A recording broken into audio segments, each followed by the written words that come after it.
Welcome, everyone. This is your friend, the DN What If, here with another exciting fanfiction. Today, we're diving into the story of What If Deku Became the Glass Bird? If you enjoy this video, don't forget to hit that like button and subscribe for more fanfiction content just like this. Now, let's get started with the fanfic. Izuku Midoriya is troubled. It starts when he wakes up. He only has a few seconds of peace before his entire body is crushed in what feels like a heavy weight. It coils itself around his chest and neck like a snake, slithering down his throat and rendering him unable to speak as he tries to fight back his sobs. It's constricting too tightly, he can't breathe. One rips its way out of his throat, and his hands fly to cover his mouth. He's shaking, trembling, but he's still trying his best to keep it down. He doesn't know what time it is, probably far too early, so he doesn't want to rouse any of his classmates. He doesn't want to be a burden. The feelings of hate, rejection, and envy followed him past middle school. The insults, words, the bullying. They sunk into his bones, becoming embedded into his mind. They repeat themselves over and over when he messes up a kick or punch, aiming a little too far right. The punching back teeters meagerly, as if it's mocking him. Why can't I do anything correctly? Someone so inexperienced shouldn't have inherited one for all. It really should have been Mirio. Then, useless, even with this power. I don't deserve any of it. All Might could have chosen better. Then, I shouldn't be here. But alas, he knows how to hide it. Concealing his anxieties underneath a thick, insurmountable wall that he's learned how to build over the years. He puts on his biggest smile, ready to face the world. The edges of his mouth tremble and it doesn't quite reach his unfocused eyes, but nobody notices, so it's okay. He's Deku, he never gives up. It's one of the nights he can't sleep, mind plagued by nightmares and countless fears that repeat themselves. He can't even close his eyes, not wanting to be haunted by the sight of All Might, his mentor, being killed by All for One. He doesn't want to see the cadaver of the man he considers to be the closest thing to a father he's ever had, laying on the floor. He doesn't want to see the league picking off his classmates one by one. He can only watch uselessly from the sidelines, unable to do anything. Tears well up in his eyes and he shrinks in on himself, repeating the one phrase he's kept to himself since inheriting One for All. Heroes don't cry. The concerned faces of Ida and Todoroki pop up into his mind from earlier in the cafeteria, and he only curls in further. Nails digging into his legs, he shudders, trying to collect himself. He doesn't know what he feels anymore. Is it sadness? Is it happiness? It is nothing? He can't distinguish one emotion from another, they all blend consecutively. When a classmate worriedly asks if he's okay, that he's zoning out, he's quick to reassure them that yes, he's fine. He's going to inherit All Might's power.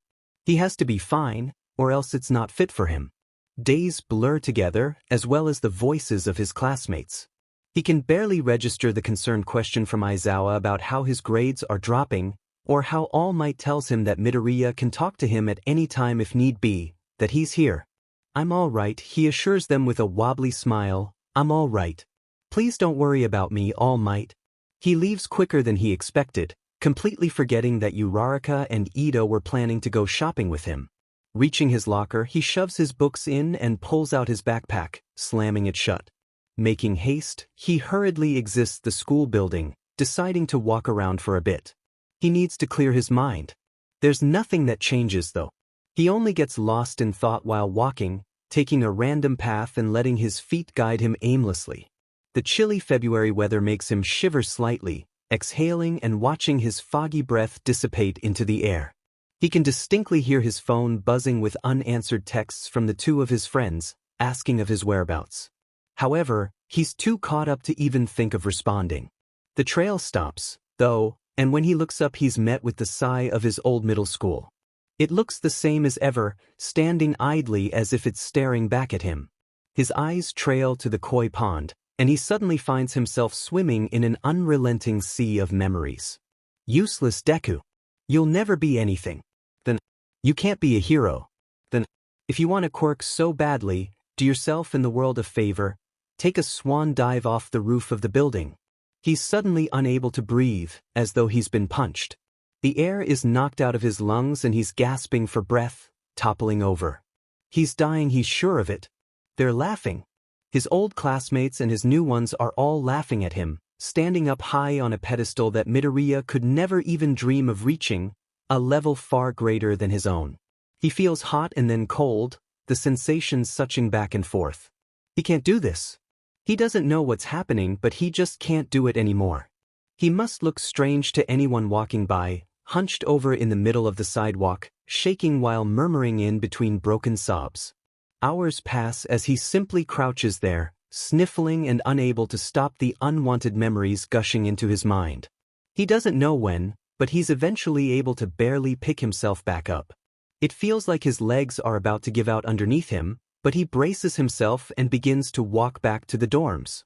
It's slightly difficult to make out the path when it's beginning to get dark and your eyes are filled to the brim with unshed tears. Midoriya finds his way back though, stopping at the entrance of the dorms and trying his best to make himself look as presentable as possible. Wiping away his tears and hoping that he can pass of his puffy, red eyes as a product of the cold weather, he pushes open the doors and mentally prepares himself for anything that might happen. But nothing does. It isn't quiet, he can say that. There are students everywhere as per usual. Some are blaring music on the TV, some screaming in the lounge, some even just talking pointlessly to their friends as they walk about. He hopes that he isn't noticed among the sea of other students as he tries to make his way to his room. Deku-kun. He hears Uraraka call out to him, and suddenly it seems as though everyone's eyes are on them, even though they really aren't. He feels her footsteps reverberate through the wooden floor as she approaches him, clearly worried.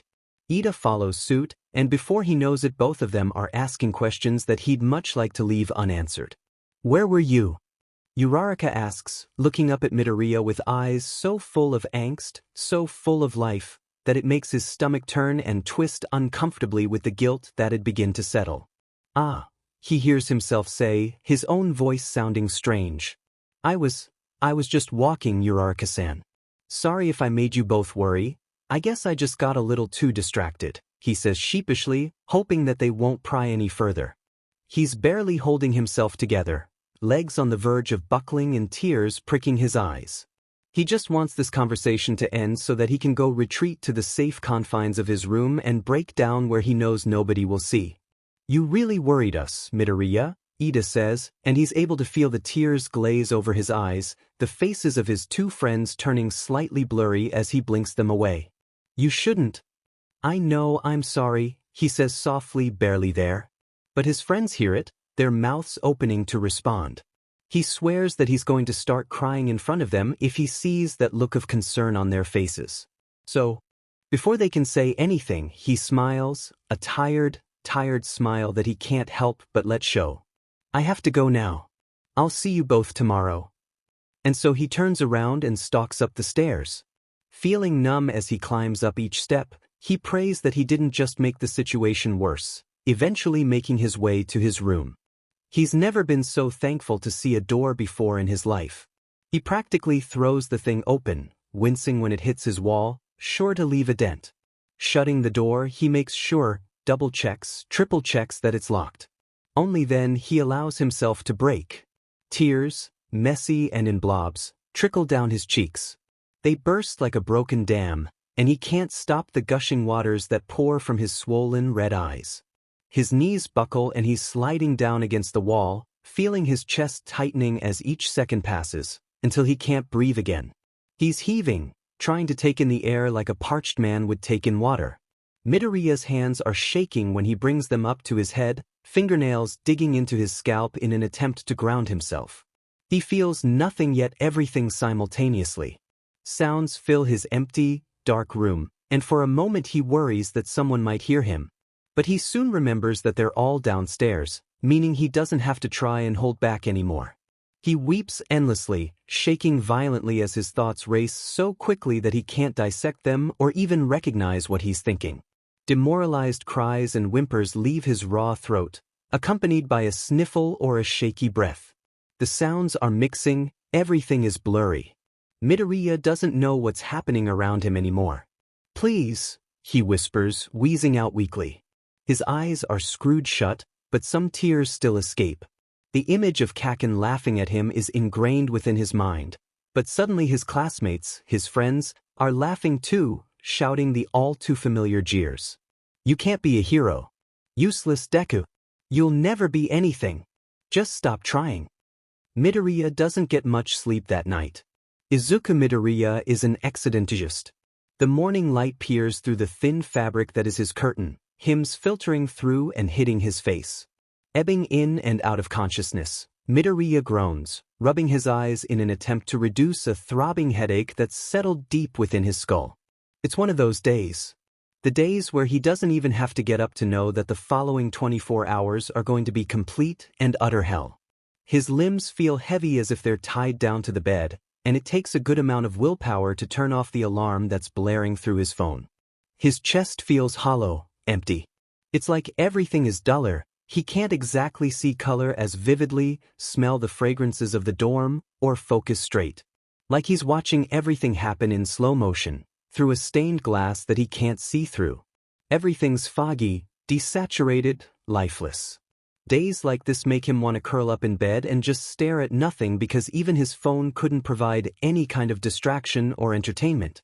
Days like this make him nearly have a panic attack before practicals because he fears that everyone will make fun of him if he isn't up to par, or even better when it comes to performing, etc. He'd get this sensation, which felt he was getting goosebumps in his stomach, whenever he thought about everyone watching him, judging him. Midoriya realizes that he's beginning to get lost in thought, collecting himself before he'd waste any more time feeling anxious. It takes a tremendous amount of effort for him to stand up, and when he does, he stares off into the wall. He usually gets distracted while thinking. He considered himself to be a serious daydreamer, but it's usually worse when he's feeling. He doesn't really know what he feels anymore, doesn't know how to decipher if he's feeling sad, happy, or if he's feeling nothing at all. When a classmate points out his downcast expression, he doesn't even recognize that he's sad, much less that he's letting it show. He's lost the ability to tell what he's even feeling, and it scares him. He isn't noticing things as much as he used to, isn't able to strategize and plan like he used to because he can't pick up the details or read people and their quirks effortlessly like he used to. His hero analysis notebooks are stacked up on the floor of his closet, gathering dust with each passing day.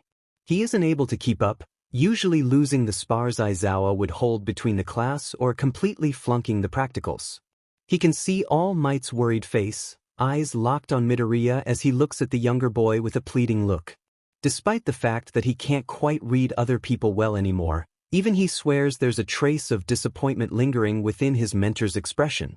All Might's skinny face is contorted into an offset frown, hollow cheekbones sinking even further into themselves. His washed-out blue irises stare down Midoriya with a look he can't quite recognize. Midoriya visibly flinches, feeling it coil around his throat again. The sensation in his stomach is blossoming, and he's barely containing himself, like yesterday. If he can at least get through the rest of the day without anyone noticing his shortness of breath or trembling figure, he'll be fine. Yeah, he'll be fine. He'll go back to his dorm room, maybe go outside to train a little bit, but overall, he'll be fine. He's Deku, All Might's successor, everyone's rooting for him. All Might's frown settles deeper into his face, and Midoriya's optimism comes crumbling down when a single thought crosses his mind. Maybe he isn't suited to have one for all? Maybe All Might knows he's lacking it. He knows that his successor is slowly losing his potential and falling behind. It's what he always used to, disappoint those around him. At heart, he's still the loser, unrealistic idiot, and creep from middle school. Kaken was right, he really should have just taken up the opportunity on the rooftop. He would have saved his mother so much trouble and worrying, and All Might could have probably found a better successor that didn't disappoint him. Who has Izuku Midoriya not disappointed? Why can't he breathe? Why can't he think? Why can't he feel? Why can't he do anything correctly? He has got to get out before everyone notices. He can deal with Aizawa yelling at him later, but as for now, he's on the verge of breaking down and he wouldn't exactly prefer for it to happen right in front of all his classmates. If that happened, today's lesson would probably be delayed and he'd distract everyone, all because he can't manage his own emotions. Everyone would see him crying like a crybaby, and they'd laugh at how weak he is. He's still wearing his tracksuit when he grabs his backpack that's laying on the ground, lifting it up over one shoulder. Nobody notices yet, all too focused on Aizawa's instructions before they begin sparring. Just worrying about breaking down in front of his classmates makes his stress skyrocket, and he knows that he doesn't have long. He has to act quick and right now. Turning around, he prays that he'll go undetected as he begins to walk away from the rest of the class. His back is facing them, and he can't bring himself to look up and see if All Might notice that he's leaving. Each step makes him grit his teeth harder, legs feeling like jelly when he finally makes his way to the exit. "Hey Midoriya, where are you going?" Kirishima's voice rings loud and clear, breaking the constant flow of white noise in Midoriya's mind. Suddenly, everyone's eyes are on him. This isn't good. This isn't good. This isn't good. It feels like his heart is about to explode, thrumming wildly in his chest. He feels the adrenaline pumping through his veins, causing him to suddenly sweat an entire puddle. Turning around, he's met with the confused and concerned faces of his classmates, all with the exception of Bakugo, who was glaring at Midoriya with a fierce scowl. Midoriya feels his entire face burn with embarrassment. "Speak, idiot! They're all watching." Midoriya's voice comes out weak, and he coughs, trying to sound less like he's dying, even though it feels like it. "I'm not feeling well. Albeit with Recovery Girl. It's rounding the corner." He can feel the snake slithering down his throat, almost rendering him unable to speak. The tears are stinging behind his eyes. He's holding them back with everything he can. Despite this, he still makes a feeble attempt to reassure his classmates and teacher. Sorry if I interrupted," he squeaks out, turning back around and bursting down the hallways. Making a sharp turn, he nearly crashes into the water fountain before he enters the bathroom. Shoving a stall open, he doesn't have time to lock it before he's suddenly engulfed in agony. It's hot, then it's cold. The goosebumps in his stomach get extremely more intense, and he's hit with a horrible wave of nausea. Leaning over the toilet, he barely has enough time to react before he's hurling everywhere. The taste and smell of the vomit that keeps escaping his mouth combined with the stench of the restrooms make him hurl harder. Hands gripping the toilet seat so hard that he swears he probably broke the thing. He screws his eyes shut in pain. Hot tears leak through, hitting the bathroom floor as he continues to dry heave for a good 10 minutes, whimpering all the while. His throat is raw and throbbing, dry vomit staining some parts of his mouth and some wet vomit still dribbling down his chin. His hand weakly finds its way to the toilet, and he flushes the thing, slightly relieved when the smell of his own bile is gone. Then he starts crying. He probably worried everyone, angered them, disrupted them. They all hate him now. Who doesn't? If he wasn't such AF up, maybe they'd love him. Maybe mom would support him and dad would come home, proud of his son. Best of all Might and Kaken wouldn't hate him. But that can never really happen, right? Because he's such a useless, unrealistic, and immature brat that can't grasp reality. He was so foolish to even think he could wield one for all. Him, nothing but an ignorant fanboy having such great power? There were people who could do so much better. He probably only received it because All Might pitted the young man for his situation, quirkless and fatherless. He doesn't deserve any of it. Not to mention, he took All Might's power, like a good-for-nothing greedy leech, a parasite. This world would be so much better without him in it. If anyone saw him right now, he wonders how pathetic he'd look to them. Bawling his eyes out on the bathroom floor, nails digging into his palms, he wails and wails endlessly, not even trying to suppress the sounds leaving him. Parasite, his mind jabs. He doesn't care anymore. It all hurts too much for him to care. Izuku Midoriya is drowning. One of the things Midoriya has a love-hate relationship with is taking a shower. There was something almost therapeutic about the water droplets that had gently hit his skin, lulling him into a peaceful state of mind and drawing his focus away from the real world and its problems. His back would slide against the tile wall until he was sitting on the cold floor, staring off into nothing. He quickly became engrossed with his own mind in what felt like a time capsule. Hours could feel like minutes while he pondered and questioned things like human existence or simply dwelled on his anxieties and worries about the future. The only time he'd get out would be when the water turned cold and his skin would begin to wrinkle all over. Midoriya's gotten used to the stingy feeling of when he'd turn the water on its hottest setting. Oftentimes, he'd find himself exiting the bathroom with raw, red limbs that'd ache the next morning. When he moved into the dorms, one of the first things he'd noticed was he had a bathtub in the bathroom, but it still had a shower head, thankfully. Nearly filling the bathtub up to the brim with borderline boiling water, Midoriya sighed, beginning to undress. Tossing his clothes in the laundry basket, he slowly climbed inside, trying not to splash any of the water onto the floor. He didn't really have the energy to clean up any messes today. All he desired was some time to unwind. Sliding against the bathtub until his nose was just above the surface of the water, he closed his eyes and tried to savor the moment. It wasn't quite like the familiar, conciliating shower he was used to, but it was relatively similar in the fact that it helped to mollify him and thoughts for a while. At least he didn't have to think about his classmates, how they reacted, or what they think of him now. Especially All Might. Midoriya snorted, shaking his head repeatedly. He really needed to stop and catch himself before he could return to any kind of negative train of thought. If he could do that much, he'd probably be able to focus better in class instead of dozing off. Usually, he'd be paying his utmost attention to the lesson, taking notes diligently while his classmates stared in shock at how quick he was to scribble everything down into his notebook. Nowadays, he'd only write down the bare essentials, finding the act of merely picking up his pencil to be too much for him. A dull headache makes itself present during class, and he could only hold back his pained whimpers while he tried his best to learn anything from the lesson. Fatigued, when he closed his drooping eyes for a few seconds, it felt like minutes would pass by. His mind felt like it was stuffed with cotton, and he was unable to clear it. On more than one occasion he'd have to borrow notes from Uraraka, Ida, or Todoroki due to his lack of concentration.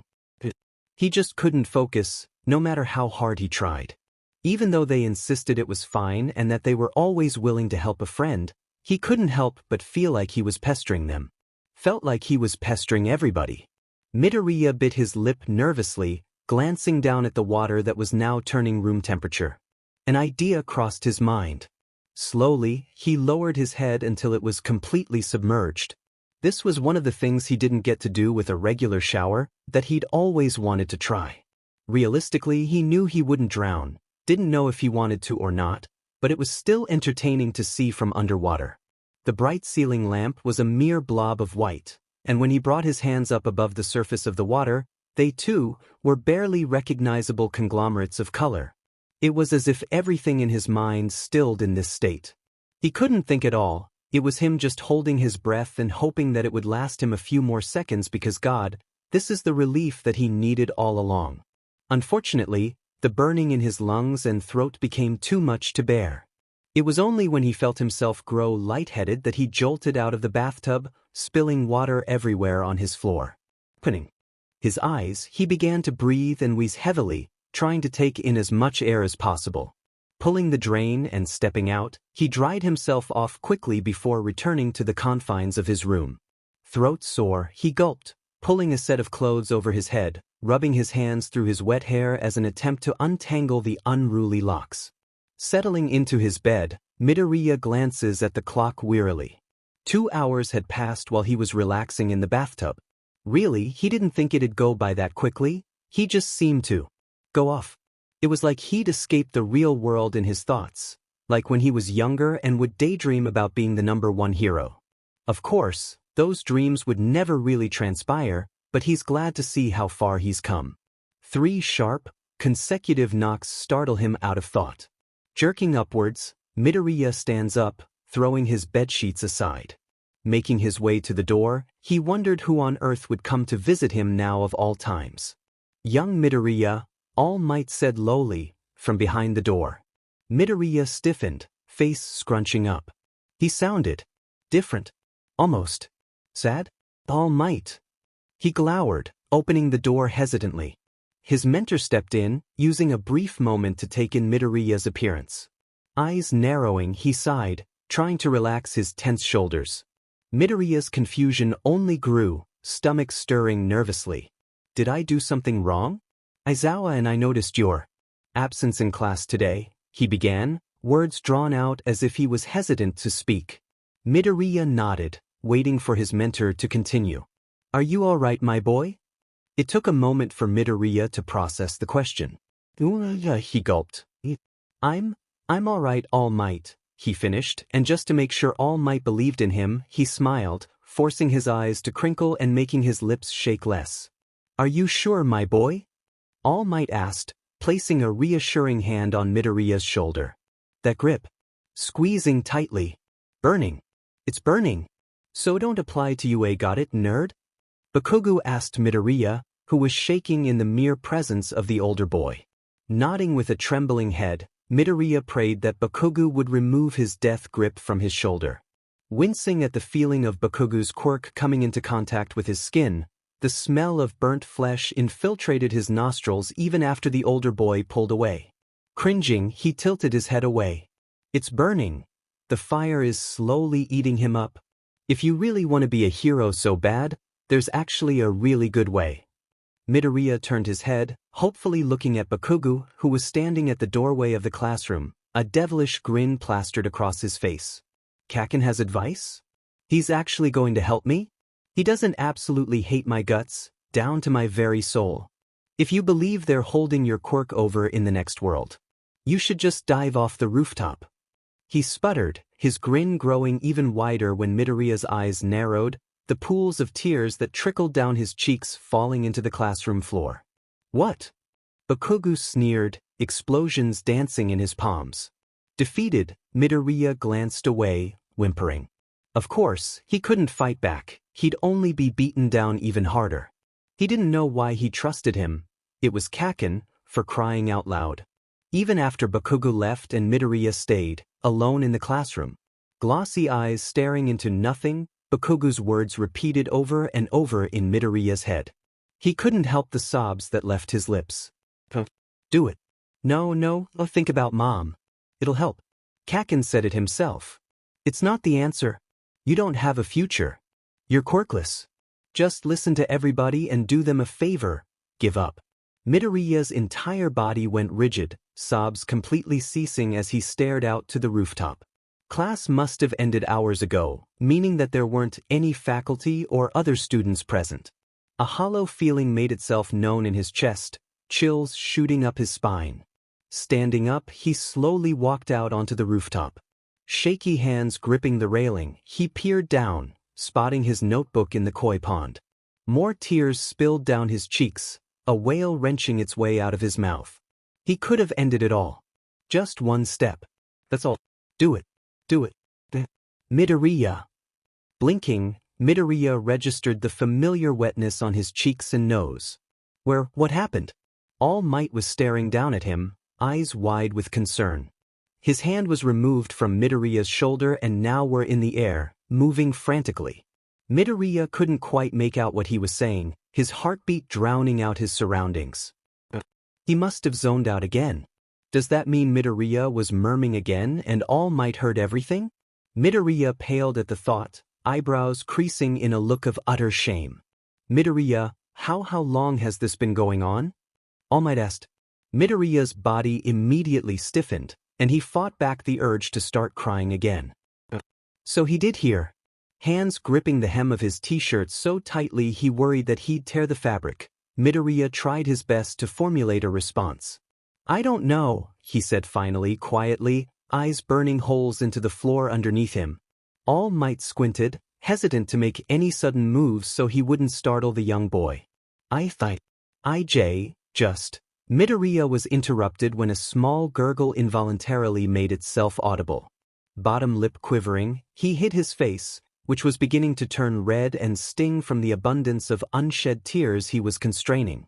I swear, I didn't mean any of it, he pleads, trying to keep his voice as steady as possible. It's not like I actually wanted to do that. I've grown a lot. All Might shot him a confused look, eyebrows furrowed together and lips pressed into a paper-thin line. What are you talking about, young Midoriya? I'm asking about what happened at school today. He didn't hear any of it. Midoriya didn't know whether or not he was relieved at this fact. All Might was still waiting for an answer, but the young boy found that his throat was suddenly dry. Hands clammy, Midoriya forced himself to look up at his mentor, mustering the strength to speak. I wasn't feeling well, All Might. I promise it won't happen again.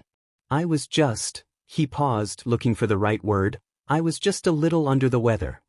Praising himself for not stuttering, Midoriya tried to decipher whatever look was on All Might's face at the moment. Is he concerned? Does he believe me? Did I just make it worse? Midoriya, I've noticed your performance and grades have been dropping as well. Is there something bothering? I've just been thinking about the league is all. I'm also worried about one of my friends, too. It's nothing, though, so don't worry about me please. Midoriya couldn't believe how easily he was lying to All Might. Guilt crept its way into his stomach, and his tongue suddenly ran even more dry than before. If you ever need to talk. It's fine, All Might, he ushered his mentor, waving his hands around. Internally, he was nagging at himself for being so careless today. Now, All Might was prying and he was sure that Aizawa would be too. If I left more quietly, nobody would have noticed. I have to be more careful from now on. He doesn't quite catch All Might's lingering gaze as he leaves. Izuku Midoriya is ready. He's standing on the edge, teetering ever so cautiously while glancing around every couple of minutes for any people that may try to approach him. For anyone that might know what he's going to do. School ended some time ago, and he's been up on his old hangout spot since, just staring out on the rooftop until he found the courage within himself to step over the railing. Now, he's clinging to the meager metal railing behind him, the only thing stopping him from plummeting downwards. His phone is buzzing, and he barely registers that Todoroki's ringtone is blasting through the device. He vaguely remembers shutting his ringer off and tossing his phone behind him on the floor of the rooftop, beside his shoes. It's not like this is the first time he's found himself up here, or even just thinking about various means of ending it. After receiving his power, though, he thought he'd at least feel some sense of belonging, a reason to live. Staring down at the ground, which has to be 100 feet away, he sees his tears dripping down, disappearing as they come to kiss the concrete below him. He didn't even realize that he was crying up until now. It's good that he's alone up here.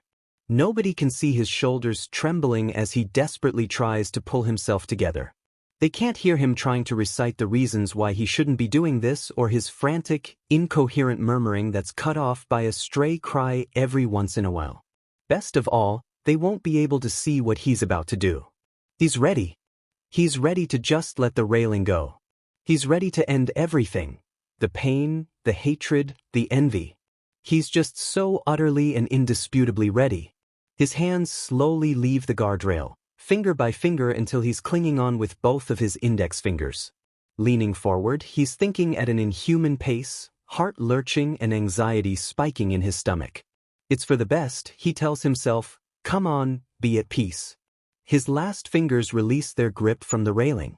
He's falling and he doesn't know why everything is going by so slowly yet quickly simultaneously. Buildings flash past him, but it feels as though he can drink in every little detail, like minutes are passing by while he free falls. It shouldn't be like this. Something feels wrong. He regrets it. Oh God. He's freaking out even while he's about to come into contact with the ground in just a few seconds. Oh God, I'm sorry. I'm sorry. The last thing he hears is the sound of his body slamming into the concrete, followed by his own bones breaking. He can feel his shattered ribs digging into his lungs, causing him to gurgle up the blood beginning to pool into them, and this wasn't supposed to happen. It wasn't supposed to be like this. Tears well up in his eyes, spilling down his cheeks and mixing with the blood that had begun to seep out of his mouth. I'm sorry. Midoriya wakes up with a jolt, tears streaming down his face and breathing frantic, uneven. He's covered in a sheen of sweat, skin slick and clammy. Hair sticking to his forehead, adhered by a mixture of his own tears and sweat. Only then does he realize that his hands are clamped around his thighs, nails digging into them, and he removes them. Hands gripping his shirt, he tugs and tugs at the fabric that settles uncomfortably around him. Get it off, get it off. Frustrated, angry tears only add to the disgusting mixture on his skin. He finally loosens his hold on his shirt, bringing his hands up to cup his own face as he sobs silently. It felt so good. He doesn't know how long he stays there, sitting upright and crying to his heart's content, but eventually, the sun is roused, light peering in through his windows. Is it Friday or Saturday? Should I get up? It takes a lot of energy to even just send Aizawa an email confirming his absence. If he called the older man, he'd probably be able to hear how distraught Midoriya was, and he didn't need even more people concerned about his well-being. He had a spotless attendance, never once missing a day. Until now. God, I'm such a... Midoriya only cries harder. Izuku Midoriya is lonely. He stays cooped up in his room. Eventually, he gets dressed to go pick up his work, though he found himself too unmotivated to move, only getting up when he hears Ida and Uraraka knocking on his door. Lost in thought, the school day must have gone by quicker than he had anticipated. Opening the door, he winces at the bright lights that seem to jab at his eyes. Finally, they focus on the forms of his two friends. Deku-kun. Uraraka practically throws herself onto the taller male, crushing him with the grasp of her hug, and Midoriya can instantly feel his face burning up at the unexpected contact. She's definitely gotten stronger from the internships, no doubt about it. He averts his gaze from the girl grasping him and instead looks at Ida, who is smiling, although there's something else in his eyes. Midoriya doesn't know exactly why they're here, but any form of company would be better than his thoughts. How are you feeling, Midoriya? Are you okay, my boy? Midoriya flinches at the sound of his mentor's previous words that flood into his brain. Not another flashback. I'm feeling fine, Ida-kun, he forces himself to say, controlling his otherwise shaky voice to the best of his abilities. Uraraka finally releases her hold on him, stepping back a little to stand beside Ida. Then why were you absent? She asks, bringing her hand up to her face. You've never missed a day before. I was just a little sick, he replies, waving his hands around nervously as if he could waft away their concern. I didn't want any of you catching it, so I stayed home. Is that why you left early yesterday?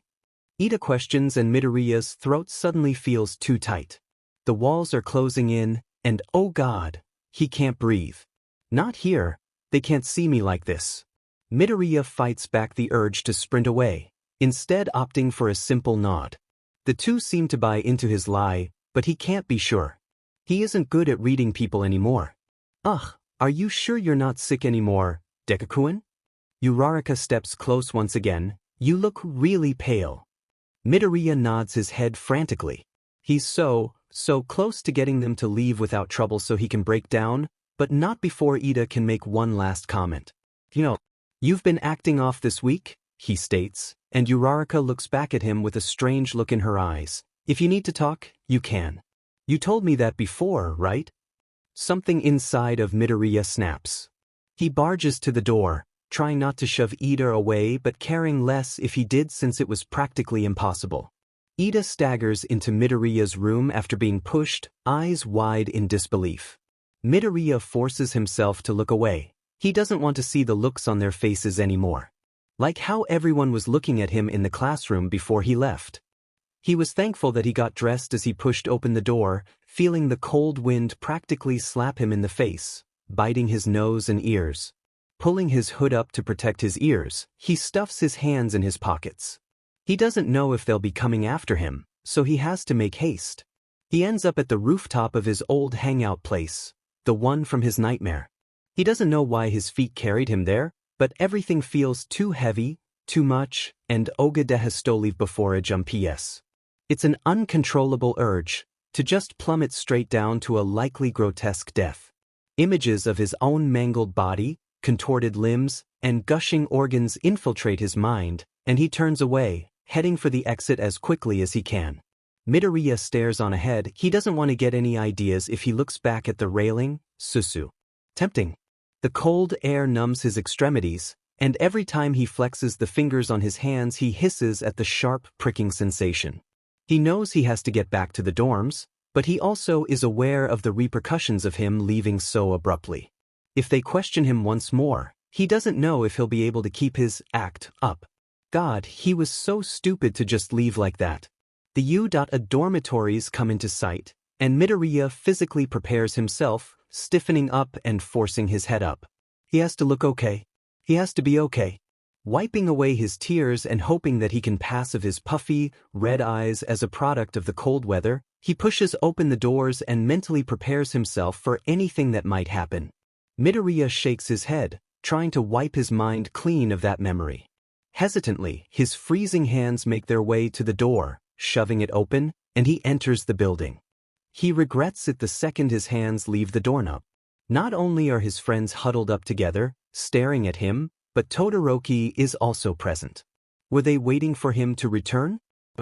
Midoriya stammers, trying to plan out how he can just leave, escape back up his room. Run away from his problems, like he always does. There is a PRDNT silence before Todoroki of all three people decides to speak. Midoriya. He sounds like he's hesitating, and that in itself sends chills down Midoriya's spine. Todoroki was blunt, straightforward. He got to the point. If he was hesitating, I know, I'm sorry for leaving out of nowhere. My mom needed something. I'm really tired right now, so please. Deku. I'll be going to sleep now, he mutters, stalking up the stairs. Nobody tries to stop him, and with each step, he finds himself becoming more exhausted, not physically. He shuts the door behind him, locking it. Methodically, he strips down until he's just in his boxers and then changes into another pair of clothes, tossing his old ones across the floor with no regard.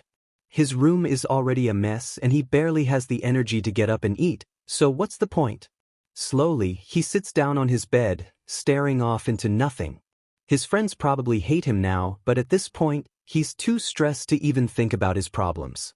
Grabbing the box underneath his pillow, he pulls out an Advil PM. It's no smaller than the nail on his pinky, but it feels so heavy on the face of his palm. He pulls out 3 more. A bitter taste fills Midoriya's mouth as he swallows all 4 pills at once. Realistically, he knows it won't kill him, just like the bathtub, but he still hopes it'll give him some kind of peace. Shepherding the box up to his face, he struggles to read the package in his barely lit room. Nighttime sleeping aid. Provides pain relief. Midoriya places it back underneath his pillow, resting his head on top. If only it could relieve emotional pain too. Izuku Midoriya is a good liar. For as long as he could remember, he had been lying. For only a few times, people would be able to tell that the green-haired boy in front of them wasn't telling the truth, but only because it was so far-fetched. However, during normal circumstances, he could get away with it. Stuttering could be covered up by the fact that he always struggled when speaking, and his nervous expression would be played off as a part of his awkward demeanor. So why were they able to see right through him? It was the weekend, and that in itself was a relief. He didn't have to worry about his classmates judging him, or feel that coiling sensation in the pit of his stomach whenever he interacted with them. He had an excuse not to go outside, and since everyone else was busy studying for the exam coming up, they wouldn't bother him. He was fine. Alone. Until Todoroki came knocking on his door that Saturday afternoon. Midoriya's heart began to pound in his chest, the iterated drumming drowning out what sounded like his own heavy breathing. Please, go away. Midoriya, Todoroki spoke, continuing to knock fervently on the door. His gravelly voice filled the PRGNT silence, only perpetuated by the audible sound of Midoriya breathing.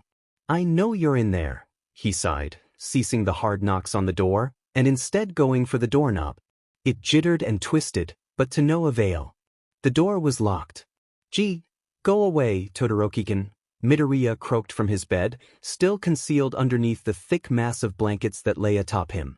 He really should have had a glass of water this morning, he thought, swallowing a couple of times to try and ease the scratchy sensation in his throat. Just open the door. Aizawa-sensei told me to drop off the homework that you missed. Todoroki lied right through his teeth, hoping that Midoriya still had at least some kind of motivation left. He didn't like to lie, but he knew that if he just tried to persuade the younger boy to open the door, it wouldn't work. Coming, Midoriya muttered. The faint sound of footsteps got louder until Midoriya was standing at the door, proceeding to unlock and pull the splintered wood open. He glanced wearily at Todoroki, looking for his missed work, but finding nothing. If possible, Midoriya looked worse than yesterday. Dark circles, like bruises, accentuated the lines underneath his green eyes, which looked subdued in color. His skin was pale, making his freckles stand out, and not to mention how unkempt he looked. "Todoroki? Is there something wrong?" he inquired, and even his voice was worse. He sounded dull, lifeless. "Midoriya, what is going on?" Todoroki questioned, stepping into the short boy's room. Todoroki saw the flash of pure, unadulterated panic in his eyes, the only emotion Todoroki had seen from Midoriya all day. Something is wrong with Midoriya. Todoroki should have known that one conclusion would change a lot of things, but he didn't know what would follow suit of that conversation. Nobody did really. Izuku Midoriya is a lost man at sea. He understood a lot of things nowadays. Like why his mom wanted him to live a more mundane life, as a police officer or doctor, and why Kaken hates him. Midoriya understood those kinds of things now. It was a scorching sense of clarity that he didn't want to come to. The sense that, hey, maybe me and Kaken can never be friends, what if he hates me, hit the freckled boy like a truck at 3 a.m., and he couldn't stop the tears that followed after that crushing realization. And the more he thought about it, his first friend was Bakugo, before they had their falling out. Midoriya was just thankful that they were able to mend their relationship now, no matter how gradual. He didn't want to admit it, but the neighborhood kids never really did take any liking to him, though he couldn't blame them. He remembered them screaming after coming into physical contact with him, his confused younger self watching while they cried endlessly about contracting whatever disease made him quirkless. As if being quirkless in itself was contagious. Nonetheless, it became almost a game. Avoid the quirkless loser for as long as possible. If he touches you, you have 1 minute tops to wash your hands before you are rid of your quirk. Faux Valentine's Day letters ended up in his locker every year. The first time, the young boy was ecstatic, gushing at the fact that someone was so infatuated with him that they went as far as to write a letter, but he should have known better. The call to meet behind the school for a confession from his secret admirer turned into Midoriya coming face to face with Kaken's friends, looking for something to do. He pleaded, begged for them to just let him go home, but it obviously wasn't enough for them. Midoriya returned home late that night, sporting a busted lip, bruises and angry blisters decorating his bloodied skin. He was alone in his despair, as his mother was working late to catch up on all the unpaid expenses. The window ledge looked so promising that night, but Midoriya reminded himself that a funeral would cost $10,000, and he'd stress out his mother even more. He really needed to stop being so selfish. So, he did the next best thing. It wasn't the best choice. Hell, it was probably the one of most stupid decisions Midoriya had made in his entire life. That in itself said a lot. But the striking of fists against the marble of the bathroom was just so satisfying, and Midoriya couldn't help but continue until his knuckles were black and swollen. Nobody knows that his right hand isn't just crooked because of the fight between him and Todoroki. Nobody knows what goes through his mind. Izuku Midoriya is a wanderer. The streets of Mizudafu are warm when he begins his walk, fog masking the trees and creating a stuffy environment. The smell of rain and the sight of morning dew dotting the landscape make him release a relaxed breath. He forgot that sometimes things could be good. It was rare though, only sometimes occurring when he's with his friends, or talking to his mother. It helped give him a sense of hope that if he continued living, he'd get to experience more of these blissful moments. It's Saturday, so he has an excuse not to interact with anybody. The week had been stressful, so he decided there'd be nothing better than to take a stroll around the neighborhood and maybe get some food. The park is quiet, save for some elementary students laughing, chasing each other in what he assumed was a game of tag. It brought a smile to Midoriya's face, and he couldn't help but soften at the sight. He missed being a child, where his only worries were trivial things, such as what his mother packed for lunch or if he did his 5 times each. He continues walking, helping an elderly woman cross the street, and petting a few dogs along the way to the local diner. He used to go here with his mom and dad, back when schedules weren't so uptight and the entire family could spend some time together. The memory of those times made Midoriya's mouth tinge with bitterness, but he pushed his spite aside. It wasn't his dad's fault. Without him, his mother would have to work even more, and maybe even Midoriya would have to get a job in order to support the two of them. Sometimes, Midoriya questioned why he was even feeling so dejected in the first place. Sure, his past was a little, but why does he have to fixate on it so much? Why can't he just move on? He is going to be the successor of All Might himself, and even the thought alone causes Midoriya physically feel the pressure on him. He has to live up to the expectations set for him, to become the next symbol of peace, the next #1 hero. No top hero is supposed to be a crybaby, nor should they be weak, both of which perfectly described Midoriya. Without All For One, he's basically nobody, he's back to square one. He was as a liability in today's society, quirkless and lacking in any kind of confidence or strength. The world will keep going on without him, nothing will be different. Midoriya glanced up, finding himself in front of the cafe. Breathing in the scent of rich coffee and chocolate, he pushed open the doors, fiddling with his fingers all the while. After ordering, which was really just him stuttering whatever on the menu was the easiest to pronounce, he sat down by the window and waited patiently. He decided not to bring his phone, a decision he'd come to regret, as he had no other option than to listen to the conversations of those around him. "Baku bro, give it back," he heard from across the restaurant. Midoriya's head nearly received whiplash due to how fast it snapped around. Eyes darting around the room, they finally landed on the slouched figure of the man himself. He was surrounded by Ishido, Shiro, Kirishima, and Kaminari. While his friends were laughing, Bakugo had a scorchful expression on his face. Midoriya flinched at the way his eyebrows were knitted together, lips pulled upward into an all-too-familiar snarl. Turning his head back around, Midoriya felt himself begin to sweat entire waterfalls, eventually wiping his forehead with the napkin at his table to try and ebb some of the perspiration away. He felt something burn in the pit of his stomach every time he shot the group a glance. He pondered on whether it was envy, jealousy, or shame. Bakugo had always been quite the star wherever he went. He was like a magnet, and although he didn't enjoy the company of others, people always found themselves drawn to the hot-headed male in front of them. Even when he was arrogant and pushed people away, they always came back. Unfortunately, Midoriya knew this firsthand. But his anger wasn't directed at Bakugo. Midoriya could admit that his own friends were great. They showed concern for him, even though he would never share his troubles, and treated him with respect. He appreciated it, but at the same time felt as though he didn't deserve it. They shouldn't waste their time on him. Even if he did want to tell them about his feelings, he would never be able to tell them everything. That'd take too long, and frankly, he knew they didn't have any time for him. Everyone was busy training or studying in order to achieve their dreams, and Midoriya didn't want to stall and waste precious time explaining his sob story of a life. While they were actually putting in the effort, trying their best to ace tests and practicals, what was he doing?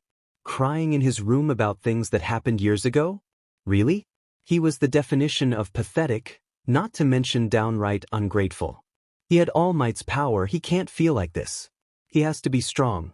Midoriya snapped out of his thoughts when the waiter set the plate of food down on his table, shooting the young boy a concerned glance. Blinking a couple times to rid his eyes of the tears that had begun to build up, Midoriya returned his focus to his food. It was morbidly surprising how quick his day had gone south. The food in itself wasn't bland, but Midoriya tasted nothing as it came into contact with his tongue. Staring out the window, he watched the cars drive by, counting the number of red and blue cars that passed him. It was a common game he'd play with his dad, before he had to leave. Midoriya's grip on the fork tightened, knuckles turning white. Standing up, he quickly made his way to the exit, deciding that if he stayed any longer he'd probably go insane. Of course, you can't do something as simple as getting food. Idiot. Muddy thoughts distracted him the entire walk back to the dorms, kicking empty cans or pebbles along the way. To be honest, he didn't know why he expected anything to be different. He should have known that by now. He couldn't have anything good happen without something bad follow in suit. Still, he chased the fleeting sense of hope that he clung to like a lifeline. After all, it was the only thing he had left. Izuku Midoriya is transparent. Like glass, Midoriya found himself to be mostly fragile. Although he could partly withstand the insults, he did have a habit of crying easily. It was shown when someone would make a particularly harsh comment, one that would make Midoriya bite back a sob and subconsciously trace the scars on his hand. Not every cut bleeds, and Midoriya hides his wounds underneath the recesses of a weak smile, his makeshift bandage. Sure, he did have moments where his smile would falter and his voice would break just a little between words, but nobody really ever picked it up. And even if they did, they never said anything about it. Now, though, he hated knowing how observant his friends were. They'd notice the smallest things, and that meant they could read him more fluidly. He really didn't like it when people could tell what he was feeling. It felt like his emotions were naked, visible for everyone to see. Realistically, he knew bottling it up wouldn't help in the slightest. But at the same time, the crushing thought of telling all of his secrets, of spilling all his worries and troubles to his friends, was terrifying. He wondered how people like Ishido or Tsuyu could be so open about their thoughts. But from a young age, Midoriya kept everything to himself. Only a few times would he have to spill things to his mother, but even then she'd just give him a reassuring hug and some empty words. Old habits die hard, he guesses. His room is completely dark, only some flecks of light encompassing the pitch-black area. He can hear the roar of a couple cars as they drive by, followed by the sound of rain slapping against the window. Clutching his phone in his hand, he turns the device on. 0 missed calls. 0 messages. He doesn't really know why he expected anything. He wants to talk to people, but at the same time, holding a conversation was exasperating. His only true friends were probably Uraraka, Todoroki, Tsuyu, and Ida. He'd consider everyone else as just school friends since he'd only talk to them when they needed to work together during practicals, or just during class in general. Shutting his phone off, Midoriya turned back on his side and stared out the window next to his bed. It was probably around 1:30 to 2 o'clock, judging by how little people were out on the streets. Days and time itself seemed to be muddy, all blending together. It was hard to keep track, to say the least. Jumbled exchanges with All Might and questions from Aizawa would go in one ear and right out the other. Midoriya only knew that Aizawa was still worried about his grades and threatening expulsion, and All Might has something planned against the League of Villains. It scared Midoriya that he wasn't even a little interested in the latter conversation. Sighing, Midoriya buries his face into his pillow. Sitting up, he pulls out the familiar bottle of Advil PM, taking 2 and shoving the container back into his original spot. What would happen, Midoriya ponders, liking his lip before chewing on it nervously, if I took all of them? Letting out a frustrated huff, Midoriya turns away from the enticing bottle. For another day, he tells himself. Izuku Midoriya is hurting. He was simply walking in the hallways it happened. A pain like nothing he'd ever felt before ignited in the crevices of his chest, sending him reeling, tears spewing out of his dull green eyes. Gripping his backpack to the point of tearing the old straps, he makes a break for the bathroom. Shoving other students away, he tries to get apologies past desperate gasps that leave his trembling lips. He hates it when they ask if he's okay. He chat is shate sit. He just wants them to shut the F up, to mind their own business and leave him alone. Just shoo tdh a fuck kup, his mind screams. Bathroom stalls aren't exactly the best place to break down, but Midoriya makes do. It's not like it's the first time, anyways. Tears rhythmically drip off his chin, and why is he such a F&G crybaby? He's such a useless Deku, a pathetic nothing that can't hold a candle to anyone. How will he ever become a hero like this? That word makes Midoriya's stomach flip, bile bubbling in the back of his throat. I don't think it's bad to dream, but you gotta be realistic, kid. You can't be a hero. Stupid Deku. You wouldn't even survive past the exams. I'm sorry, Izuku. Is he really such a disappointment that his own mother would give up on him? Is that how crazy he sounded when professing his dreams of becoming a hero? Stop, just shut up. He really is unloved. It was evident in the way his mother's smile would falter after he'd turn away from her, caused by the unfathomable stack of bills and unpaid expenses. Her job and the deposits from his dad only gave them so much, and she had to provide for not only herself, but also for clothes, food, and school just for him. all because of him. Uraraka, Ida, and Todoroki were great and all, but he knew he was annoying. Sometimes he would get too loud and overexcited, and Ida or Uraraka would have to shush him. He also had a habit of being too clingy. No wonder Kaken doesn't like him. Activating one for all in just his hand, Midoriya grasped his wrist and squeezed, feeling his bones creak underneath the immense pressure. He watched as the once milky white skin on his wrist turned black. The pain helped ground him. He wouldn't go so hard as to break the bone, but it was better than cutting his skin or burning himself like he'd seen online. He'd tried it once, but it was enough. It had been a particularly bad day when it happened. His mother had yelled at him, stressed out with extra hours and in general, their entire situation. Midoriya was shocked. She never raised her voice at him, but nonetheless accepted it. Her frantic apology rang deafly in his ears as he simply nodded, getting ready for the day with a blank expression. Once at school, he was greeted by burns and blisters and a face in the toilet, the stench of urine causing him to vomit in the water that his head was shoved into. He struggled, limbs flailing desperately, looking for the button to flush the toilet. The pain that flew up his entire hand right after was one that he was now accustomed to, but back then, felt like the worst pain imaginable. He screamed when he felt the bones in his fingers snap like a twig, subsequently gulping down a plethora of toilet water, urine, and vomit.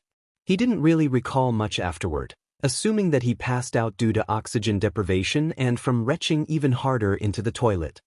He does remember waking down on the floor of the bathroom, though, uniform drenched and hair matted to his scalp by chunks of whatever he'd had for breakfast that day, head aching and dry blood crusted around his temple.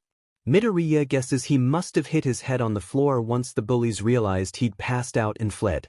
He sat there for God knows how long, sobbing quietly and rocking back and forth. When he finally found the courage in himself to stand up, he didn't bother looking in the mirror, slowly making his way to his locker. School ended hours ago, the sunset that flooded in through the windows making his headache even worse. When he opened his locker, he yelped in pain, jumping back and cradling his already injured hand. Glancing down, he noticed small rivulets of blood beginning to drip down, finally glancing back up at his locker in confusion. His breath hitched. Razor's blades. Tons and tons of razor blades. In his shoes. Midoriya didn't need to feel the tears running down his face to know that he was crying. Hopefully you put these to good use. Nobody wants a quirkless bitch ass around. With a heaviness that he never felt in his chest before, Midoriya crumpled up the note, shoved the razors into a nearby trash bin, and slipped his shoes on, triple-checking for any other concoctions that may have been in his shoes. He tried his best to ignore their words. He really did. Needless to say, when he got home and realized that his mom wouldn't be back until 6, things escalated. He did his research. If Midoriya could say he was good at anything, it would be researching. And alas, he found what he'd be looking for, a relief that came at a price, and a deadly one at that. His fingers stung after he'd pried the disposable razor apart, marveling as the blades spread out like a deck of playing cards. He chose the one that seemed the sharpest, clammy hands making it difficult to grasp the thin metal. Rolling up his sleeve, his eyes landed on the patch of unblemished, clean skin.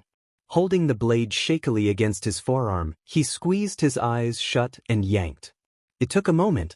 When he opened his eyes, he was met with the sight of a deep, deep-cut, wine-colored blood seeping from the seams and trickling down his elbow. He could see something white, which he guessed was his epidermis, peeking out from underneath the cut, only to be engulfed in his ichor. He gulped, suddenly feeling lightheaded.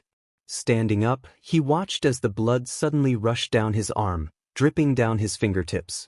Letting out a soft gasp that was barely a gust of wind against his cheek, he stumbled over to his nightstand and pulled out a couple of tissues, hoping to ebb away some of the blood before it could stain anything. The sight of his own blood, coagulated and gelatinous, made him feel queasy. After doctoring the cut and chucking the blades into the trash bin with much distaste, he swore to himself that he'd never do that again. Now, the scar was a faint, dark line right above his elbow, masked by the array of other scars he accumulated whilst fighting. The amorphous, raised stria would look like just another wound to someone else, but for Midoriya, it held a deeper meaning. He finds himself breaking his promise, now, on days that his chest feels too empty and his mind is stuffed to the brim with cotton, plaguing his thoughts in a torturous self-hatred-fueled mantra of thoughts. The blood, forming rivulets down his forearm, seems to be the only thing that could calm him down and bring him some sense of clarity. It was sad, really. He could save almost everyone from the big bad guys, but in the end, he couldn't save himself from himself. Midoriya's biggest enemy wasn't the League of Villains. It was himself, like a villain that he was sure he'd never be able to beat because you can never truly escape oneself, or stop thinking. Midoriya bitterly accepted the fact that maybe life wouldn't be great all the time, but he'd have to pull through. He's done it before, he can do it again. He's barely pulling through, just telling himself to just get by. Discerning his emotions proves to be quite the tricky task, so Midoriya opts for feeling nothing instead. Nothing is better than the crushing feeling in his chest, or the self-hatred that follows him everywhere he goes, like a cruel shadow. But maybe that something is better than nothing. Maybe the rush he gets from slicing his skin open is better than the aching and longing he feels whenever he's alone. Maybe, just maybe, things will get better. But the growing marks on his arm and tissues, splotched messily with blood, tell him otherwise. They whisper to him, a false sense of relief that etches itself into his skin deeper than any blade he's used. He's hooked. Midoriya stops wearing short sleeves after that day. Izuku Midoriya is making mistakes. The shower was no longer enjoyable. Midoriya used to call that place something akin to a sanctuary, where he was safe and shrouded in peace. But the hiss that left his lips after his wounds came into contact with the steaming water bounced off the walls, and the sensation was more than displeasing. His showers were quick now, taking no more than a couple of minutes in order to shorten the time his cuts would come into contact with the hot water. It was almost enjoyable, but afterwards, they'd start bleeding and Midoriya would have to clean them all again. It had been an entire month after he'd started his old habit again, giving up on the idea of stopping. It was the only thing that helped him, anyway. He felt regret as he wrapped his arm in each layer of bandaging, making sure not to cut off circulation to his arm, but also making sure that the bandage wouldn't come loose during class. The last thing he wanted was for someone to find out, and then have this put on his record. No, heroes don't do this kind of thing, but he's not a hero. He's just Deku. Midoriya finds himself carrying at least one blade, held safely in the back of his phone case, wherever he goes. He can sometimes slip out after class and go to the bathroom whenever he needs it, the few seconds of relief from the tiny blade lifting him up for the rest of the day. It was like Midoriya was trapped underwater, with the option to either come up to the surface or drown. As much as he'd like to drown, he could faintly make out the small speck of an island in front of him, and standing atop it were all of his friends, peers, and All Might. If he swam hard enough, through the freezing cold waters and the violent waves, he might be able to make it there one day. But as for now, his head is just above the surface, and he's barely able to take in any oxygen. He goes under sometimes, holding his breath, and the blade would sometimes be what'd give him a breath of air. It all kept him from sinking, like a lifeline that was beginning to deflate, because Midoriya knew that he couldn't keep this up for long. He knew that the shallow cuts would turn into deep wounds, and one day the pain just wouldn't be enough to keep him going. He knew that he was going 100 miles down the highway, and he'd eventually crash and burn, but that wasn't now, so it was fine. He could deal with it later. The music flooding through his headphones calmed him down just the slightest, and he hesitantly turned up the volume. He never knew words could be so true that they could express something he couldn't find the words in him to say. Still, without grasping the meaning of life, I come to an epiphany that it's pointless and take a breath. He didn't understand what the point of living was. We all die in the end, so why bother continuing? Midoriya wanted to be able to enjoy life without whatever he was feeling, or not feeling, constantly following him. He just wanted to be free, to be able to go outside and smell the wet, freshly mowed grass, hear the birds singing, and overall, be happy that he woke up in the morning. But when he wakes up in the morning, he's met with the sight of pitch-black walls. Another nightmare seizes him, waking him from his restless sleep. Stomach uneasy, he lays in bed for what feels like hours, drifting between consciousness and reality while making up excuses for not showing up to school. The clock reads 6:56, bright red and staring down at him with disappointment. He's disappointed in himself too. Pursing his lips, Midoriya wonders why he hasn't chugged his Advil yet. Are these wounds really okay to be expressed with words like, "I'm lonely"? Midoriya was never good at expressing himself. It was just too complicated.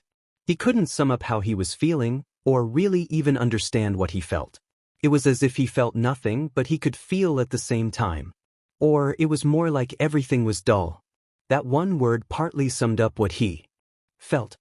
It seemed stupid and was hard for him to explain, but he couldn't walk into a room and smell the warm scents that had drifted into the air by the window he'd forgotten to close. He couldn't hug his mother and breathe in the cheap perfume she bought a week ago. When he walks into school, he no longer gets a vibe. It's no different from when he's at home or anywhere else. Nothing's different. He barely reacts to anything anymore. The news of a villain attack that'd send his classmates into a frenzy would barely even register to Midoriya. Desensitized would be a good word because really, nothing had any kind of effect on him. Sure, he'd laugh at something funny during class, and he'd feel the familiar coiling of a spring in his gut, but other than that, there was nothing. He had plenty of physical scars, but the ones in his mind were deeper than any of the ones on his hands or wrist. Carrying nothing but such obstinacy, today again I sleep alone on my bed. It's not like Midoriya hasn't felt lonely before. Yes, growing up with no friends proved to be difficult, and forced the timid boy to become more introverted, not to mention the flinching and reflexes that had bore themselves into his very being. The empty spot on his bed wasn't anything new. He was 15, after all. But his classmates that were dating seemed so happy. He wished he could one day find someone perfect for him, who would accept him for who he was and wouldn't be bothered by how damaged he was. Sometimes he just wanted someone to hug, to reassure him that he's fine. He just wanted someone there. But looking at his classmates' stories and seeing them all hanging out together, happy, and without him, he couldn't help the sniffle that left him. Better, without him. We who were but youths at some point start to change into young adults. He's scared. The future is intimidating, something that looms over Midoriya more than Kaken and even more so than the burly figure of All Might. It towers over the boy, ready to crush him with its weight. Just a little over a year ago, he was quirkless. Now, he's getting ready to become the next symbol of peace. He doesn't want to age, he wants to stay young forever. Midoriya just wants to be 15 forever, and not have to deal with the real world and its issues. He's not ready. I couldn't care a bit if I died, but I'm wanted alive by those around me. Midoriya was reckless, for one reason and another. Strange thing was, as tired of living as he was afraid of dying. He was afraid of never being able to grow old and see the world change around him, or to make it to the top of the ranks. He was afraid that the world would still go on without him, that this isn't some TV show where he'll live forever or get a second chance. Once he's dead, that's it. He'll never be able to have children or see new generations form and new heroes arrive. He wanted to thrive, but he wanted to stop whatever was going on with him. Whatever had been going on with him for as long as he could remember. Midoriya doesn't know why people make such a big deal out of ending your own life or hurting yourself. It's his choice, why should they get involved? Why do they have to stop him? Is he some kind of property to the doctors and his friends, and they suddenly have the right to help him? He should be able to do it without anyone trying to stop him. He doesn't care if they're concerned or don't want him to die, he wants it. It's his body, not theirs. Of course, he'd never tell them about what he's done to himself or what he wants to do. Those, among many other things, stay buried deep within the stuffed closet in Midoriya's room. He'll never show them his skeletons. Izuku Midoriya is hoping. During lunch, Todoroki shoots Midoriya a lot of hard glances, causing Midoriya to squirm uncomfortably in his seat. He ditched their training session today, panicking when he realized that the tracksuit would show off the way too obvious gauze on his wrist. Making sure his sleeve doesn't drop, he hesitantly grabs some food with his chopsticks, eyes focused on the table while he becomes lost in thought. It wasn't just Todoroki who seemed to be concerned in the young boy. All Might also stopped by, asking Midoriya if he was feeling all right as he guilty faked his sickness in Recovery Girl's office. Setting his chopsticks down, Midoriya feels his eyes sting with many unfavored emotions, particularly shame and guilt. He just wants to open the window and dive out like a bird, except he won't fly. He'll simply free fall for a few seconds, before splat. No more Izuku Midoriya? What a relief that'd be. He shouldn't be here.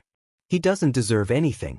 Midoriya's eyes begin to sting even more, and he inwardly curses when he begins to feel tears gather, threatening to spill down his face any second. He doesn't think his friends hear him when he excuses himself from their lunch table, hastily making his way to the bathroom. His phone is tightly clutched in his hand, knuckles turning white and nails digging into the case. Midoriya practically throws the stall door open, thankful for being alone in the restroom. Tearing his phone case off of his phone, his fingers search around for a few moments before he pulls out two very sharp pieces of metal. Midoriya could have almost completely calmed down at the sight if it weren't for the fact that he heard the bathroom door open right after he yanked his sleeve up. His hands fumble with the blades, and he cringes when it falls to the floor with a small clatter. Picking it up, he shoves it back into the crevices of his phone case, slipping it onto his phone. Pulling his sleeve down to conceal the angry, red lines, he impatiently waits for the person to leave. But when he peeks through the crack in the stall, he nearly has a heart attack when he sees a red and white blob of hair and holy fucking shit, what the fuck, white? Cupping his mouth in case he accidentally mumbles, Midoriya continues to stare through the hole, heart stuttering in his chest. Midoriya, Todoroki calls out, and Midoriya very nearly sheets himself, jolting up. Todoroki approaches his stall, and defeated, Midoriya unlocks it, staring down at the ground to avoid looking up at the boy in front of him. Are you okay? His voice is still as flat as ever, but there's something else edging it when he speaks. But Midoriya stays silent, hoping that he'll just leave. Eyes locked on the tile, he spots something glint, and his eyes widen, heart rate skyrocketing as he tries to convince himself that no, he couldn't possibly. He almost doesn't notice Todoroki bend down, cautiously picking it up in his hands and looking back up. Midoriya lets out a small whimper when his green eyes lock with a heterochromatic pair that holds a knowing look in them. I think you dropped this, Todoroki says, voice dropping a few octaves. It sends chills down Midoriya's spine. The thought that runs through his mind afterward makes bile rise up in the back of Midoriya's throat, unshed tears finally spilling over as his lip curls with a sob, and he has to hold himself up because he's really effed up now. He knows. Izuku Midoriya is hanging on. Everything's silent for a few moments, the only audible sound being the cries that leave Midoriya's trembling lips. Todoroki stands up, rolling the blade between his fingers before plopping it into the trash can beside him. Midoriya almost tries to stop him, but his legs feel like jelly and he's sure his knees are going to buckle any moment now. Being caught is one thing, but coming up with a plausible excuse is another. It's for an art project. Midoriya lies straight through his teeth, hoping Todoroki will buy the excuse. It was flimsy and probably wouldn't work. This was Todoroki of all people after all, and he was smart. He knew how to decipher fault from the truth when it came to Midoriya. Besides, they didn't even have art classes at UA. Midoriya. Todoroki consoles, contemplating whether or not he should place a steady hand on Midoriya's shoulder. He was never really good at comforting people, but this wasn't something he could ignore. The look of pure, unadulterated distraught on his friend's face made Todoroki's stomach roll. He should have known sooner. Midoriya, we have to tell someone. You know how serious this is, right? Todoroki tries again, not ready for the onslaught of words he gets in response. No!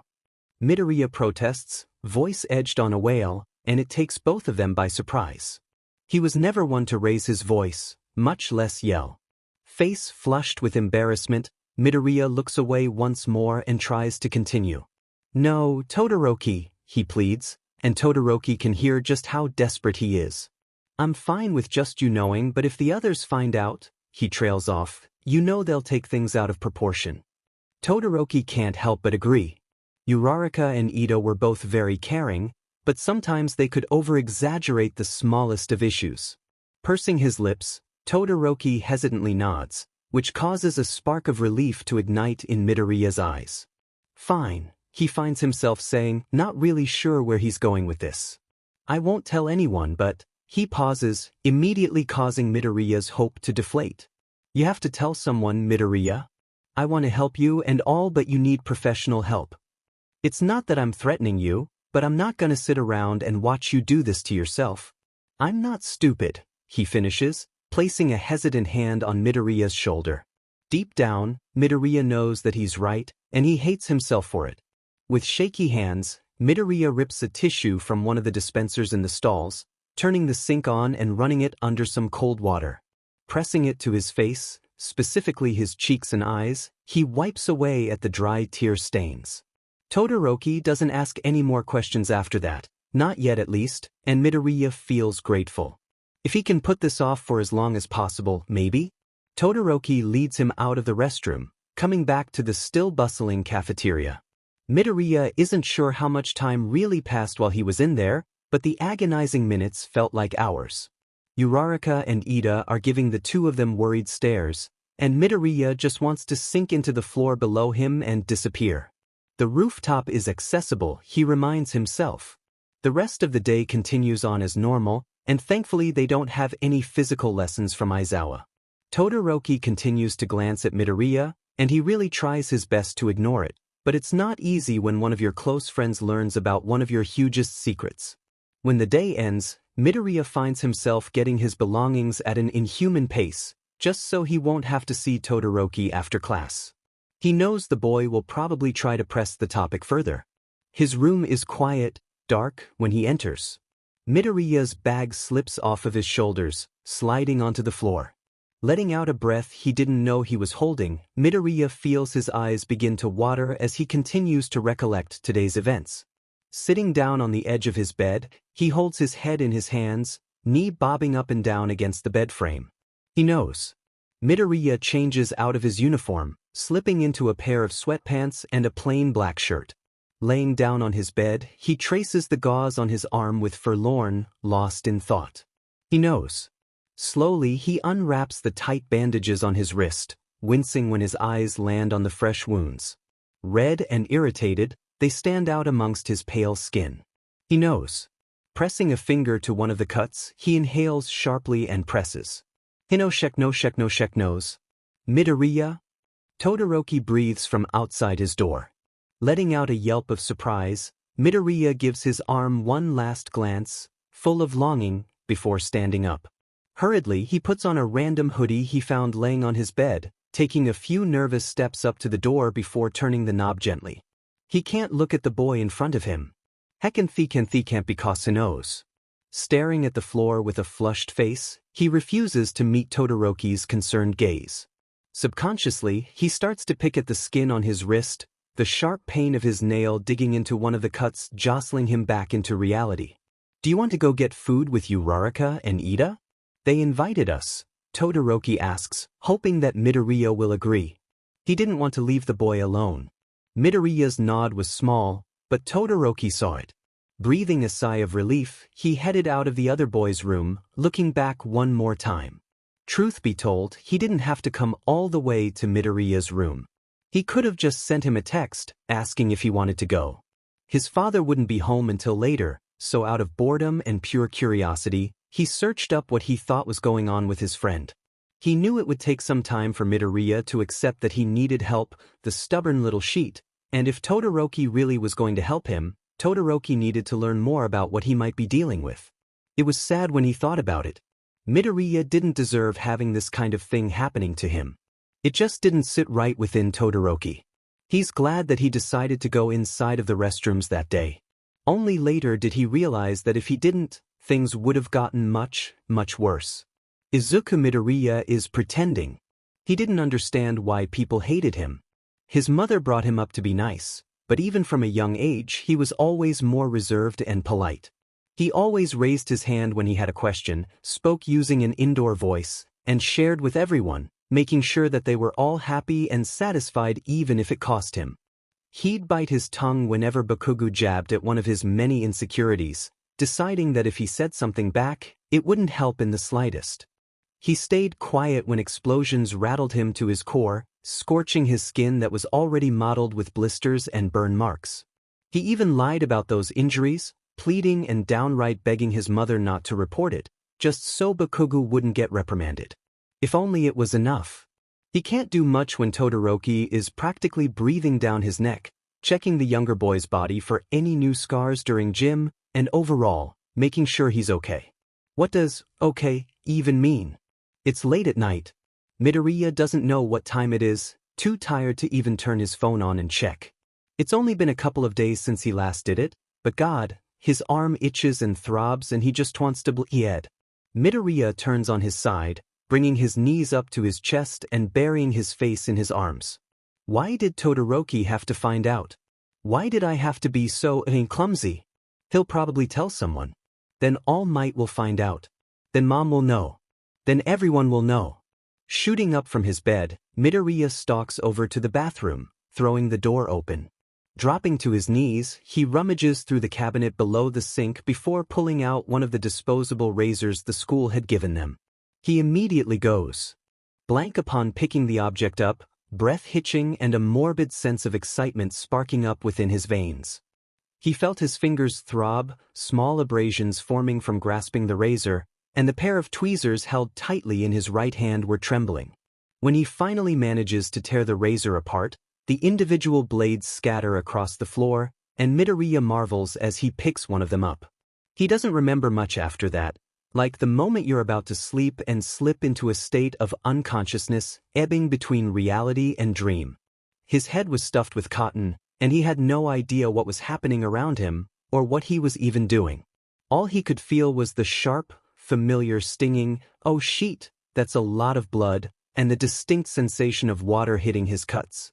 He vaguely remembered slipping into bed, and spending a good hour or so shuffling around because no matter the position he slept in, something would be pressing up against the wound on his arm. Eventually, he ended up picking up his phone and quickly sending Aizawa-sensei an email, informing him of his absence. Midoriya's head was pounding, like someone was taking a sledgehammer to his cranium, and his vision was beginning to turn green. He could barely make out the letters on his keyboard, everything turning hazy, blurry. Even on the lowest setting, the brightness on his phone hurt his eyes, forcing him to squint and look away. Without any choice, and fearing that his headache would get worse, Midoriya hit send without a second thought, and turned his phone off, tossing it to the side without a care in the world. He felt so tired at the moment. Overcome with exhaustion, Midoriya ignored the pain flaring in his arm and shut his drooping eyelids, praying that he'd at least get some peace while sleeping. "Hey, Kaken." Midoriya looks down, relieved as he flexes his fingers experimentally. Glancing out with a confused stare, he tries to make sense of where he is and what's happening. They're at the playground, which Midoriya immediately recognizes. He and Kaken used to come here daily after school, walking together with the stern warning of both their parents to stay safe. They're together, they'll be okay. Deku's own head pops out from behind the swings, a large smile plastered across his face as he runs over to Bakugo. He's holding an All Might action figure in his hands, which he hands over to Bakugo with glee. "Mommy got this for me, but I thought it'd be better if we share it."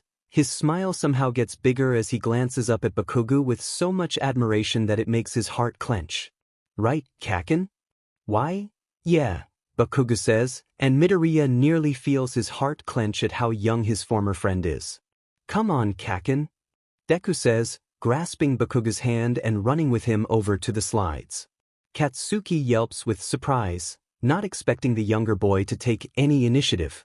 Midoriya feels his eyes soften at the sight. He can't remember the last time he and Kaken had ever done something together without arguing. Out of nowhere, the neighborhood kids emerge and enter the playground, waving at Bakugo. Deku shouts a couple of greetings, all of which are discarded and ignored. Bakugo's friends climb up the slide, one slinging an arm around Bakugo. "Hey Deku, what's your quirk?" one of his lackeys asks. Midoriya feels his eyes widen, everything rushing back to him. He remembers this, Deku pauses, looking down at his uniform and tugging at his sleeves nervously, trying to formulate any kind of a response. I don't have one." I'm quirkless, he says, glancing up at the kids for any kind of reassurance or sympathy. You really hang out with a freak like that, Bakugo? One of the kids scoffs, beginning to climb off of the slide, the others nodding and following suit. Oh, Bakugo begins, voice filled with utter disgust. That's a bad word, Bakugo. One of the kids cry out. I'm telling your mom. Midoriya can see Deku start to tremble a little, and he already knows what's happening. He's crying. One of the kids points out, jabbing an accusing finger at Deku, whose tiny fists ball up against his blue sweater. Though, a glare from the blonde beside him makes the others back off, retreating down towards to the entrance of the playground. Kaken leaves a while after that, something about not wanting to waste away at a park. He encourages Midoriya to go with him, but Midoriya refuses reluctantly. His mom told him not to wander off. One of the kids approach him, and Midoriya is too busy drawing shapes into the ground to notice. His foot comes into contact with Deku's side, causing the boy to topple over, tears spilling out of his eyes like an overfilled glass of water.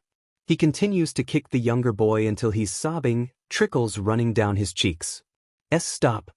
He cries out, distressed and curled into a ball, brings his hands up to his head in an attempt to shield himself. For a moment, Midoriya locks eyes with his younger self, and he can see the hurt, the pain, and the absolute betrayal in those green irises as he's continuously hit. The other kids have joined in, fists and feet and everything, coming at Deku with a tenacious force for a couple of children. He hates it. He hates himself. A particularly rough kick to his side causes a scream to rip its way out of child him's throat. Stop it, please. Stop it. He's bleeding. One of the kids says, and child Midoriya's hands barely cover the expanse of bruises covering his abdomen. You won't tell anyone, right? Another asks after the other kids run home, afraid that an adult would see what was going on, and they'd get in trouble. Oh, okay, Deku begins. I want to tell. Deku glances up at the kid, through the mop of green that is his hair, and flashes him a weak smile. The part after that, though, is something Midoriya didn't remember happening. Suddenly, his younger self is surrounded by the shriveled form of All Might, who is pointing an accusing finger at the young boy. You're the reason I'm like this, he says, blood dribbling down his chin. I can't help but feel a sense of regret for choosing someone so inexperienced. He laughs, but it's not the usual light-hearted, enthusiastic laughter Midoriya is used to. His laugh is bitter, sarcastic, and full of hate. Midoriya feels his heart stop. All Might lifts up the end of his shirt, revealing the mangled mass of scar tissue on his abdomen, bumpy and uneven. Suddenly, like a mirror, he shs. Midoriya's ears are ringing as his mentor falls to the floor, lifeless. It takes a few moments for it to register, but when it does, he screams, trying to run as fast as he can to help All Might. His mind is racing at an inhuman speed, frantic thoughts, and panicked sobs ripping their way out of his throat. He can hear himself shrieking in horror, but he can't make out what he's saying. Midoriya's arm reaches out desperately, trying to get to All Might. But something is holding him back. They're gripping onto him, like some kind of F-up anchor that's keeping his feet rooted to the ground. Midoriya's thrashing, kicking, punching, doing whatever he can think of to escape the phantom hold on his body. Tears spill over, and Midoriya crumples to the ground, shrieking into his hands because that's all he can do. What kind of hero is he if he can't even help someone right in front of him? This is your fault. His classmates are suddenly around him. Midoriya feels so small. Underneath their intense glares, their faces are contorted into a look of pure disgust, eyebrows knitted together in a scowl. This is your fault. Midoriya seizes up. No, it can't be his fault. His mom is suddenly there too. Her once friendly, warm expression is now one of hatred. She's yelling at him about how if he had a quirk, maybe their dad would have stayed around. Maybe if he was quick enough, he would have saved Bakugo and Ida. Maybe Todoroki wouldn't have to be so worried about him constantly. Maybe he could make his mom proud for once. Maybe. This is your fault. Midoriya wakes up screaming. Sweat laments his entire body, chest rising and falling frantically. His eyes dart around his room, taking in a million sights in a second. Midoriya's heart feels as though it's about to pound out of his chest, one hand clamped over his chest as another tremor rocks his entire body. His nails are digging into the soft flesh of his chest, breathing erratic and eyes stinging with a new layer of unshed tears. "All Might," he whispers, edged on a cry. Midoriya tries to remind himself that it wasn't real, that it couldn't have happened. A sharp pain in his jaw draws his attention away, and only then he can see that his hand is clamped around his face, nails sinking deeper into the flesh on his chin. Hissing, he pries his hand off of himself, wincing at the sight of blood on his nails. He stays on his bed, breathing and look around his room wildly, before standing up. Midoriya immediately regrets it as he racked by a horribly fit of nausea, clinging to the wall as he makes his way over to the bathroom.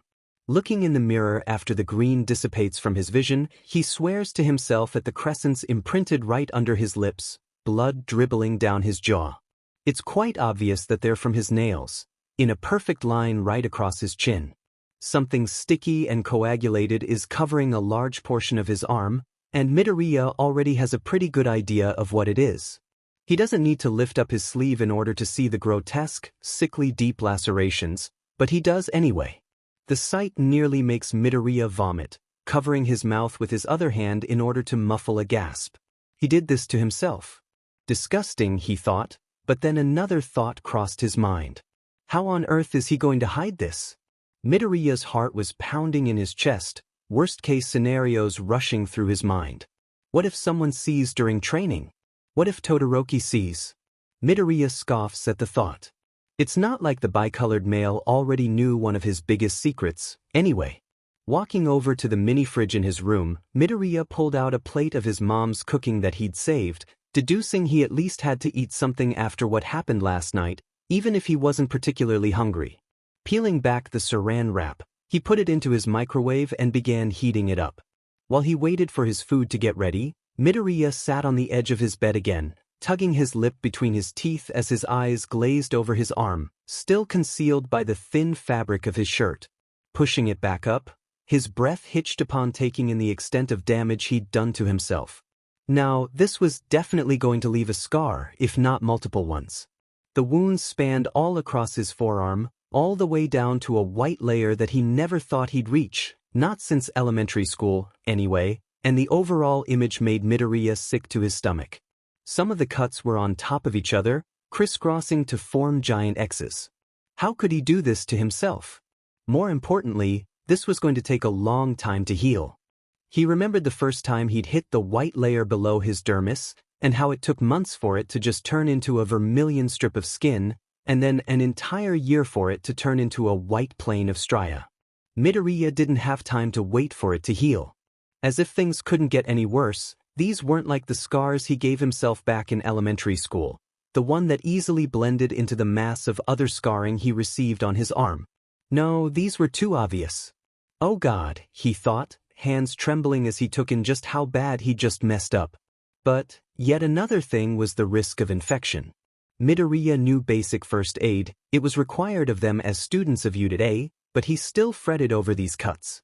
Keeping them clean would be a challenge, especially during training or if he gets into a fight. Why didn't I effing think before doing this? What can I even do to hide them? Bandages would raise suspicion, especially in that general area, but I'm already known for being reckless, so I could just pass it off as me overusing my quirk again. But then Recovery Girl and All Might would keep on asking to see it. It'd be even more suspicious if I had it on for months, not to mention, Todoroki would realize immediately. Can I even pass it off as just another villain? What am I supposed to do? The microwave's rapid beeping snapped Midoriya out of his thoughts. Standing up, he fought the urge to cry, pulling out the steaming plate of fried rice and vegetables. Sighing, he rummaged through one of the cabinets below the microwave, pulling out a plastic fork. Setting the plate down on his desk, he inhaled, relaxing at the smell of warm herbs and peas. His mother's cooking really made him feel at home. He ate in silence, staring at the wall while lost in thought. The first priority would be keeping his wounds clean. He'd let them air out for a little bit, but then he'd bandage them.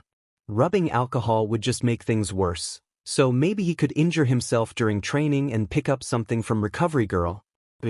Recovery Girl. Midoriya smiled to himself, relief flooding his system. How could he forget? He could get injured on, say, his leg, during training, and since he'd be wearing his full-body costume, it'd conceal his wounds, as would the support items on his arms. Then, he could go to Recovery Girl and ask her to heal him all over just in case, and boom.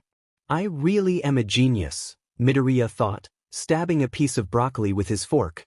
The food in itself wasn't bad, but it tasted like nothing as Midoriya chewed each morsel.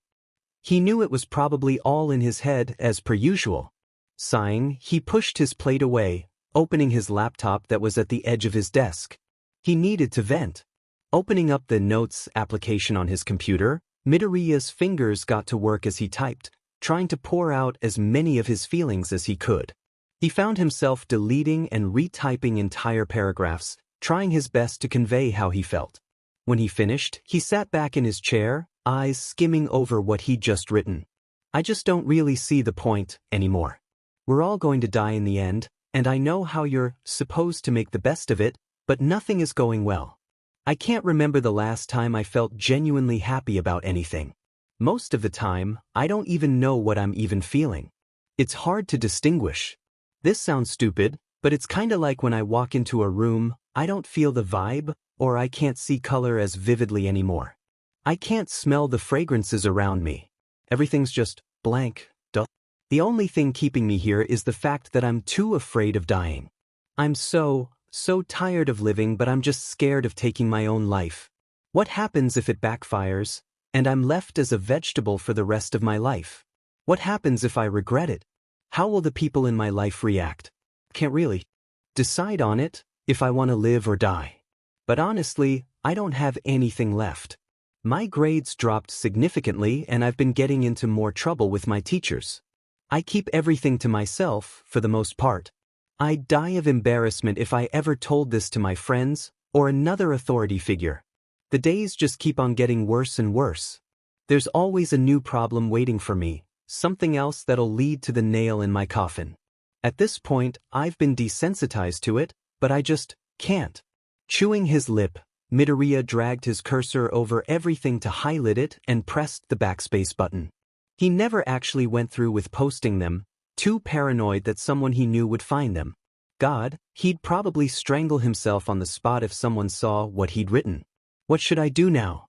Midoriya grumbled, banging his head lightly against the splintered surface of his desk. Obviously, he didn't have school, and with the security, he wasn't allowed to leave often.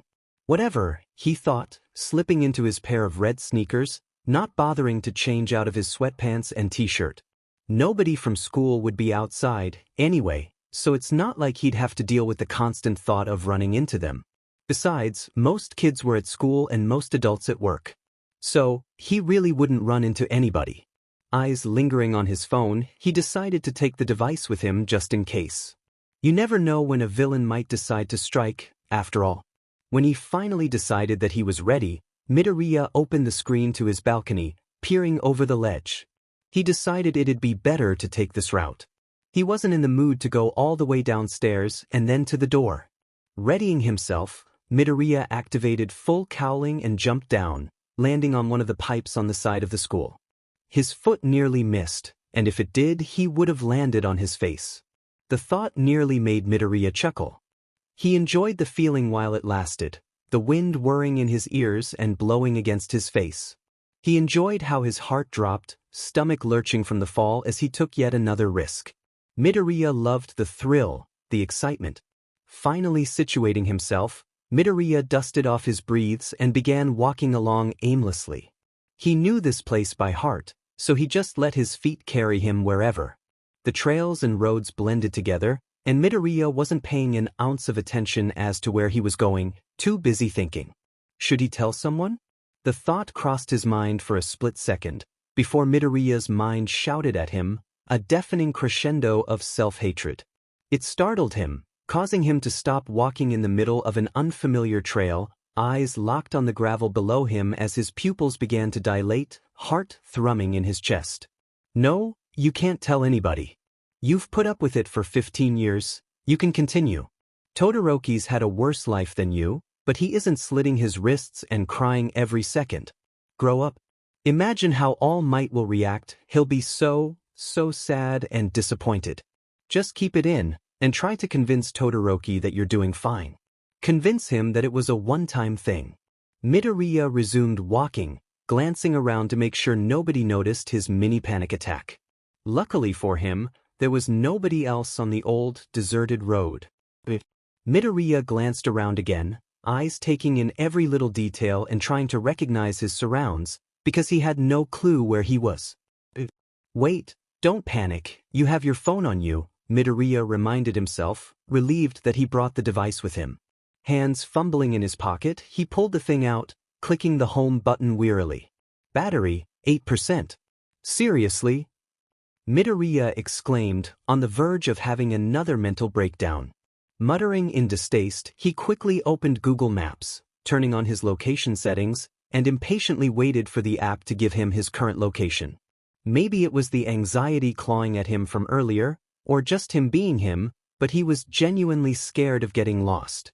Midoriya feared the though of rotting away somewhere, knowing of his impending fate, and having nobody come for him. Knowing that out there, somewhere in this world, someone was experiencing that, Midoriya bristled. He was lucky to have his phone, even if was on the verge of dying. Eyes trailing over his phone, he let out an almost relieved sigh. Hosu District, Ishikawa. So he wasn't that far from home. Lifting his gaze up from his phone, Midoriya took in his surroundings once more. But how the hell did I manage to get this far? Pursing his lips, Midoriya began walking once more, following the directions that the app gave him. He watched as the percentages on his phone slowly dwindled down, and even when he put it on low battery mode and turned the brightness down to the lowest setting, it was on 3%. Well, at least he was close to one of the markets he recognized. From there, it'd be easier to make his way back to Heights Alliance. His surroundings were becoming easier to distinguish, so he didn't really have to worry about getting lost anymore. He could also buy a charger at one of the shops and charge his phone while eating at the nearby cafe. Not bad, he breathed in a sigh of relief. Midoriya approached the dollar store, relieved that he finally found a building with people in it. Entering the establishment, he looked around for a bit before making his way to the electronics section of the store. He struggled for a bit to find a charger that suited his phone, taking the last one in stock and bringing it up to the register. Fishing inside of his pocket, he awkwardly pulled out a $5 bill, sliding it over to the unamused cashier in front of him. "Thank you for your purchase," they said, sounding almost as dead as Aizawa. Thanking them, Midoriya exited the store, walking to the store just across from where he was. He came here with his mom often as a child. They'd eat and talk, and sometimes, their dad would be there to accompany them. The place in itself wasn't anything special. Run-down beige walls with chipping paint, and chairs that were surely older than Gran Torino himself would probably seem mundane to anyone else. But for Midoriya, the place made him feel a heavy sense of nostalgia. Taking a seat by one of the windows, Midoriya plugged the charger into one of the outlets in the wall, hooking it up to his phone. The screen flashed for a moment, indicating that it was working. The first thing Midoriya did was call an Uber to pick him up. After that was settled, he decided to just check his notifications. According to his phone, school ended a little more than an hour ago, and he also had a plethora of missed messages from his friends. Todoroki, you were absent again 3:13 p.m. Todoroki, unlock your door. Uraraka and I brought you food 3:31 p.m. Todoroki, where the F are you 3:40 p.m. Midoriya felt sick to his stomach. He couldn't imagine how worried Todoroki must have been, must still be, with each passing minute that he doesn't reply. Hastily, his fingers get to work on the keyboard. Midoriya, I'm so sorry Todoroki 4:04 p.m. Midoriya, I went outside for a bit to clear my head and got lost. I'm fine now 4:04 p.m. Midoriya didn't have to wait long before the three dots at the corner of his screen appeared, indicating that Todoroki was beginning to reply. Todoroki, do you want us to pick you up or SMH 4:05 p.m. Todoroki, don't do that sheet again, you scared us 4:05. Damn it. The guilt that was eating at him yesterday was now clawing at his gut again. and the mere thought of having to face Todoroki made him feel uneasy. Midoriya, no, it's fine. I already called an Uber. Thanks for the offer though. Todoroki, 4:05 p.m. Todoroki, alright, 4:06 p.m. Todoroki, unke if you need something. 4:06 p.m. Todoroki, by Midoriya, 4:06 p.m. Let me know if you need something. Midoriya breathed out, tugging at his sleeve. Images from last night flashed through his mind, blood smeared across his arm, sticky and coagulated and disgusting as it stuck to his skin, getting embedded underneath his fingernails. Midoriya, I will. By Todoroki. 4:07 p.m. Liar, his brain screamed at him, UNLIAR. Izuku. Midoriya is exhausted. Between his house and the dorms, Midoriya always found himself outside. There, it was less likely he'd run into anybody from school, thus, he didn't have to interact with anybody. Even just talking with someone was getting difficult. The act of actually having to hold a conversation would eat away at his already diminished energy. He didn't understand why he was tired. He'd been sleeping all day. Oftentimes, he'd find himself standing behind the railing of the bridge he'd stumbled upon when he was a kid. Back then, the bridge seemed like a fun place to use during hide and seek, but as a teenager, it seemed to serve a different purpose for him. When his thoughts would get too muddy, or the burden of one for all would crush him, he'd be there. Just sitting, thinking about everything. Sometimes, he'd have to force himself to walk away, out of fear that he might actually jump off. He was in class as of now, shooting exasperated glances at the board. Midoriya could feel Todoroki's gaze, burning holes into the back of his head with the sheer intensity of his gaze. Ever since he walked into the classroom, he could feel something was off with the bicolored male, but Midoriya couldn't quite put his finger on it. Sighing, Midoriya continued to make attempts at paying attention to whatever was on the board. He could read the words on it, but he couldn't interpret them. From the minute he woke up, Midoriya felt like complete and utter shit, but decided that he couldn't miss yet another day.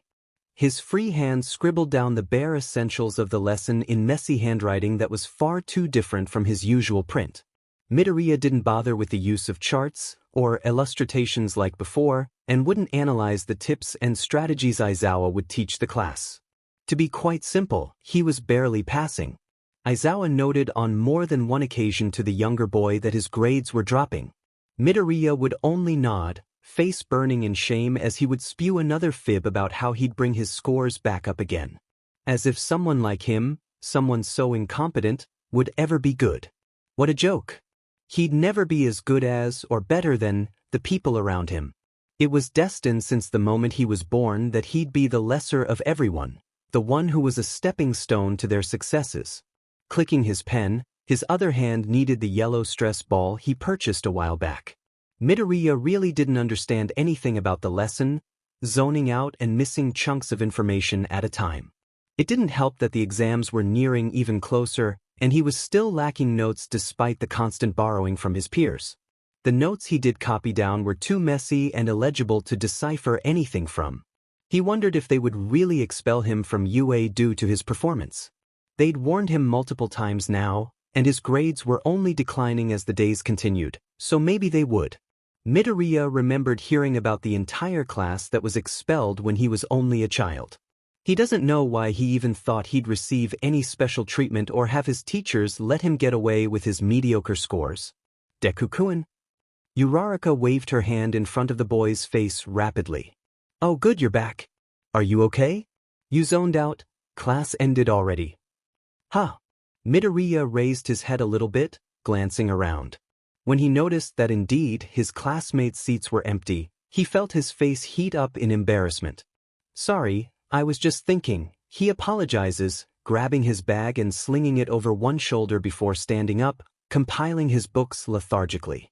Uraraka's eyes remained him for another second, a painful, uncomfortable one, before she rested her palm on his shoulder. Midoriya jolted at the sudden contact, looking up at her with a trace of confusion visible in his expression. Are you sure you're all right? She said, sounding hesitant. Ida was right, you've been out of it lately. Already, Midoriya felt his gut twist uncomfortably. He really hated stuff like this. I'm fine, Uraraka-san, he confirmed, forcing the edges of his lips to curve upwards into a faux smile, one that he'd learned how to perfect over the years. Uraraka opened her mouth like she wanted to say something, but closed it. Midoriya knew she'd bring it up later, but he felt relieved that she was dropping it for now. He already had Todoroki watching over him like a hawk. He didn't need Uraraka adding on to that too. Midoriya slowly made his way down the hallway, waving goodbye to Uraraka, who had to leave early in order to talk to Nizu about something that was awfully important. Upon taking his usual seat at the lunch table, Midoriya noticed Ida and Todoroki staring at him as if he'd just chucked a puppy into the stratosphere. It made Midoriya uncomfortable, to say the least. Hey, Midoriya. Todoroki set down his soba noodles for a moment, eyes locking with Midoriya's. Why were you absent yesterday? Are you still sick? Ida asked, concern seeping through his voice and wedging its way into Midoriya's already weak heart. He was making them worry. Midoriya raised his hand behind his head, scratching nervously. I just wasn't feeling. Well, I nearly threw up. Decided it'd be best for me to stay home so I wouldn't get you guys sick, he finally settled, flashing his friends a brief smile to try and convince them that yes, he was fine. He felt his arm twitch as if it was saying, "You liar." Ida opened his mouth to say something but was cut off by Todoroki. You've only missed a day before, Midoriya. You should get it checked out if you're still sick. It's been days, he said, going back to chewing on his soba. Why? Don't worry guys, I will, Midoriya sighed, chopstick stabbing the yolk of the egg in front of him. He watched as the gooey, yellow center oozed onto his rice, inhaling the scent of katsudon. He could always trust his mom's cooking. Midoriya ate slowly but surely, enjoying each and every bite. He'd contribute to the conversation, adding additional information on another hero versus villain fight that had happened recently, or just inserting lighthearted jokes. It'd be a while since Midoriya enjoyed himself like this, where he just felt peaceful. As they prepared to return to their classes, and Midoriya was walking back up with Ida and Todoroki, he spotted Uraraka. She was outside of Nizu's office, waving her hands around frantically to the creature that stood just a bit higher than her hip. They looked immersed, to say the least. Uraraka! Midoriya beamed, waving a hand at her. She tore her eyes off of Nizu, seemingly startled. Though she waved back, she seemed hesitant, something that made Midoriya feel a bit worried. Was what she and Nizu talking about something personal? Maybe something with her family again? Midoriya couldn't help but feel a sudden sense of unease upon approaching his friend. Hey guys, Uraraka smiled, lips wobbly as she approached the three. Ida offered his usual grin, and Todoroki let out a simple, hello. As they began walking, the group immediately began talking, but Midoriya noticed how Uraraka seemed more withdrawn than usual. She was glancing around every once in a while, fidgeting with her fingers subconsciously. One thing he didn't notice, though, was Nizu's lingering gaze as the four of them left for their next class. Izuku Midoriya is dreaming. For Midoriya, sleepless nights were spent outside, in the quaint confines of his balcony. He'd stand there, leaning against the railing whilst peering out on the veranda. Midoriya enjoyed watching the sky fade into a gentle salmon color, stars slowly becoming engulfed in hymns of light until they were no longer visible. He'd get lost in thought, thinking of his issues or just thinking of nothing at all. The way in which he'd observed the birds and other creatures come to life sent a pang through Midoriya's heart for reasons he himself didn't understand. It was almost therapeutic in a way. He wondered, sometimes, what it'd be like to step over the railing. Midoriya wondered what it'd be like to feel the wind rustling, weaving through his thick curls and blowing again his thin, yet taut frame. Of course, he couldn't do that. Yurei was aimed with sensors and cameras, and with recent events, the security has only just been getting more strict. Midoriya's sure that if he were to step just a little bit off the edge, he'd have pros coming to swipe him up off his feet and back onto the ground. It'd surely cause a scene, and he could already imagine Minoma, the boy from Class 1B, poking fun at him. Then Midoriya would be placed into a mental institution, stuff would happen, yada yada yada. Recently, they'd be getting screenings too. Apparently the fact that they'd literally had to fight for their lives more than once, coupled with the fact that they'd witnessed classmates on the verge of death, was more than concerning. Mandatory mental health assessments were happening more and more often, and each time, it was getting increasingly more difficult for Midoriya to lie through it. The singed fabric of his hero costume, damp and moistened with mud and dirt, drew his attention away. Midoriya was currently in Recovery Girl's office, waiting for her to finish up healing Todoroki. They'd both been partnered up to fight against Bakugo and Kaminari. While Kaminari, with no offense, was easier to subdue, Bakugo proved to be a challenge even for the two of them. In the end, though, they won, but they bared gnarly wounds to show it. Midoriya praised himself for being able to slip away from Todoroki's prying eyes and change into his hero costume without any trouble, undoubtedly and effectively keeping the wounds on his arm hidden. It was a bit troublesome to fight, though, as Midoriya had to adjust his costume every few seconds due to how it would rub up against his arm uncomfortably. He recalled nearly screaming at Kaken's well-aimed blast that seared part of his already injured wrist, and he tried so hard not to start crying. You'd think that after breaking nearly every bone in your body, to the extent of wearing down your ligaments, that you'd be almost invincible to pain. But it hurt so bad. It felt like someone was taking a needle, putting it under a flame, and then stabbing it directly into his arm, once, twice, hundreds of times. Midoriya lost count when felt the first few rivulets of blood begin to lick at the bruised skin of his arm. Even after the initial explosion was over, it continued to ache and throb with a sensation Midoriya had never felt before. He'd had his fair share of charred skin, burnt hair, and blisters, filled with fluid and painful to the touch, but it wasn't until then that Midoriya realized just how bad it felt atop fresh cuts. The smell didn't help either, and he truly felt as though he was going to hurl his guts out, in the middle of a fight, with all of his classmates there, watching. Midoriya, it's your turn, Todoroki's voice snaps him out his thoughts. Turning his head to the side, Midoriya bobs his head up and down in the gesture of a nod, making his way toward the reclining bed. He sat down on the soft mattress, feeling it sink below his weight. Todoroki stopped at the doorway, shooting Midoriya one last glance, which didn't go unnoticed. What did you do now? Recovery Girl sighed fondly, punching in the characters on her keyboard. Midoriya flinched, already feeling himself begin to sweat nervously. Kaken just hurt my leg. I was wondering if you could heal me all over, though, just to be sure, he said, forcing his voice to sound leveled and calm, both of which Midoriya wasn't at the moment. Recovery Girl raised an eyebrow, jumping down from her spinning chair. If you have any other severe injuries, let me see them, she asked, intertwining her fingers together. I think it might just be a bunch of small ones, but it'd take forever to dress them all. Besides, we have training again tomorrow, he said, hoping he didn't sound too desperate. Recovery Girl nodded, making her way over to Midoriya compliantly. Midoriya sighed, relieved. Smooch. Midoriya felt his wounds begin to sew themselves up together, skin reforming and blood beginning to dry. Already, he felt tired, but was more than jubilated that he wasn't feeling open cuts rub against his costume. Here, Recovery Girl said, extending a lollipop to Midoriya. He took it, unwrapping it hesitantly. Thank you, he mumbled, sticking the lollipop in his mouth and pressing it against his cheek. Peach flavor? All right. Now get out. I have a million other students to treat. And I swear, she said, jabbing her finger directly at a confused Midoriya's face, if you come in here with a broken bone, I will kick you into the sun. Understood. Thank you, Recovery Girl. He beamed gratefully, standing up and making his way to the exit. He was surprised to see Todoroki leaning against the wall of the exit, staring expectantly at him.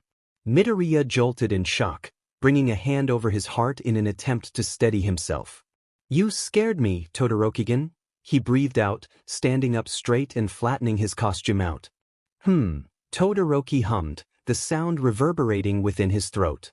Midoriya looked up at his friend, concern edging his expression. You alright? I know you're quiet, but you seem off.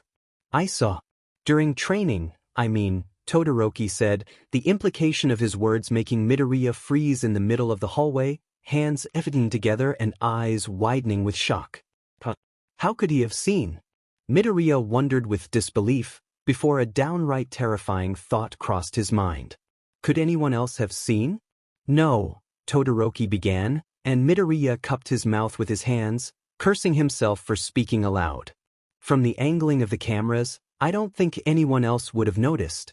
Besides, it was only for a split second. Oh, Midoriya whispered, a relieved gust of air.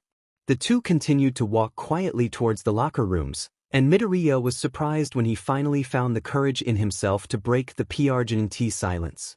Todoroki-kun, he said, watching Todoroki turn his head to the side in order to gaze at him. I'm sorry. It's fine, Todoroki offered. I don't expect you to immediately stop, but if there's a next time, just come to me. Or someone else. Just do whatever you need to. Turning around, Todoroki faced Midoriya, who had tears threatening to spill down his face. You're my friend, Midoriya. I want to help if I can, he said, and that was when Midoriya felt the dams burst. Hot tears leaked through his eyes that were screwed shut, hands fisted at his side beginning to shake as a sob rose from his throat. Midoriya sobbed, bringing up a hand to cover his face. Through the mass of tears impairing his vision, he could make out Todoroki's solicitous expression, which only sent another pang of regret straight to his heart. I'm so tired, Todoroki-kun, he shuddered, voice coming out shaky and weak as more tears began to flow freely down his cheeks, coming into contact with the tiled floor moment after. We should go somewhere else, Todoroki offered, watching Midoriya let his head bob up and down gently as an indicator of his compliance. They both turned, entering the boys' restrooms. Midoriya understood why Todoroki wanted to get out of the hallway. It was a private conversation, and to be quite honest, Midoriya would probably launch himself into the sun if he ever ran into one of his classmates while in the middle of a mental breakdown. As soon as the door closed, Midoriya leaned against the sink, suddenly feeling as though his legs were going to give out at any given moment. Pins and needles were scraping against his skin, hot and scorching, and oh God, he's really having a panic attack now. Short of breath, Midoriya gasped, trying to take in as much oxygen like a parched man. His hand made its way to his side, nails digging into his thigh so roughly that he was already feeling the blood begin to bead, and yes, blood. Midoriya, Todoroki comforted, placing a steady hand on his shoulder. It's all right. You're fine now, he mumbled, unsure of exactly what he was doing.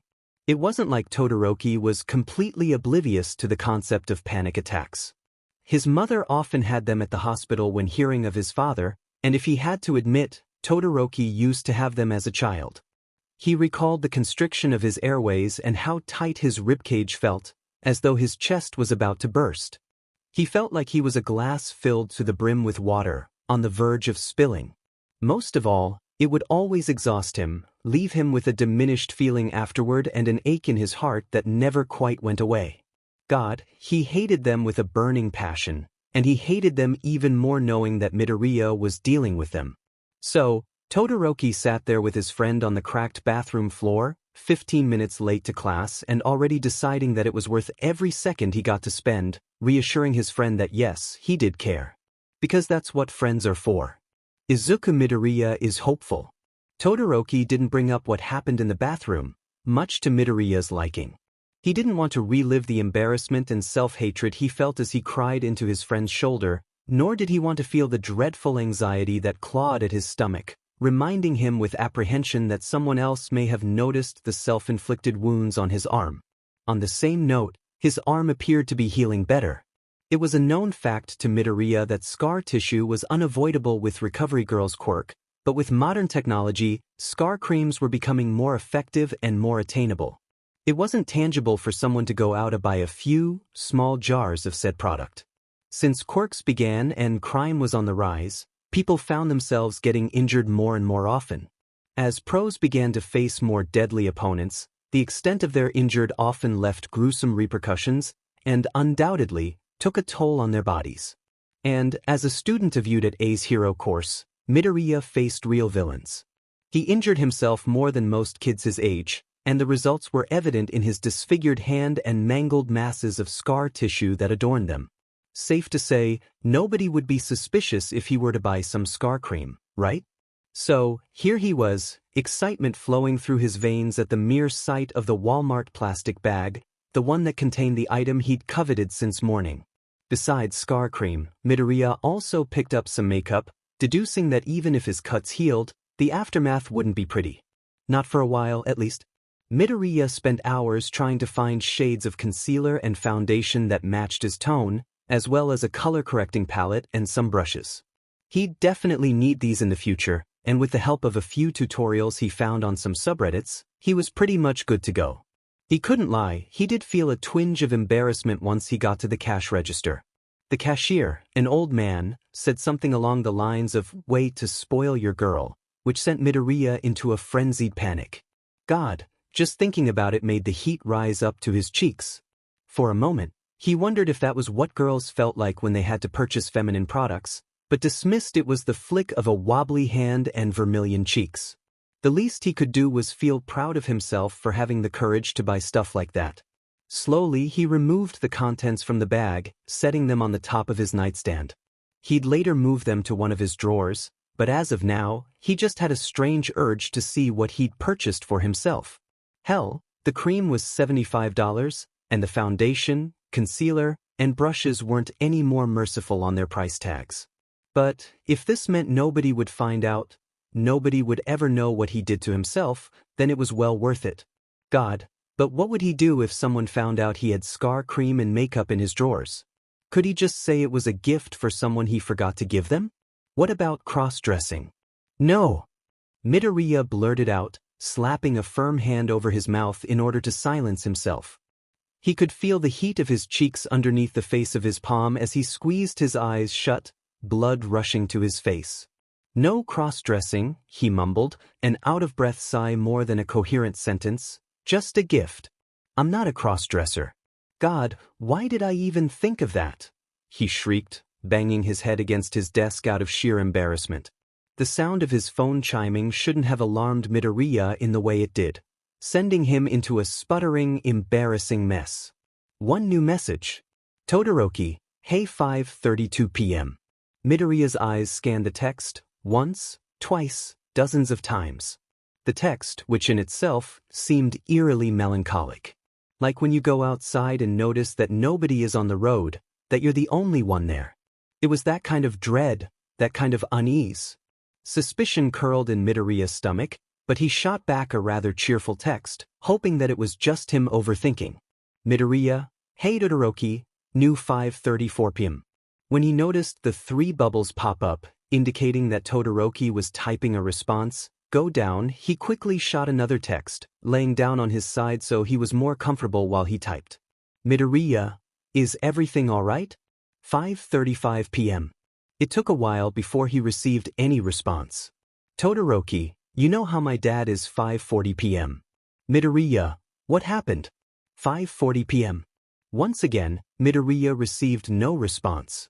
Eyebrows furrowing together, he felt concern begin to knead its way through his stomach, fingers hastily making do on the keyboard of his phone. Midoriya, hello? Todoroki? 5:43 p.m. When he felt like that wasn't enough, he quickly added, do you want me to come? Over? 5:43 p.m. Maybe Midoriya thought he was crossing a line. Maybe he was jumping too quickly. But Todoroki didn't seem to mind. If anything, his response was almost welcoming, if it weren't for how strange it was. It was like Todoroki wasn't trying to give away any information to Midoriya, that he was holding himself back from spilling everything. Todoroki, I'm not in my room, I'm at the park 5:44 p.m. Todoroki, but sure if you want a 5:44 p.m. Getting off of his bed, Midoriya slowly pushed himself up, feeling a splitting headache begin to settle within his cranium. However, he ignored it, slipping his shoes back on and opening his door to speedwalk towards the exit. He wondered why on earth Todoroki was still outside, considering that their curfew would be taking place in just a few hours, but pushed his assumptions and worried thoughts to the back of his head. Todoroki needed him now, and the least he could do was show up, especially after everything the older boy had done for him. When he finally made his way to the park, the sun had begun to dive below the horizon, clouds covering the sky like a blanket. He took in the familiar sights at the park, such as a woman with her baby in a stroller, someone tossing a ball for their dog to catch, and toddlers playing clumsily with small baseballs, chubby, uncoordinated limbs chucking the ball recklessly. It almost made him smile until he remembered why he was there. "Todoroki-kun?" Midoriya asked, voice echoing throughout the empty, dark park. Looking around, his eyes desperately searched for his friend, until he felt a hand clamp down on his shoulder. "Eek!" Midoriya screeched in surprise, drawing the attention of a few parents, who shot some confused glares at him. Flashing an apologetic glance at them, he turned around, green irises locking with a heterochromatic pair. Any words that Midoriya wanted to say then and there died on his tongue, throat suddenly turning dry. To say that Todoroki looked disheveled would be an understatement, Midoriya figured. His hair stuck up in all directions, red and white strands interlocking messily, frizz making him almost look like Kaken. He looked exhausted, dark circles encompassing his eyes, which held a spiteful look in them. Bruises, dark black and purple, littered his face, dry blood crusted around his nose and chin. With horror, Midoriya realized that some parts of his hair weren't just red mixing with white, it was the blood that had matted into the white, forming tangled knots. The way he held himself wasn't any better too. He was trembling, shoulders taut and ridged as though he was cold, bottom lip rolling between his teeth, a telltale sign of his anxiousness. "Did he do this to you?" Midoriya asked after a few moments, voice shaking with so much anger that he didn't even know he could possess. Todoroki nodded, looking more angry than anything. "Got mad after I yelled at him." "How?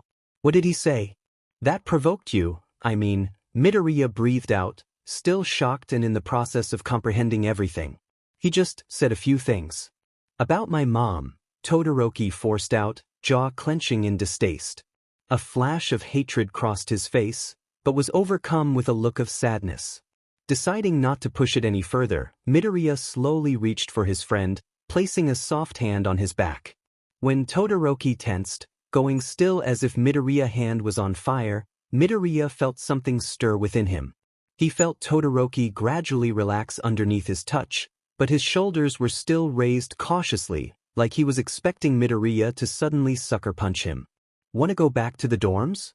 It's cold out here, and we can talk more privately there," Midoriya offered, relieved when Todoroki complied. He knew it wouldn't be any better than staying outside, but he just couldn't stand the pegging feeling of unease every time another adult shot a curious look at him and Todoroki. The walk back was silent, save for Midoriya trying to start conversations with Todoroki, only to hear a curt grunt or receive small nod as affirmation. Eventually, he gave up, deducing that Todoroki probably wasn't in the mood to talk right now. To be fair, he did just get hit by his father, again. Midoriya held the door open for the boy, and the pair hurriedly made their way over to Midoriya's room. Ignoring the calls of their classmates, they entered, shutting and locking the door behind them. Walking over to his bed, Midoriya untied the laces on his shoes, plopping them down on the ground. With a twinge of embarrassment, he took note of the hoodies and other articles of the clothing that lay scattered on the floor. "Sorry about the mess," he smiled sheepishly at Todoroki, standing up to rummage through his closet.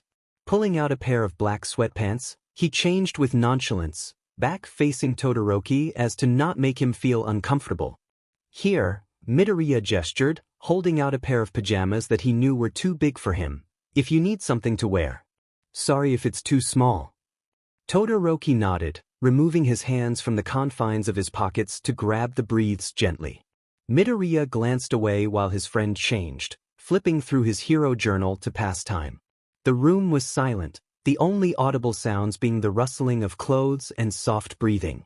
"Do you still want to talk about it?" Midoriya asked after a beat of silence. When Todoroki glanced at him, eyebrows creasing together, he immediately took back what he said. I mean, if you're comfortable with it. I don't want to rush you or anything," he backtracked, hands flying desperately in the air. "It's just better to talk about these kind of things," he concluded. "No," Todoroki's sharp voice cut through the air, startling Midoriya. "I wouldn't mind talking about it. I'm just tired right now," the older boy exhaled, running a hand through his hair in exasperation. Oh, Midoriya breathed in before he was cut off by Todoroki. I don't want to go back to my room, he stated, gaze dropping and fists clenching. The design, it reminds me too much of my house. Ugh. Do you want to sleep over, then? I can invite Ida-kun if you want, Midoriya offered. It had been a while since he had a sleepover, which of course, was with Bakugo. Todoroki shook his head curtly as his offer, jaw opening in a yawn. No, Todoroki objected, I don't think I want to see anyone else right now, I don't know if I could put up with them, he sighed. I'm not used to being around a lot of people. Midoriya felt proud that Todoroki trusted him so much, but of course, his brain decided to screw things up, once more at the notion of having Todoroki in his room. A thought crossed his mind, one that made his stomach roll with anxiety.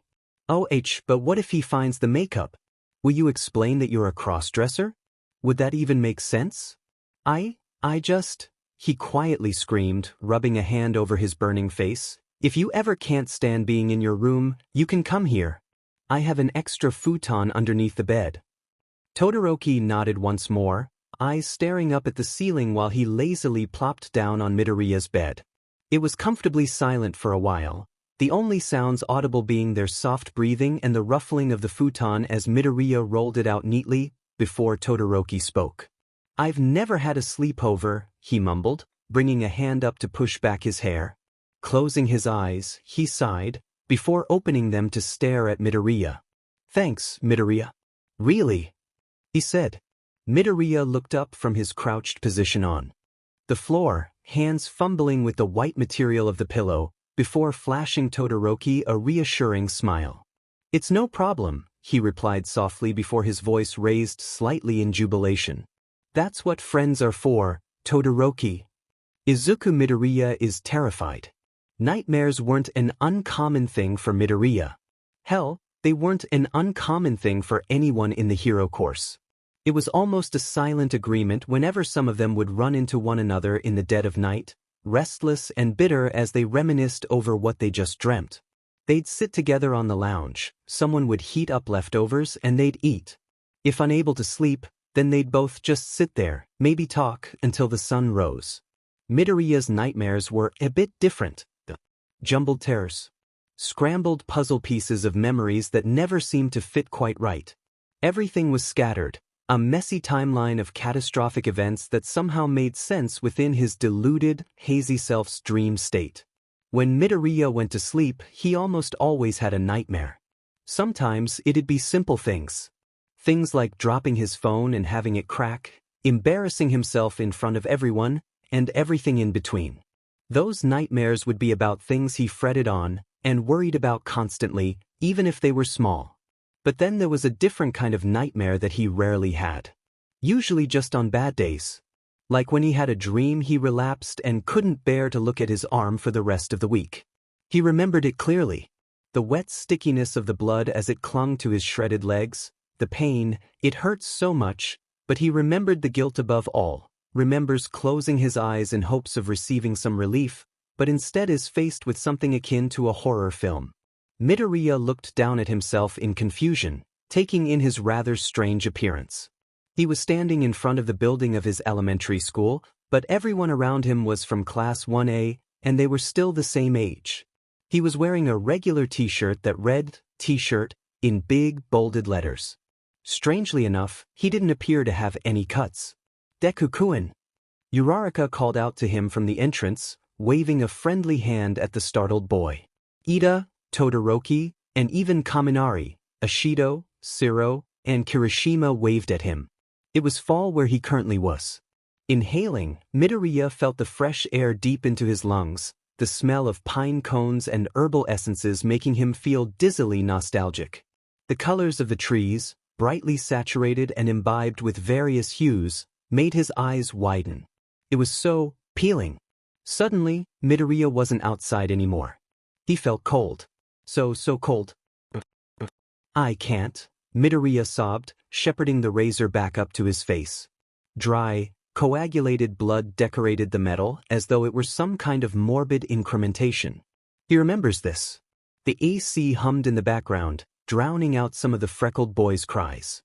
He continued to add cut upon cut to the myriad of scabs he accumulated on his thighs, feeling the blood dribble down past his leg as he brought his knees up to his chest in order to get a better view of what he'd done to himself.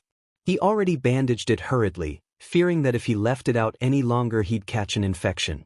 It didn't feel like enough, though. Inhale. Go.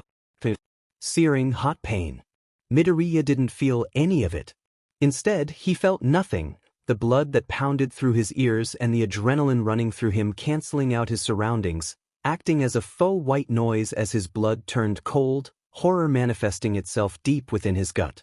It took a few seconds for it to register. The cut Midoriya made was deeper than any of the ones he'd ever made, spanning across a good portion of his thigh, say maybe an inch or two long, and all the way down to the white layer, even cutting through the bandages he placed on his previous cuts. Midoriya was still, deadly silent as he watched the blood begin to seep from the corner of the cut, and then, it finally hit him, how badly he just effed up. Oh God, he breathed out. Oh my God, I'm sorry. I'm sorry, he sobbed, immediately reaching for the pile of tissues that sat next to him, making the bed creak under his weight. I'm sorry, he continued to cry out desperately to nobody, shifting on his bed. I'm sorry. Midoriya broke into a guttural sob that made his entire body shake, fat tears and snot rolling down his chin. He felt so small. So weak. So useless. I'm sorry. I'm sorry. I'm sorry. Blood. Cold. Water.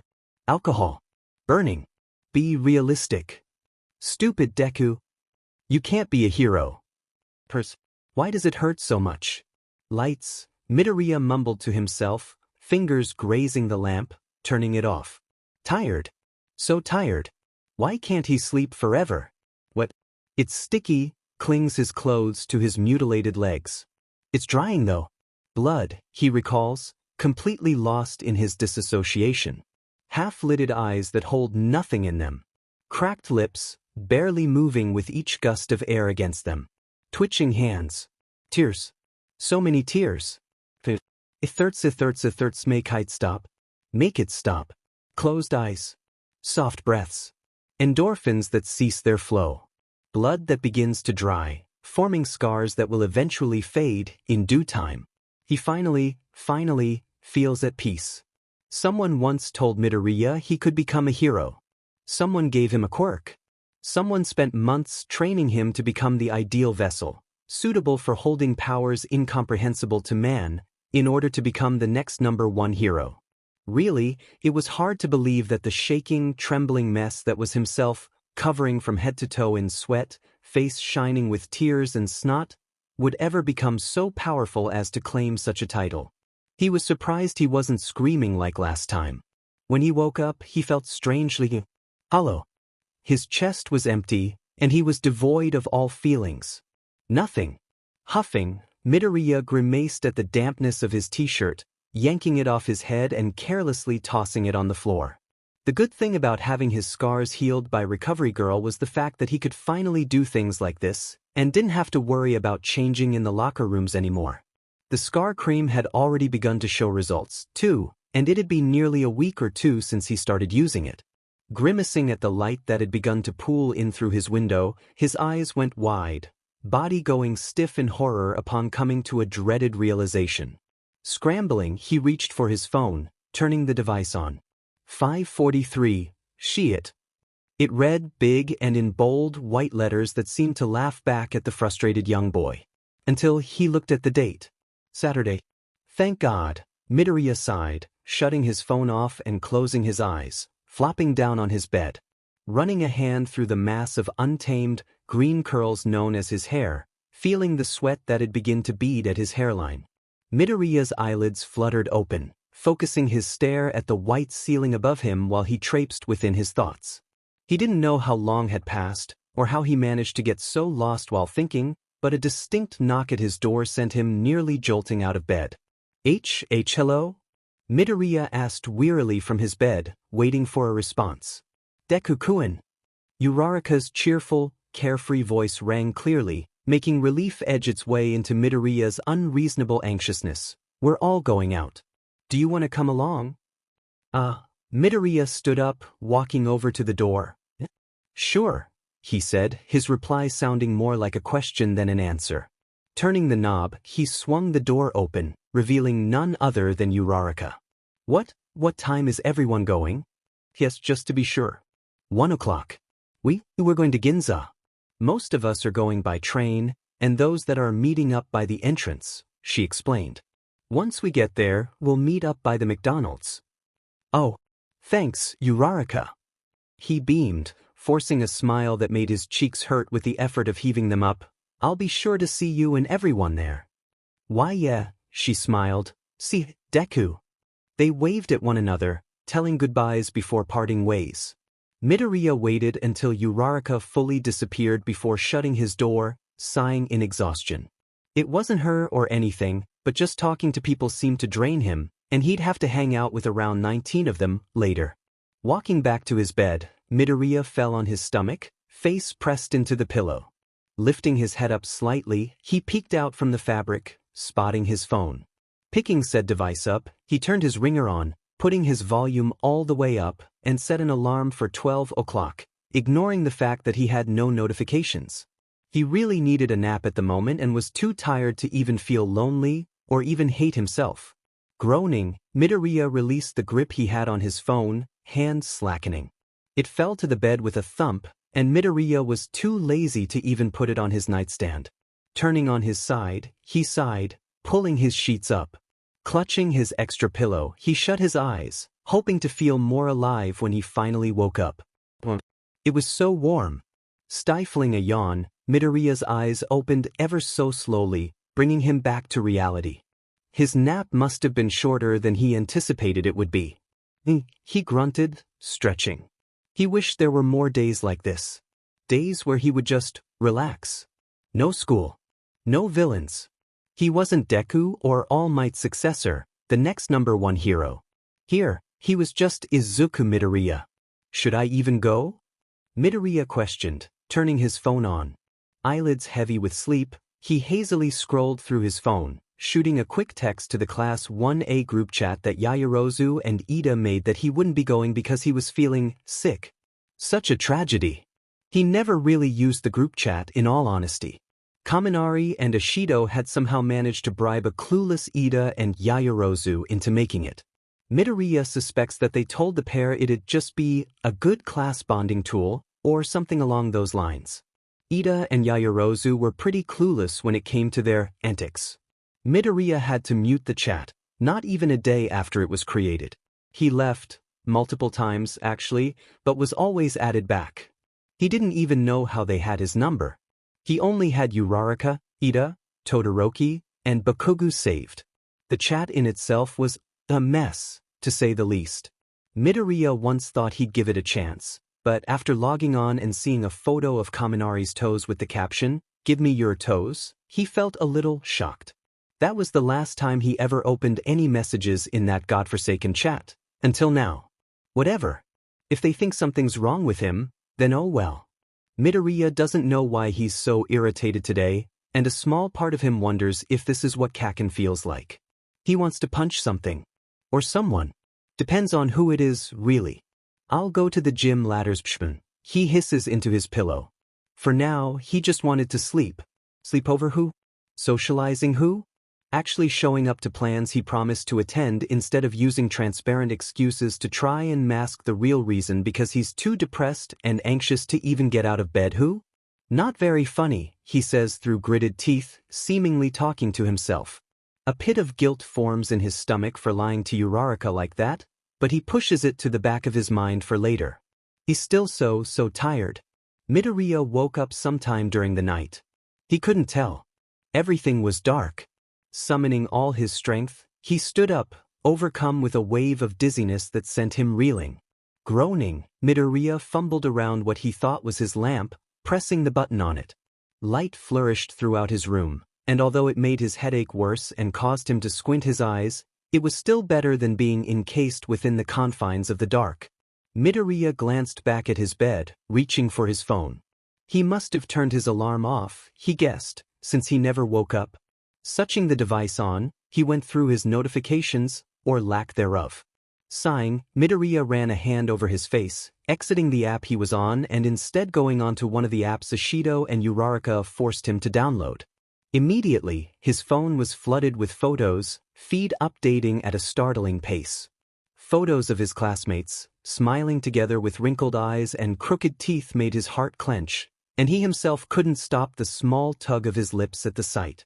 Scrolling down, Midoriya sat back onto his bed, getting in a more comfortable position as he browsed through the various posts. He felt another small pang of loneliness and the bitter aftertaste of regret, but ignored it, not wanting to ruin whatever he was currently feeling, something borderline nostalgic. He remembered when he used to go do stuff with Bakugo all the time as children, back when the latter male didn't absolutely hate Midoriya. They used to have playdates all the time, playdates that allowed Midoriya to get closer to Bakugo. Back when they used to be so close, sleeping with their legs tangled together underneath the futon, the hum of the AC perpetuated by the sound of soft breathing and occasional sighs. Midoriya glanced at the empty spot on his bed, lips curving into an unsteady smile. He didn't know why he was smiling. It hurt. It hurt so much. Why did it even hurt? He's the one that didn't go. Why is he getting upset over being alone? Midoriya pressed himself into the cocoon of blankets surrounding his balled-up form, hand cupping his face. He didn't sleep but spent the night recalling memories, some making his skin flush, some forcing a few tears from him, and some drawing an almost dejected sense of hope from the flawed boy. "Izuku, why are you so stupid?" The flick that landed on his forehead made Midoriya yelp, cupping the abused area with his hands. "What was that for, Kaken?" he complained. "Ow." "Stupid," Bakugo mumbled, turning around so that his back faced a confused Midoriya. "Kaken," Midoriya fretted, "are you all right?" He spoke, hovering a cautious hand above his shoulder, contemplating whether or not to bring it down. "Of course I'm fine." Bakugo seethed, snapping. Midoriya knew it was useless to try and offer him anything right now. Bakugo wasn't one to have heartfelt conversations at the ass crack of dawn, anyway. So, he merely responded with a meek nod, hiding under the blankets. He could feel the other side of the bed, how it dipped underneath the other boy, and the heat radiating from his body. Making sure the older boy was asleep, Midoriya moved closer towards his unaware figure, reveling in how warm it was. A human heater, his young brain supplied. Inhaling, Midoriya smelled the familiar scent of nitroglycerin, lips tugging in a smile as he spoke softly, sure not to awake Bakugo. "Good night, Kaken." Izuku Midoriya is hopeless. The clock reads 2:34 a.m. Midoriya's eyelids flutter open, seemingly coming back to life.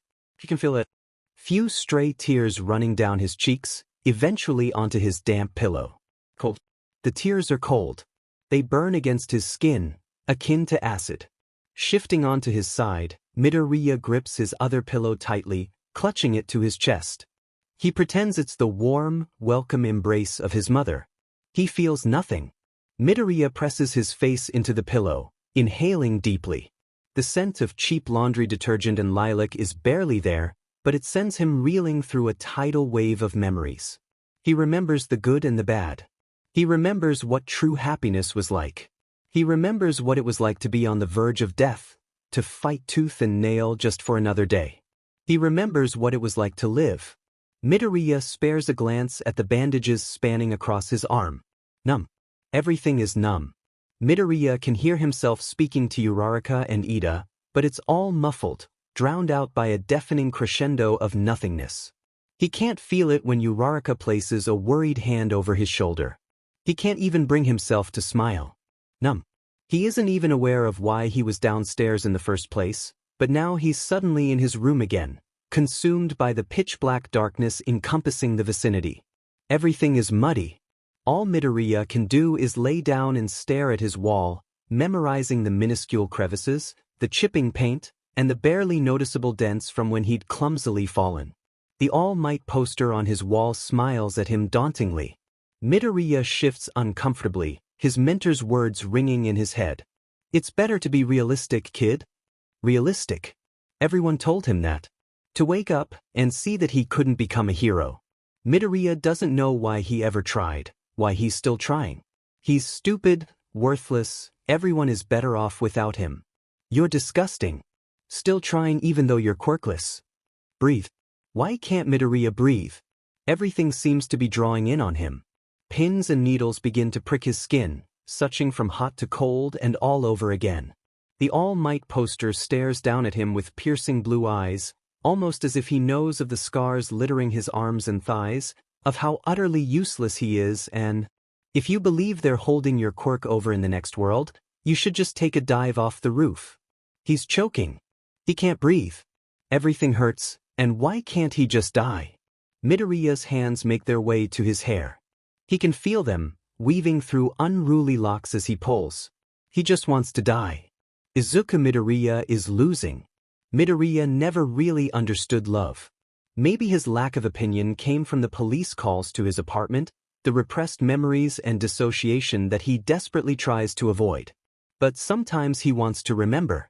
Wants to know if it was really abuse, or if he's just overreacting as per usual. Maybe his lack of opinion came from observing Todoroki's situation. The boy had it far worse than him, but Midoriya couldn't even confirm that because he didn't even remember anything about his own childhood. Nonetheless, Todoroki shouldn't have to be bothered with listening to Midoriya's stories of men and women dressed professionally, who spoke in faux tones of pity and kindness to him, who questioned him relentlessly on his father. Because he had it easy. He was just overreacting. Or maybe it was the birthday parties that would be held in the safety of his kitchen. The leftover cake that would remain untouched in his fridge because there was nobody beside him and his mother to eat it. How he could go to his room anxiously afterwards, checking his notifications vehemently to no avail. How he would muffle a sob between the face of his palm, gently rocking back and forth on his bed as though he could shake away the thoughts that persisted after him. How he'd wake up in the morning and go to school, and repeat it all a year later. Midoriya never really understood love. There was something about a family that made Midoriya's stomach churn with disgust. It surprised even him, considering how much he empathized with others and relished in close bonds. But that didn't stop the waves of abhorrence from lolling in his gut. There was something so overly compassionate about families that just disgusted him. There was no better word for it. He hated the idea of being vulnerable in front of such a large group of people, if he ever were to have any. He, the class crybaby who wore his heart on his sleeve, felt disgusted by the dynamics of a family. Imagining it didn't make it any better. It'll get better, he could picture them saying, stroking his head as another hand rubbing soothing circles into his back. But he didn't want that. Didn't want anyone knowing his was suffering and offering him that overly sappy, overly concerned piece of CRP that they dubbed reassurance and support. It made the hairs on the back of his neck raise and the back of his throat burn with bile. Because where were they when Mom was yelling at Dad and Midoriya was hiding behind her, hiding from that thing he called his father? Rocking back and forth, hands cupped over his ears to block out the onslaught of screeches, with a steady stream of tears running down his freckled cheek. When he clambered onto Mom's bed hurriedly, running because he made Dad mad again, and was forced to watch as the two of them ignited into another screaming match that either ended with Midoriya talking to the kind lady from the police department or his mom rubbing the bruises on his back gently and, where were they? Calm down, bootleg Kakin. When he hears his alarm blare, he shuts it off with haste, bringing his hands up to wipe frustrated tears. He contemplates. Wonders if he really has to go. If it's really that important. Oh, but then again his grades are plummeting and his once perfect attendance record is going down the drain and he just feels tired, so irrevocably tired, wants to sit in bed all day but at the same time is too restless to even close his eyes. But he's fine. He has to be fine. Nothing is wrong. He's managing himself just perfectly. Wrong, the scabs on his arms scream. You're so wrong. Maybe he isn't fine. Maybe he doesn't know what he's doing anymore, or what he's going to do. But that's also fine, Midoriya thinks.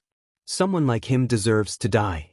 Instead of thinking, because he knows that the outcome of him being alone with his thoughts is never pretty, he gets dressed, the action coming almost robotically. He feels like an empty shell of what he used to be, running on the bare minimum of whatever minimal energy he had left. That's what he gets for living off of nothing but granola bars and water, he muses. And so Midoriya arrives to class just before the bell rings and takes his seat, pencil and notebook on his desk with last night's homework out. As he fixes his posture and folds his hands neatly until he looks like a model student, a good boy, he wonders why he ever thought something was wrong. He's fine, he nabs at himself, repressing the urge to itch at his bandaged forearms. Everything is fine. Izuku Midoriya is desperate. It's late at night when Todoroki startles in his bed, eyes fluttering open. There's something strange in the air, something he can't quite place, but he has the indescribable urge to get out, go to the living room, go.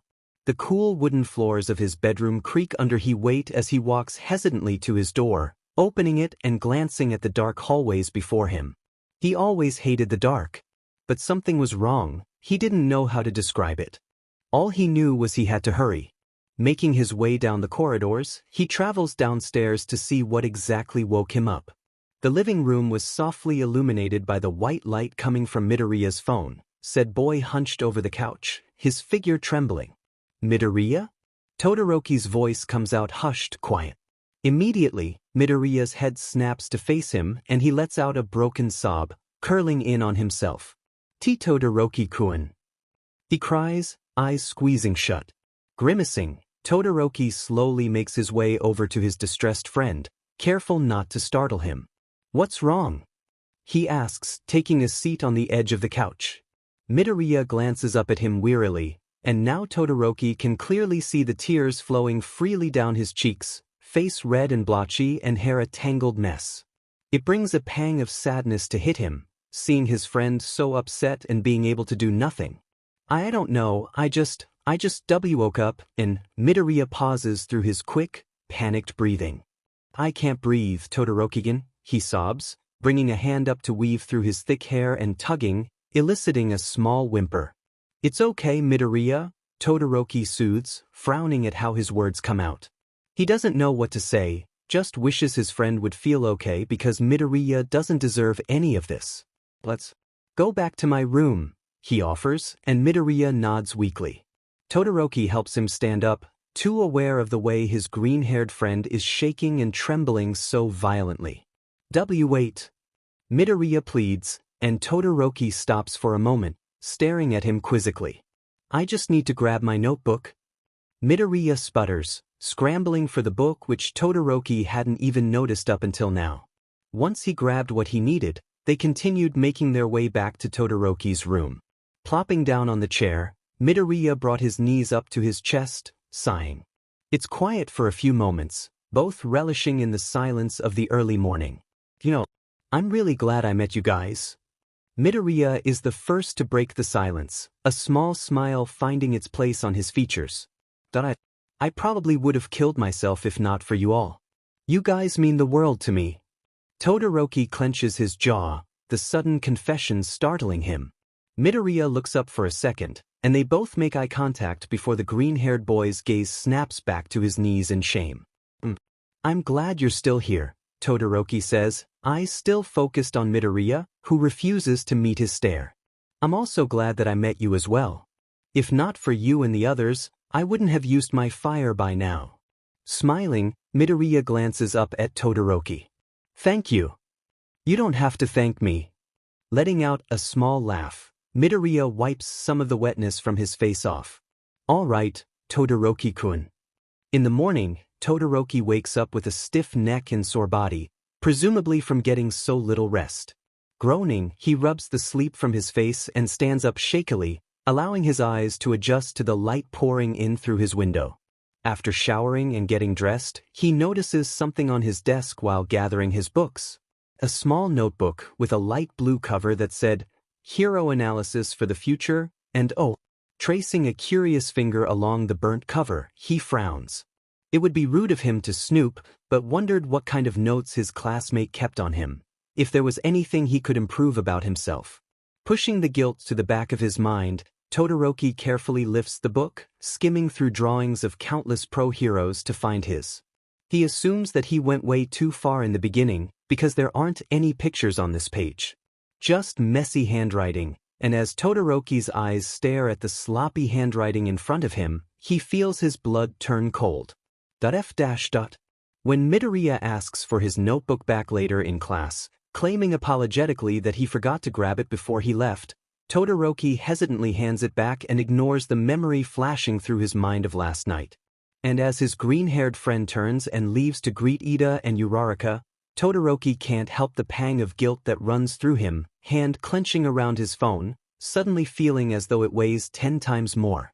Turning the device on, Todoroki slowly pulls up his camera roll, scrolling until he lands upon one image, the most recent one. I'm sorry, Midoriya. Izuku Midoriya is secretive. Class feels agonizingly slow, every minute and second sloshing by like molasses. Todoroki, Uraraka, and Ida all give him concerned stares throughout class when they think he's not looking, and Midoriya can only fidget under their intense gazes while waiting for class to be over. By the time he's out of school, Midoriya feels exhausted, just wanting to close his eyes and get rid of the heaviness that weighs them down. Grabbing his bat and lazily throwing it over one shoulder, he walks to the station with his headphones in, music blasting. As soon as he gets back to the dorms, he shrugs off his uniform and collapses on his bed with a pleased groan. They had training tomorrow, so it wouldn't hurt to sleep early, right? It's totally normal to sleep at 3 p.m., right? Too tired to be worried about the practicality of what he was currently doing, Midoriya shuts his eyes and feels himself being dragged into another restless sleep. He wakes up in a cold sweat, hand clutched over his heart and breathing loudly in the silence of his room. Green eyes scan every inch of his room, hyper-aware of the darkness lingering in the corners of his walls and of every little sound.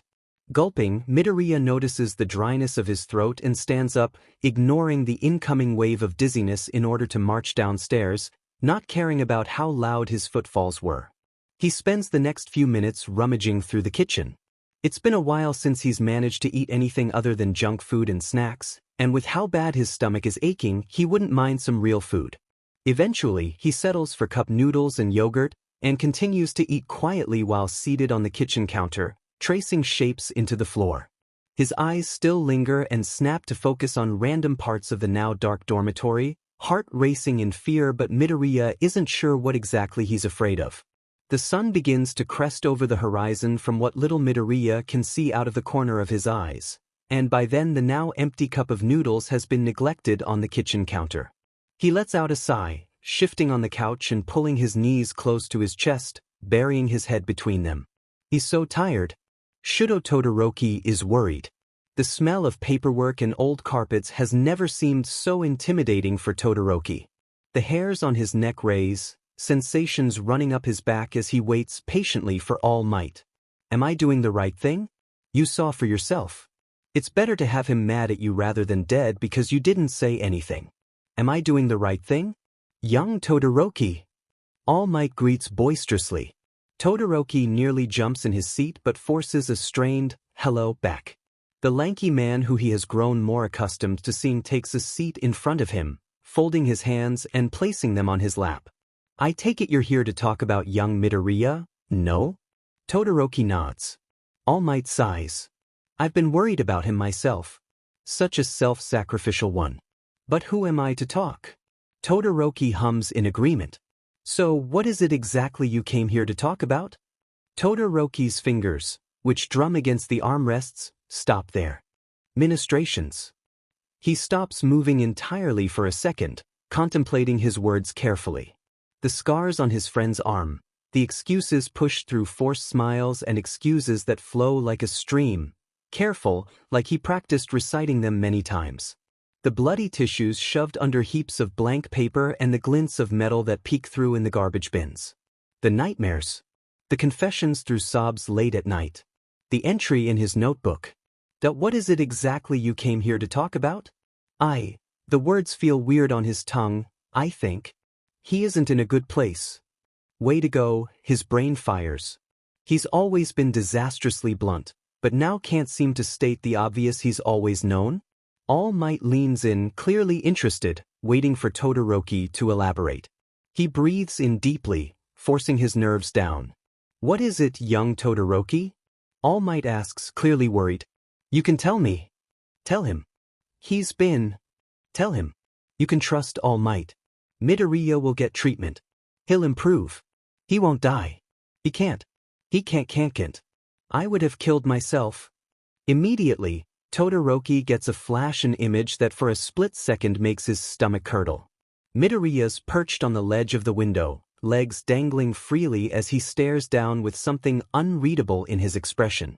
Todoroki can only watch as his friend, his very first friend, jumps. He jumped. He's dead. He's dead and it's Todoroki's fault because he could have done something. He should v. Instead of speaking, because he really doesn't trust himself with talking right now, Todoroki hesitantly pulls out his phone and scrolls through his photo album until landing upon a single image, slightly shaky, of an open notebook. Midoriya's notebook. The man in front of him is deathly still, expression pale, face drained of any color. It's silent. Todoroki can hear his heartbeat and labred breathing, wondering to himself if this was the right decision after all. After a few beats of silence, All Might speaks up. "That I see," is all that All Might says, clearly heartbroken, but not bothering to conceal how it shows on his face. His clothes rustle as he moves to stand up. Todoroki stares at the hand, outstretched, in front of his face. "Thank you for telling me." Izuku Midoriya is melancholic. The bed creaks underneath the weight of Midoriya as he shuffles about, hands clutching an extra pillow firmly to his chest. Burying his face in it, he sighs, trying to halt the flow of self-deprecating thoughts that run through his brain faster than he can perceive them. Loneliness. Sadness. Frustration.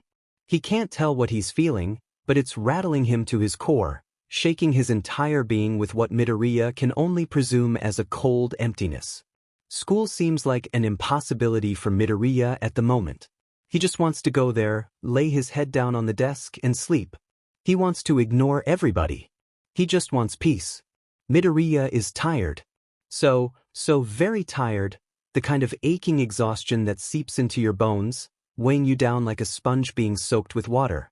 It keeps him held firmly in place, bound by the lethargy and fatigue that plague his senses. Midoriya is tired. And he wishes he could do something about that. He wishes because after what happened in the living room, Todoroki's gotten more observant, more focused on the smaller details revolving around Midoriya. He notices the drawn-out excuses, the flash of emptiness in his eyes when his forced smile won't even conceal the disdain bubbling underneath, the way his fidgets with his sleeves whenever asked about how he's feeling, everything. Once upon a time, Midoriya Izuku was happy. Something that made him scoff now, but he couldn't help the want that he felt whenever looking at childhood photos of himself. He often wondered what his younger self would say if they were to find out how messed up he was now. Slap him maybe? Most likely yell at him, tell him to stop acting like this and focus on being a hero. Probably tell him that he can't be a hero if he's so effed up in the head. Midoriya sighed, hands slipping underneath the hem of his shirt and crawling up his abdomen. He felt the plane of hard, toned skin, but also the rugged, mangled scar tissue that littered his body. Tracing a cautionary finger over the scars that span like spiderwebs across his side, he held back a GG, feeling almost nauseated while touching them. It wasn't the only scar Bakugo gave him, but it was just the one that hurt the most.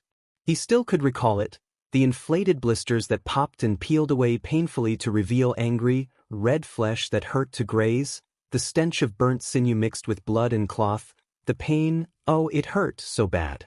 Broken limbs and shattered bones were nothing compared to the sensation of your own skin bursting with fluid. Midoriya retracted his arm from his stomach, breathing coming out shaky. Dragging a hand over his face, he ran his fingers through his hair, combing through the mass of unruly locks. Some days he just doesn't feel like the successor of All Might. Some days, most days actually, he just feels overwhelmed.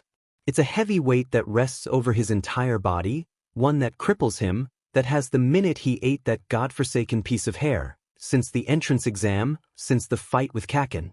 Some days he doesn't feel like himself.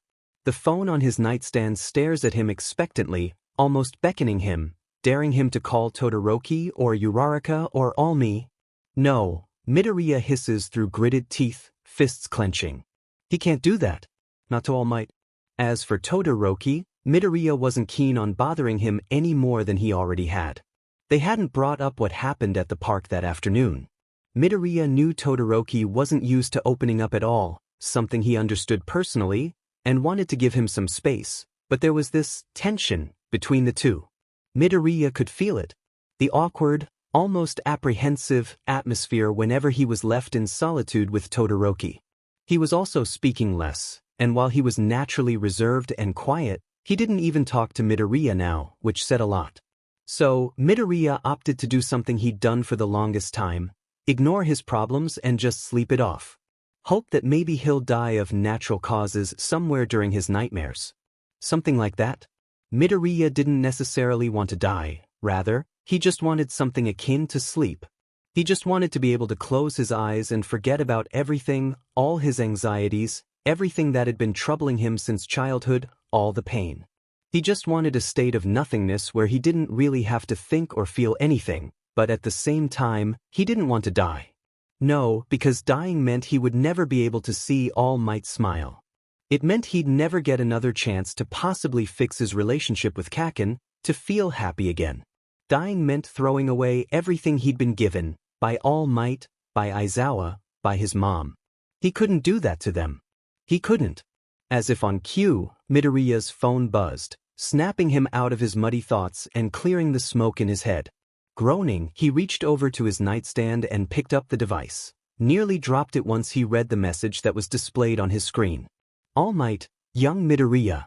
2:21 p.m. All Might, would you like to get food? 2:21 p.m. Midoriya's fingers hovered over the keyboard on his phone, the heaviness on his chest and guilt only weighing him down further. He didn't want to disappoint All Might any further than he already had, but the idea of getting food, it made him want to retch. He couldn't really stomach anything right now. However, he began typing before he could stop himself. Midoriya, sure. But 2:27 p.m. It seemed strange to Midoriya that his mentor wanted to get food at such a random moment, but it didn't sound too bad really. Midoriya needed a distraction, something to do other than reminisce about all the bad moments in the confines of his room. Midoriya, alone, and thinking weren't exactly the best of combinations, which the scars on his arms and legs could testify for. But there was another thing that being with his mentor could enable him to do, which the aching in his chest, as if he was ready to burst with the number of responsibilities he was carrying, could testify for. All Might, it's a surprise. Meet me at 3 at Dagoba. 2:28 p.m.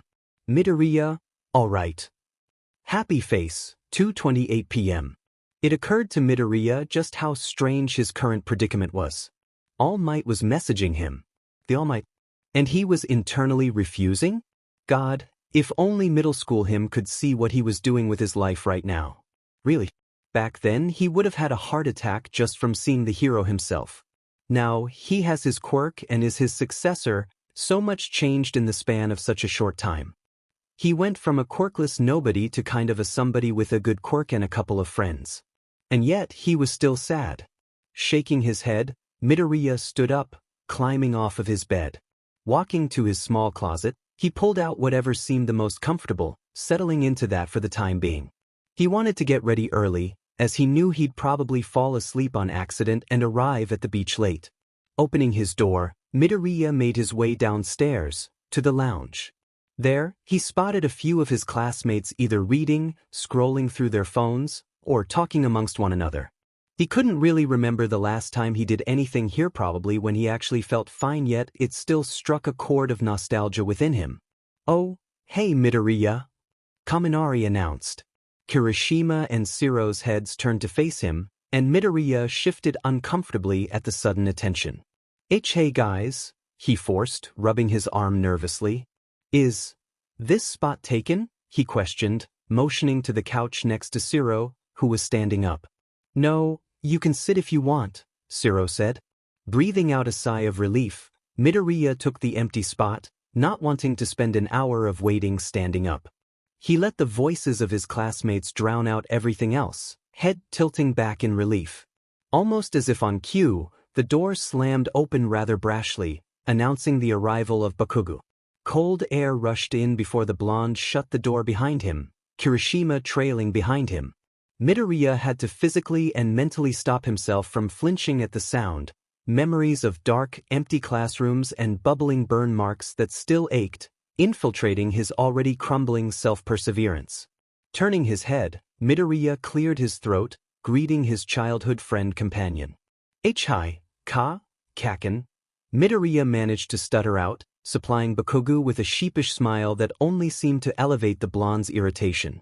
Shut up, the older male sneered, shoving his hands into the recesses of his pockets and making his way toward his group of friends. Midoriya opened his mouth, but the words never came out. He wished he could be close with Bakugo again. Midoriya longed for the distance, which spanned across entire oceans, between them to finally close.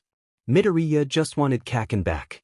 It was hard to imagine that at one point, they were both inseparable, the best of friends.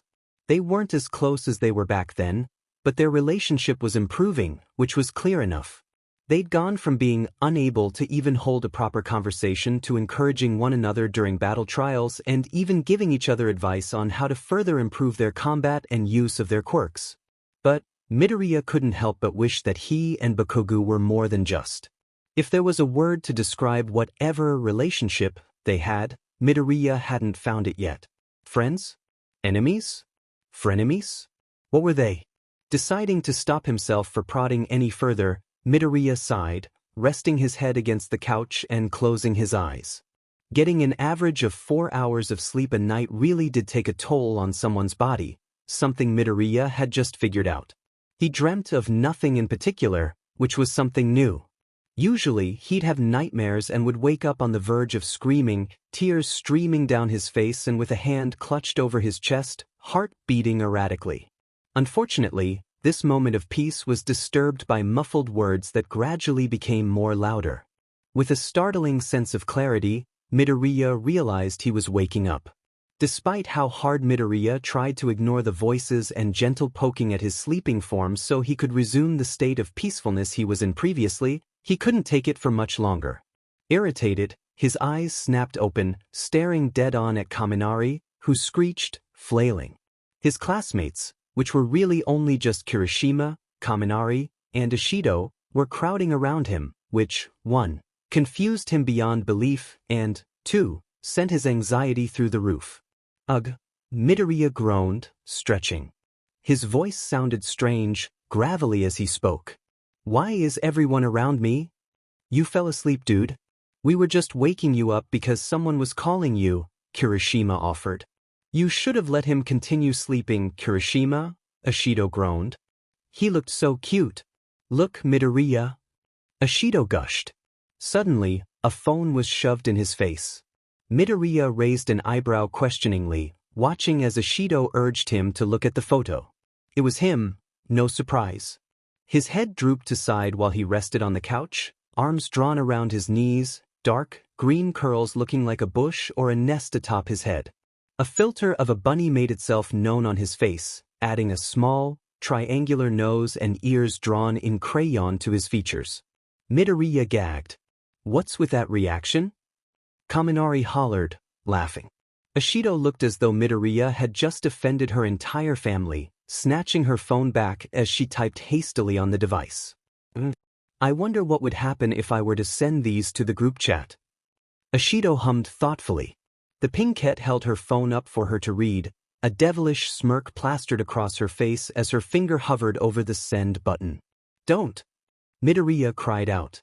What happened at the sports festival had already become a running joke, and his classmates only stopped sending pictures of him blowing his limbs up after he asked them to. Fine. But can you send the photo of Bakugo falling from yesterday instead? Kaminari asked, stifling a snort. He's gonna kill me, Ishido snickered, eyes glinting deviously. He'll have to get through me first. Besides, if you died, I wouldn't have anyone to share brain cells with, Kaminari pouted, tone dripping with exaggerated sadness. Kirishima's voice rang loudly in protest from the couch. Hey, Bakugo isn't that bad once you... Shut up. Pulling out his phone in the meantime, Midoriya glanced at the time, disappointed to find that only around 40 minutes had passed. Opening his messages, he scrolled through his exchanges with All Might, a feeling akin to comfort flooding his senses. Oh, Ishido cooed. From the kitchen. Midoriya jolted, nearly dropping his phone. He hadn't even gotten the chance to spot her amongst the sea of students. "Who are you texting?" Her tone was awfully suggestive, causing Shiro to snicker in amusement in response to Kaminari's spews of jealousy at Midoriya's apparent game with women. "You player," Kaminari accused, playfully shoving Midoriya. "And no." Midoriya opposed. "It's not like that. I'm just talking to All Might." Kirishima snorted, nearly reeling. "Yeah. You know, I'm Jewish talking All Might. Totally not the previous top hero or anything." Shiro laughed with his friend, slapping a hand over his leg as the two of them barreled forward in pointless laughter. Midoriya grimaced at the loud thump of the floorboard, grip on the armchair tightening. "What's all the FNG noise for?" Bakugo threatened from somewhere in the kitchen, holding a knife in his hand that Midoriya was sure he wasn't even allowed to have. This was going to be long 30 or something minutes. Although there was a hint of annoyance, maybe even fear, well, to be fair, nobody would exactly feel comfortable in the vicinity of an angry, knife-wielding Bakugo. There was something else pushing at the seams of his emotions, something that made the green-haired boy's lips twitch into a familiar smile. He felt happy. Before Midoriya knew it, it was 3 o'clock. Standing up, he brushed whatever imaginary dirt was on his breathes off and said goodbye to a few of his classmates that were in the lounge, walking towards the door. Glancing back, he couldn't help the puff of air, almost a laugh, that escaped him. He forgot. Dying meant he would miss out on moments like these. Opening the door, Midoriya huffed in distaste at the cold air that had nipped at his features. It was still bright outside, yet the weather was unforgivingly cold. Midoriya didn't exactly hate winter, as it enabled him to constantly wear long sleeves, but he didn't appreciate the temperature. Nonetheless, he made his way to the beach. Not that many people came there, seeing as the frigid weather made it nearly impossible to swim, but it was still a popular place for those looking for somewhere to relax or jog, such as himself. Much to his satisfaction, it remained pristine and clean since the day he finished cleaning it, and very quickly became an ideal spot to visit. "Midoriya, my boy." Yagi greeted from somewhere to the side. Midoriya nearly sheet himself, feeling a pang for any villain out there who heard that on a daily basis amongst the sensation of his soul nearly leaving his body. Placing a shaky hand over his chest, Midoriya huffed out, glancing up and smiling at his mentor. "How are you feeling, my boy?" Yagi questioned, hands pressing into his pockets. Midoriya straightened up, shivering slightly at the temperature. "Fine," he finds himself saying. "How are you, All Might?" Blood spurted out from his mentor's mouth, and Midoriya found a finger being jabbed in his face. "Careful. Don't address me like that when we're in public." Sorry." He apologized immediately, glancing around cautiously for any strangers who may have overheard him, coming across a group of teenagers playing Spin the Bottle by a huge rock. Midoriya let out a breath he didn't know he was holding, waiting for his mentor to take him to the so-called special location. They walked. Sometimes Yagi would tell Midoriya about something that happened to him, or about his life, and Midoriya would just look up at him, eyes sparkling with awe and a pure, childlike wonder that made Yagi's heart clench. It seemed like forever and not nearly long enough when they arrived at the restaurant. It was casual, something Midoriya expected yet didn't from the man in front of him. They began the walk back. Midoriya's stomach was comfortably full, a warm buzz encompassing his body. Yagi glanced at Midoriya before sighing. "Have you ever heard of the phrase, 'No one is useless in this world who lightens the burdens of another'?" Midoriya looked up at his mentor, blinking a few times to rid his eyes of the snow that had fallen on them. Clutching his scarf, he brought it up to his mouth for a moment, exhaling and watching his foggy breath disappear. "No," he said, confused. "Why?" Yagi stopped walking, turning around to face his successor. Midoriya halted his movements, feeling the wet wood of the boardwalk and sleet squelch under his feet. "Please," Yagi pleaded. "Stop doubting yourself, young Midoriya." Midoriya's eyes narrowed, ignoring the chills that ran down his spine and the dread that unfurled itself within his gut. "What are you talking about?" "Your friends have been very worried about you lately," Yagi stated, bringing his hands up to his mouth and huffing, rubbing them together for warmth. We've all been, young Midoriya.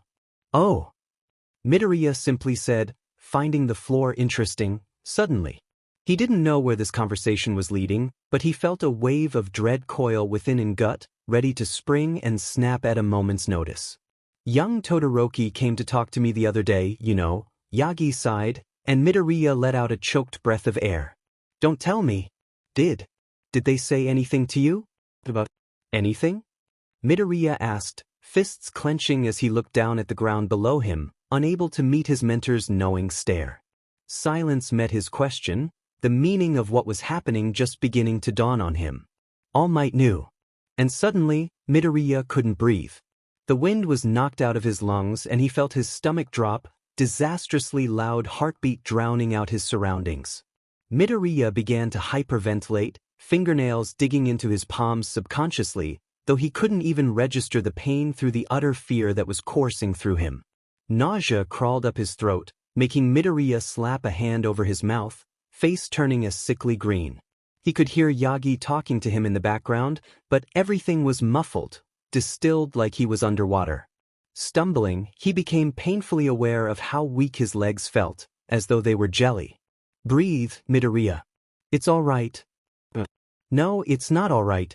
It's never been all right, because he's such a burden and it's not all right.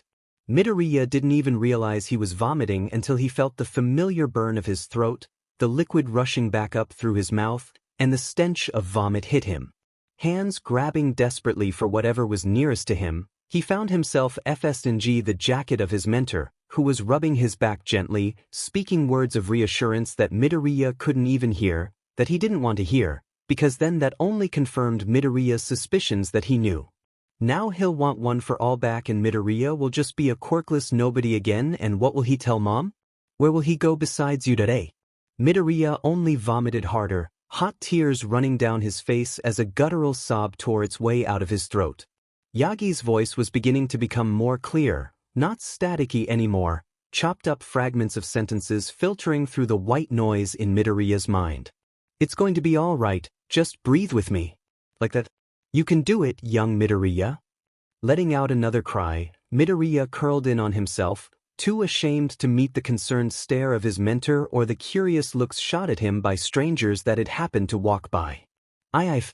Midoriya hiccuped. If why you want it back, I can have it be back. He sobbed through the rock in his throat and the hiccups that racked his entire body, hoping that Yagi understood the implications of his words. Instead, he was met with a pair of arms that encircled his crumpled figure, and a sudden warmth. Midoriya's breath hitched. I gave it to you for a reason, Yagi spoke softly, voice barely above a whisper, as though he was afraid that if he was too loud, it'd shatter that fragile, remaining pieces that were Midoriya. And now, this power is yours. You've made it your own. Nobody can take it away from you. The sand shifted underneath Midoriya's weight, clinging to the fabric of his breaths. He could hear the sloshing of the ocean nearby, could feel his mentor's hard, concentrated stare, could feel the utter disdain in his heart as he continued to sob on the boardwalk, with only Yagi there to hear his pained cries. Do you understand? Yagi said, grip tighten. Midoriya felt something wet hit the back of his neck, and with a startled thought, realized the older man was crying. Your physical capabilities are important as a hero, but the same can be said for your mental well-being. You have people that care about you, Midoriya. Let us help, alright? Midoriya forced his eyes open, blinking away his tears. Hesitantly, he lifted his head, meeting the watery stare of his mentor. Yagi smiled. It's all right to lean on people, young Midoriya. Everything felt too overwhelming, too much for Midoriya. How do you just swallow the pill and accept the fact that the person you admire the most, who you'd give your undivided attention to, knew of such a reserved secret about you? It made Midoriya want to just shrivel up and die then and there. He knows All Might will have to tell his mom. Knows how sad she'll be. Knows that everyone will be keeping an eye on him, treating him like a child that can't even be trusted. He can't even have safety scissors at this point. He thought when he noticed vision was blurring, almost as if someone had breathed on a piece of glass and that glass was his eye. Everything was foggy, the buildings around him seemingly getting closer and closer in a terrifying manner. whilst frantically searching the ground for something to latch onto, something to help him ground himself because this was the second panic attack he's had, he noticed how shaky his hands were. He couldn't even pick up a pencil if he tried to. Midoriya couldn't hear well either, everything ringing as he practically wailed in the middle of the beach, thoughts running through his head at 1,000 miles, so fast that he couldn't discern any of them, obscured cogitations that he couldn't quite fathom, but could completely understand at the same time. His body felt entirely too heavy, like a sponge drenched in water that had been left out. He couldn't move, much less stand up with the sheer lethargy that sunk into his bones, weighing him down. Midoriya placed his head between his knees, staring at his shoes as he tried to calm down, looking for something, anything, that he could divert his attention to. He needed a distraction, needed something to do other than think about the consequences of this entire thing. It was working, but only slightly.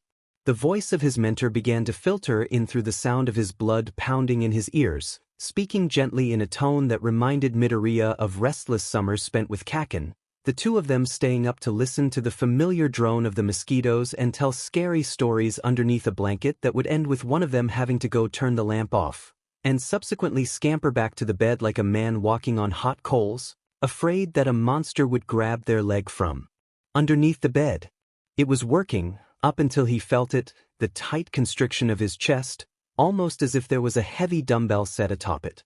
Midoriya let out a panicked gasp, all relatively positive thoughts he may have thought before going down the drain, along with his sense of rationality. I'm dying. I'm dying. I'm dying. Imdi and Jimdiing im going to die. Midoriya wasn't afraid of a lot of things. After all, he would break countless bones, smash buildings, or get himself killed, just to entertain the idea of being a hero. So why was it that he found himself feeling downright terrified when he felt that unfamiliar weight settle atop his chest again? It was almost as if all the adrenaline in the world was being pumped into his body, and he didn't know what to do. This wasn't like the panic attacks he usually had, where he was safe in the confines of his room, where he could deal with it on his own. No, it wasn't like those, because the gaze of his mentor suddenly felt too heavy, too knowing, like Yagi was picking apart and dissecting his entire being, stripping his walls bare and naked to expose the plethora of internalized emotions he bundled up for all to marvel at. He wanted it to stop. The best way Midoriya could describe his life was that like it was a black and white painting. All bleak, just two distinct things, good or bad. Nothing truly mattered on his canvas, as everything was just so empty. So devoid of life. To Midoriya, All Might was his life changer, like the most colorful palette to exist, saturating everything that Midoriya was once devoid of and altering his painting into something unique. There were still streaks of black and white that could never be painted over, but the majority of his canvas had imbibed the color that his mentor had provided for him. How dare he even think of throwing everything away? The tears came back. If Midoriya could say there was one thing about him that never changed over the years, was that he was a complete crybaby. He felt them hot and wet as they trailed down his swollen face, dripping onto the sand. He cried. He cried for a lot of things. For his mentor who was hurting because of him, because of his selfishness, for the repercussions that would inevitably follow, the ones he didn't want to think about. He cried for the ache in the chest, the heavy weight that felt lighter, but only by a margin, for the dry blood on his arms, seemingly mocking him, the cause of this entire situation. He cried and cried because it hurt, felt like everything he was pushing into the corners of his mind were suddenly rushing back at him in a deadly tidal wave, and he just can't anymore. His lifeline has deflated and now he has nothing to help him and he's drowning. Hästdroningen nobody will save him. His nails dug into the scabs on his arms, jabbing and pulling and tearing whatever unhealed cuts he could find off. Just a few more days. There was blood. It beaded, glided, dripped down his arm in an almost therapeutic, morbidly satisfying way. Please, don't take it away, not yet. Yagi was tugging gently at his arms, prying his hand away from his wrist, and Midoriya had to swallow a sob that instead came out as a whimper, shaking like a leaf in the wind. This is all I have. I don't know what I'll do. Izuku Midoriya is resolute. From the minute he hears his alarm blare, Midoriya regrets waking up completely. His eyes are sore, red and puffy, and when the events from last night hit him, he finds himself choking on his breath, a strangled sob leaving his lips. Midoriya curls in on himself, heart racing and stomach churning with pent-up anxiety that itches and rattles his skin. His fingers scratch at the skin on his arm restlessly, and he only squeezes his eyes shut, embarrassment and shame washing over him in cold waves that he can do nothing to brace against. He's drowning. The coldness was clawing at his lungs, filling them up with water. And no amount of heat would thaw against this blizzard he felt. Humans are like glass, and it doesn't take much to shatter them to the point in which they're nothing but shards on the floor. And even if Midoriya pick up the pieces and tapes them together, the cracks and fissures will still remain immutable. They are prominent, distorting the reflection of the once, seemingly perfect, untouched mirror's surface.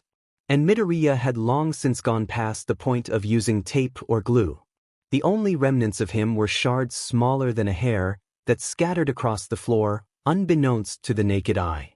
They embedded themselves within people's skin whenever they least expected it, and no matter how hard they tried, they just couldn't get it out. That is Midoriya Izuku. A burden. A broken, useless burden that people try desperately to get rid of but can't because he's just that pesky. He doesn't want to think about it. He can't. If he doesn't think about it, then it's not real. Then it didn't happen. But Midoriya can't deceive himself from this. All Might knew. He scratches harder, yearning for the familiar burn and cool blood dripping down his arm. It'll probably be the last time, he thinks. After all Might will probably check up on him like Todoroki. Midoriya flips onto his back suddenly, running a hand through his hair and tugging. He can't do anything to help the onslaught of desolation that numbs his chest, can't do anything to stop himself from feeling like absolute shit, can't do anything about anything, and he hates it. Hates how powerless he feels, how even with one for all, he can help other people, but not even himself. Hates how weak he feels, how weak he is. Hates it all. Hates himself. Hates how he's still here, still breathing. How he should have ended his useless existence years ago, but refused to accept a reality that would inevitably dawn on him one day. He wants it to stop. He wants to restart the day in which he stared longingly at the pack of disposable razors that he would come to purchase and take home, wants to stop himself as he pried it apart, as he tore into his own FNG skin because he was too pathetic to deal with anything without hurting himself. Wants to die. Just wants everything to stop. He cries. He cries and cries until his tears run dry and he's a trembling, hiccuping mess on his bed. He cries until his throat is raw, until he can barely look straight with how swollen and puffy his face is. He cries for what feels like an eternity, for the frustration and disappointment that pour out of him like a glass filled to the brim with water, on the verge of spilling over. Except, he already has, and now the faucet that's pouring into that glass won't stop and it keeps going, and Midoriya doesn't know how much longer he can take any of this, can take it before he can't take it. Doesn't want to live the rest of his life like this. If he's going to remain as miserable as he is now up until he dies, then what's the point? The tears don't stop, no matter how hard he tries to go back to the aching numbness in his chest. Midoriya cries as he's changing into his uniform, as he's shoving notebooks and last night's homework, still undone, into his backpack. Feels the tears begin to dry as he ties his shoes, as he begins his walk to class. Already around 20 minutes late, but he's too tired, too exhausted to even care about being there on time anymore. He doesn't feel anxious, or sad, or much of anything when he opens the door to class. Doesn't even feel the familiar coil of self-hatred that usually springs when his peers' eyes land on him. He just feels nothing. Mind telling me why you're so late, Midoriya? Aizawa asks, hand stilling on the chalkboard while he waits expectantly for the greenette to answer. Todoroki and Uraraka are staring at him. He can feel it. Can feel them looking at him knowingly, looking at him like he's a piece of glass about to shatter with just one bad occurrence, like he's weak, still the useless piece of sheet Deku from middle school, like he's crazy. I overslept, he says simply. His voice sounds like sandpaper and foreign, and it hurts when he talks, hurts so bad and he doesn't know why, just like he doesn't know why he even bothered coming here today. Aizawa replies with a half-hearted grunt. Midoriya takes that as an indicator of acceptance, and trudges to his seat, ignoring how Uraraka looks at him with something he can't quite deduce, like she wants to tug on his sleeve and ask what's wrong. Even though she and Todoroki probably knew everything already. The thought sent spikes of anger surging throughout his gut. Aizawa calls for a quick class break. Something about present Mike needing to talk to him ends up with the entire class alone, and the stares that burn into Midoriya's back only get even more intense. "Whoa, Midoriya, are you good? You look like sheet," Kaminari asks, a hint of worry underplayed by the morbid humor in his tone. Midoriya shrugs. Hopes that maybe he could also shake off the 2 sets of eyes boring holes into the back of his head. "You forget to set an alarm?" Todoroki tries experimentally, his monotone voice making Midoriya still, lips pressing into a thin line, the anger barely kept under the surface of his skin returning tenfold. Fortunately, Aizawa enters the class before Midoriya has the chance to reply, immediately resuming the lesson with what could be called an almost alarming amount of energy. His notebook and pencil are there on his desk, patiently waiting for him, but Midoriya just can't bring himself to do anything. He feels drowsy with fatigue, and just listening to Aizawa talk about what to do during hostage situations renders him with a throbbing headache. He daydreams for the entire class. Lunch comes, eventually. Midoriya is just so numb, so tired, as he walks to the cafeteria, too quick for any of his friends to catch up with him. He sits down at the lunch table, holding his head up with his hand. The others haven't arrived yet, and Midoriya isn't sure if he wants them to. They'll probably bombard him with questions, and he just really isn't in the mood to deal with anything. "Hey, Deku-kun," Uraraka greets. Midoriya jumps up and the unexpected voice, hand efficiently the fabric of his breathes, willing himself not to cause a scene. "Hey," he says back monotonously, watching Ida and Todoroki follow close behind her. She excuses herself, walking away to the other side of the table where the other girls are situated, leaving Midoriya alone with Ida and Todoroki. "Greetings, Midoriya-kun." Ida blares, causing Midoriya to flinch subconsciously. Loud noises aren't really his forte at the moment. Forcing a numb laugh, he greets his friends, watching as they sit down and begin unpacking their meals. Meanwhile, Midoriya's bento remains untouched on the surface of the lunch table. As for the man himself, Midoriya was staring at the table, eyes distant and expression forlorn. He was uncharacteristically quiet today, and now, Todoroki couldn't help but feel concerned. "Not gonna eat?" Todoroki asked after a moment of comfortable silence. Midoriya fought against his anger and visibly blanched, hands wasting no time to untie his bento, shaky hands picking up his chopsticks. I am. Sorry, I was just thinking," he supplied, picking up a thing of rice and placing it in his mouth. Midoriya had to physically refrain from wincing. It wasn't that his mother's cooking was bad. No, it was probably the best, but the rice felt sticky and slimy and downright wrong as he forced himself to swallow it. "About?" Ida asked, placing his own lunch down. Uraraka, who was 3 people over, was completely oblivious to the conversation as she busied herself with talking to Tsuyu. So, it's not that important, Midoriya reassures, forcing a smile in order to rein some realm of mental well-being for their sake. Ida continued to look at him with those eyes, the ones that seemed to pick him apart and tear away at the layers he'd so carefully constructed years ago. Midoriya hated it, hated how vulnerable and naked he felt underneath those pair of eyes, but there was really nothing he could do.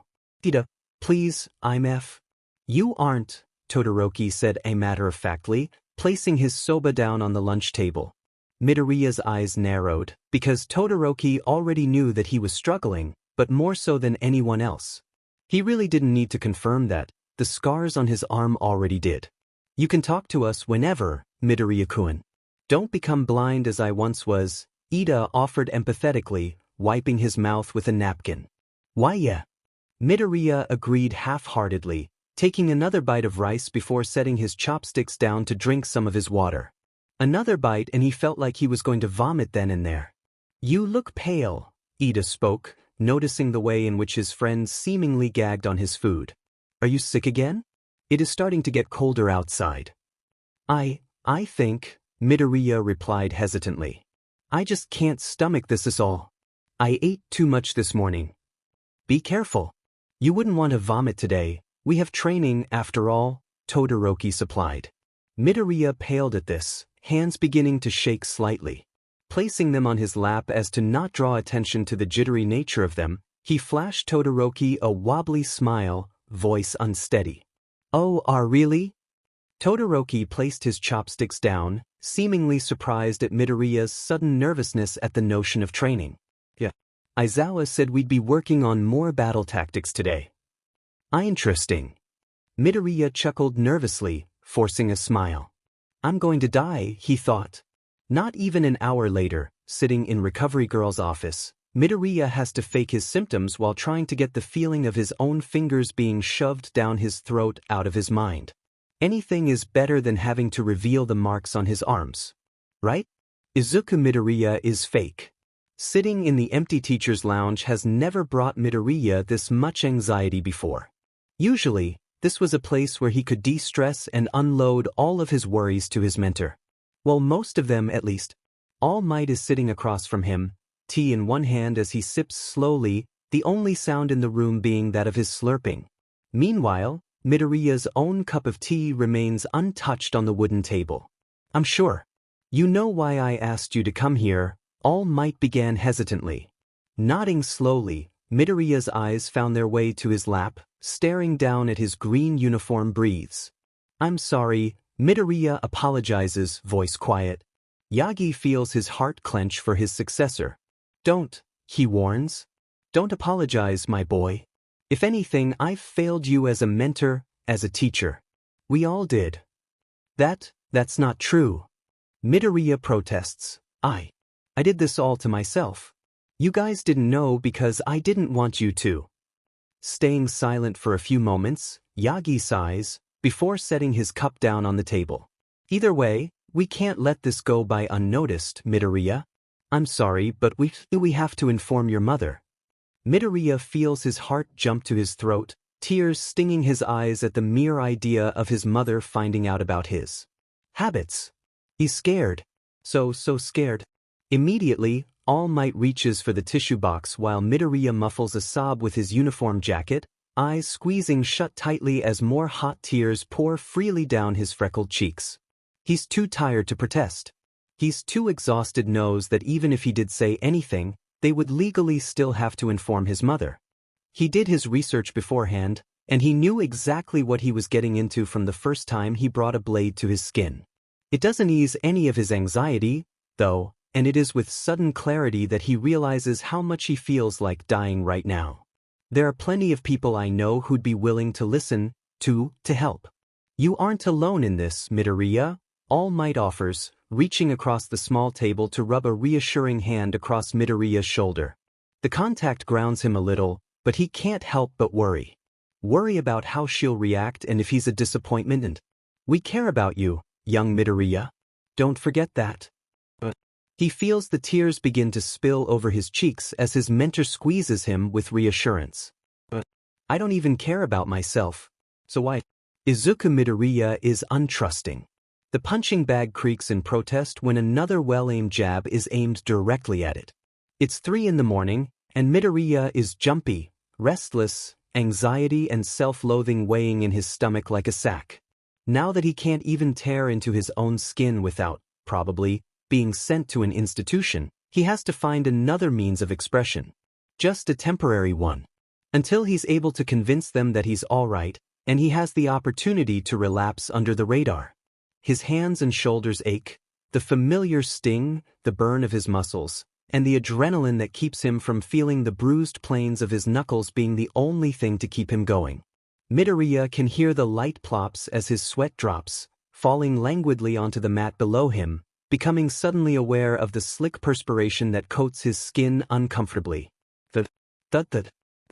He falls into a rhythm, the sound of his heartbeat and the blood pounding through his ears drowning out everything else. Time elapses with no clear basis. The only thing that Midoriya focuses on at the moment is the sharp, cutting pain of his arms after he lands a heavy blow, the way his muscles scream, how it feels like his lungs are burning and he can't breathe but he just can't stop. He continues, for what must have been hours. From what he can see out of the corner of his eye, the sun is peeking through the windows at you at A's gym, flooding the otherwise empty vicinity with light. We can't let this go unnoticed. A precise kick makes Midoriya grit his teeth in response to the pain that flares up his leg. The adrenaline isn't quite wearing off, so if it hurts this much, he can't imagine how bad he'll feel later. There are plenty of people I know who'd be willing to listen, to help. You aren't alone in this. His knee rams into the punching bag. It teeters, the thick, metal chain that keeps it latched onto the ceiling making a noise relative to that of nails on a chalkboard. Oh, how he wishes he could just stop thinking.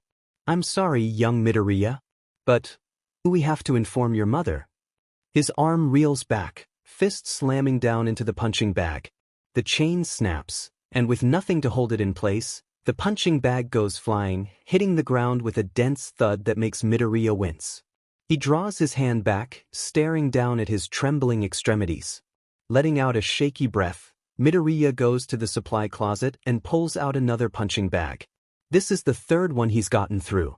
He suches to focus more on his legs, the swelling of his hand and intense, throbbing hurting him to the point where he can't even move his finger without a spike of pain running through his body.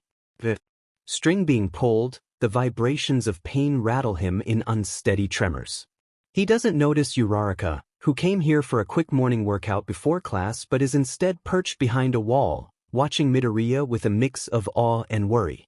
It's when the fourth punching bag is torn in half, filament flying through the air in a dusty tornado of a bomb, that she steps in. Before Midoriya has the chance to even walk to the supply closet, her voice rings throughout the empty gymnasium. Hey, Deku. He stops. His legs suddenly feel much weaker than before, and there's a new ache that isn't present in his legs or arms, but one that throbs within his chest. Hey. His voice sounds like sandpaper, so dry and rough that he almost doesn't even recognize himself when he speaks. The bandages that overlap against his hand, concealing the bruises that Midoriya doesn't want to see, seem to stare at him. What are you doing here so early? She asks, her tone sounding way too nice, way too concerned, like she actually cares, like, we care about you, young Midoriya. He turns around suddenly, something he can't even recognize beginning to claw at the walls of his mind. It must have been something in his expression, something that even he didn't pick up on. Because Uraraka recoils as if he's just hit her, eyes flashing with a look of hurt. Deku, she says, voice barely above a whisper. Midoriya stands there, eyes trained on her, a dark, steely green. You told, didn't you? He finds the words come out before he can stop himself, hands fisted tightly. You and Todoroki, what did you do? It's silent for what feels like forever. It's thick, encompassing the entire room in a heavy, tense aura. Uraraka looks down at her feet, poking at her own fingers in nervousness. He only told me some of it, she begins. Midoriya opens his mouth, but she resumes before he can say anything. He just said he was worried about you. That he needed to tell the teacher about something and wanted me there because I knew you pretty well. I told the teacher about just you being quiet and everything. I'm sorry, Deku. Todoroki told. The person that promised not to say anything. The person that helped calm him down. The person who he let seek comfort in his room. Todoroki told. Midoriya finds something dangerous, something feral, beginning to boil in his blood. His teeth are gritted, fists clenching despite the immense pain that begs for him to take a break. He's never been this angry before. Deku-kun? What's... Stop. He manages to spit out, voice sounding cruel and dark and just not like him. He doesn't recognize the person standing in the middle of the gym, 1 second away from lashing out at his first true friend. He was so good at keeping his anger pent up before, so why now? Maybe it's because Todoroki had no right to say anything. Maybe it's because Midoriya doesn't want to remember how he said he would tell if things got worse. Maybe it's just Midoriya trying to take everything out, trying anything because he can't do the one thing that's helped him the most and he just needs to feel something even if it's regret. Uraraka approaches him, and Midoriya doesn't give her another look, practically fuming when he rips out another punching bag and strings it atop the ceiling. Deku, this isn't healthy. Please, be quiet, he pleads, using up his last shred of patience. He doesn't want to yell. doesn't want anyone else to hate him. He's never been one to raise his voice, anyway. Uraraka stands there, watches as Midoriya assaults the punching bag with a terrifying amount of fervor, small tears gathering in her eyes. When he ignores her and she understands she can't do anything to make him stop, she walks over to the dumbbells with dejection. The punching bag doesn't last when Midoriya uses his hands. The chain snaps like a WHP, and the bag falls lifelessly to the ground. Midoriya wastes no time in getting another one. Uraraka tries. She really does. When she's finished her workout and notices that he's still going at it, teeth grit and eyes narrowed in pure, hard concentration, she tries to stop him. He doesn't even look at her. All of this was so uncharacteristically Deku. This wasn't the boy she met at the entrance exam. This wasn't the boy who saved her during their first training. This wasn't him. But in the silence of the room and the green eyes trained devilishly on the supply closet, Uraraka realizes she can do nothing. She makes her way to Utoday and arrives at class, right as the bell rings. Taking her seat, she flashes sheepish smiles at Mina and Hagakure, who stifle their laughter with their palms. Aizawa begins morning attendance, stopping once upon reaching Midoriya and calling his name out a few times. Todoroki, who isn't that far away from her, goes deal thy still. Nobody notices. Aizawa continues with roll call, but Uraraka can see the phone in his free hand as he sends a message. Afterwards, he dives right into the lesson, but there's a glint of something in his eyes. Class flies by. They mainly just talk about battle strategies and try things like Morse code. Something about being able to communicate without words in a hostage situation. Uraraka doesn't pay attention. Midoriya makes his appearance when there are roughly 7 minutes left of class. The door slides open, and to say that he looked worse than yesterday was an understatement. A big, disgusting understatement. Midoriya's hair is visibly damp, like he showered and then didn't even have the energy to dry himself. His eyes seem dead. There's no better word to describe the lifeless pools that stare directly at her, sending chills down her spine. His skin isn't any better, a pale, whitish green that makes the purple bags under his eyes stand out. Oh, but his hand. Uraraka assumes she mustn't have noticed with the bandages in the way, but Midoriya's hand is bruised. Bleeding. Swollen. There's a lump the size of a ping-pong ball on his knuckles, and the color. It's black, purple, yellow. It looks like when he uses his quirk and subsequently breaks a limb. And Midoriya doesn't even seem fazed by it. He walks to his desk, shooting half-hearted greetings to some of the people that look at him funny. Aizawa's eyes are trained on him, and Midoriya meets his stare with an equal amount of emptiness, stunning the older man for a second. Aizawa acknowledges his presence, but doesn't comment on anything. The lesson continues, but seems to drawl on agonizingly. Midoriya's notebook and pencil remain untouched on his desk, eyes glassy and unfocused. When they're getting their things ready for next PRD, Aizawa's voice disrupts everyone's chattering. Midoriya, I need a word with you after class. Said boy doesn't even lift his gaze. Just tilts down his head a little bit. Uraraka realizes he's nodding, and continues to stare into nothing. It's creepy. Unnerving. He doesn't even bother shoving his belongings into his backpack. Todoroki and Uraraka lock eyes, sharing a moment of concern for the greenette. Ida continues to yell at Bakugo for the feet planted firmly atop his desk. The bell rings before either of them can approach Midoriya. He remains stiff in his seat. Aizawa shoots them a reproachful look, shutting the classroom door behind them. Midoriya keeps his head low, carefully averting his gaze from Aizawa's. The older man begins speaking, ignoring the greenette's silence. I want you to go to Recovery Girl and get that hand fixed, he says, and that's when Midoriya finally notices the blackened, purple splotches against pale white. Midoriya nods, motioning to stand up, but Aizawa places a firm hand over his shoulder, keeping him in place. Midoriya flinches. Also, sometime this week, you'll be speaking to Kazuko Yuki, today's resident counselor. Midoriya rolls his lip between his teeth anxiously, the thought of having to talk to someone making him shift in discomfort. As if things couldn't get any worse, Aizawa's comment only helped to prove the fact that it wasn't just All Might who was aware of his circumstances. Aizawa seems to pick up on his distaste, because he says one more thing before letting Midoriya leave. Don't worry. I've known that woman for as long as I can remember. She's trustworthy, helped me more times than I can count, he sighs. Pros aren't invincible. Even All Might has talked to a counselor before. Got it, problem child? Midoriya blinks away the sheen of tears that blur his vision and nods. Wait.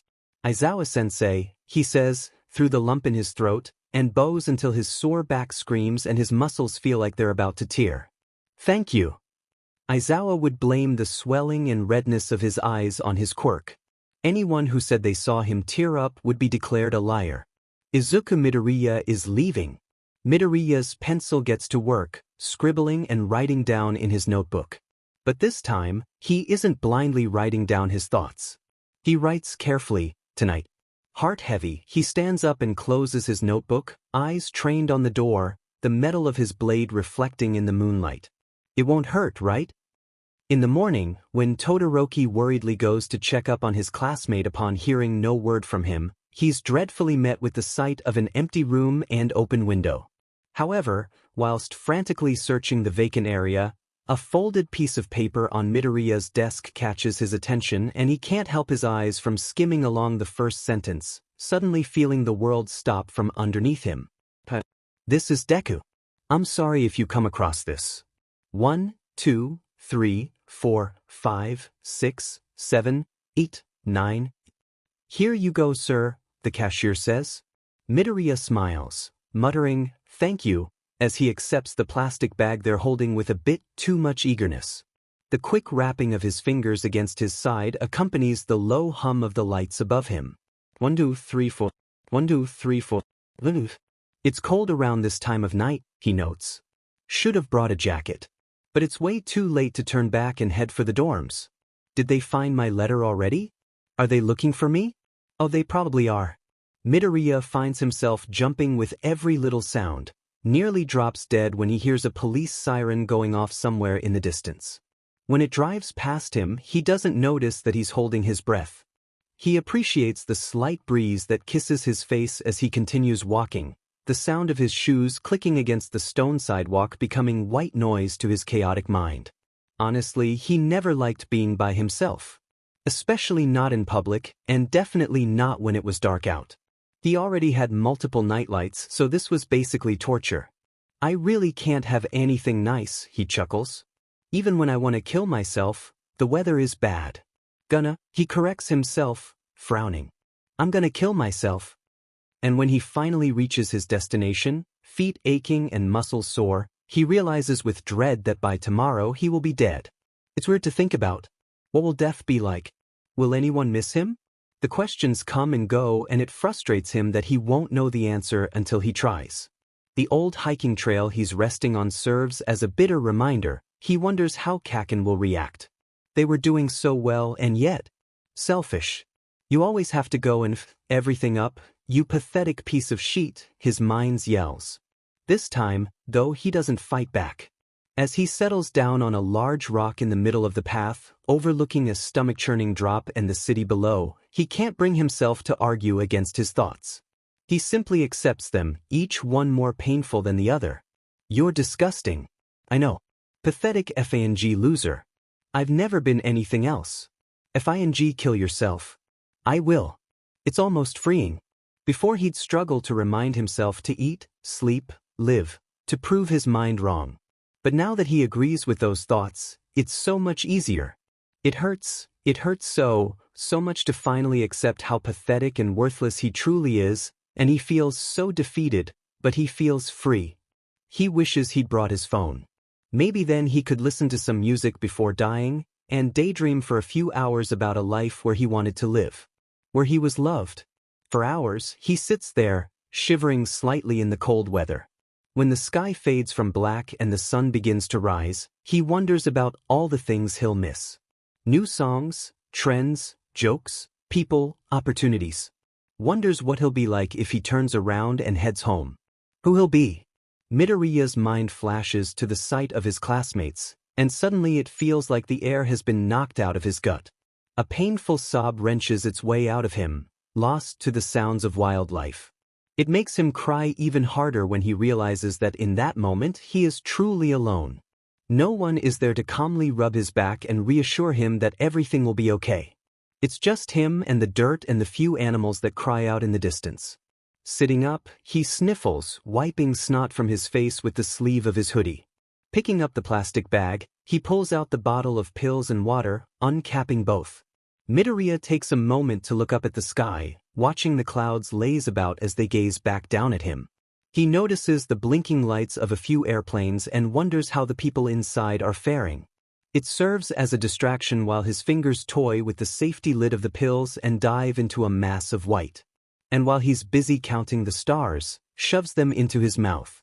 The first handful hurts the most. The pills are chalky as they rub against his tongue and the water makes it slightly easier, but there are so many that it feels like he's eating a piece of metal, scratching at his throat as they slide down, down, down. They're bitter. He already feels nauseous, though he can't deduce if it's just his anxiety or something more. The second is slightly easier, and he finds himself growing used to it. He can hear insects chirping, cars bustling below him, and the occasional cry of a stray animal. He's thankful for the fence trail as he swallows down the third and final handful, a coyote barking somewhere in the distance. By now he's starting to feel a little woozy. Nothing too much, but he feels. Perhaps his mind is playing tricks on him, but then again you're not supposed to have these on an empty stomach, and you're not supposed to take more than 4. Both of which he's done. Midoriya grunts, laying on his back as he continues to gaze up at the sky. He can't really track his thoughts, like those few minutes before falling asleep when you're thinking about everything and nothing simultaneously. He finds himself giggling, but the minute he realizes that, it stops. It's fitting, is one thought that crosses his mind among many other jumbled, incoherent ones. Pathetic Deku. Dying alone on some dirty trail. His giggles grow louder at that, and when he tries moving his head, he finds it near impossible. Everything feels too heavy. Then suddenly it hits. Am I going to die? This is what it's like? Squinting up at the sky, he wonders why the clouds are looking more like smears, stains against a perfect salmon canvas, then jostles himself when he remembers that he's actually dying. Dying. He giggles, body shaking from what he can't detect as either fear or joy. He can't tell if it's from the cold or something more. He can't feel his face. His heart and stomach hurt so much, so he forces his arms to wrap around his torso in an effort to comfort himself that feels like it's taken up all of his energy. With one last glance up, he finds the sky to be a mosaic of orange and white. When he spots what he thinks is the sun, beating him down with its brightness, he smiles, feeling a little less alone. I wonder if Todoroki-kun or Kakin are looking up at the sky right now. With that same thought in mind, he yawns, eyes fluttering shut. I'm fine with this. Midoriya can't bring himself to fight against that dither. Bakugo Katsuki is said. All he wanted was to relax.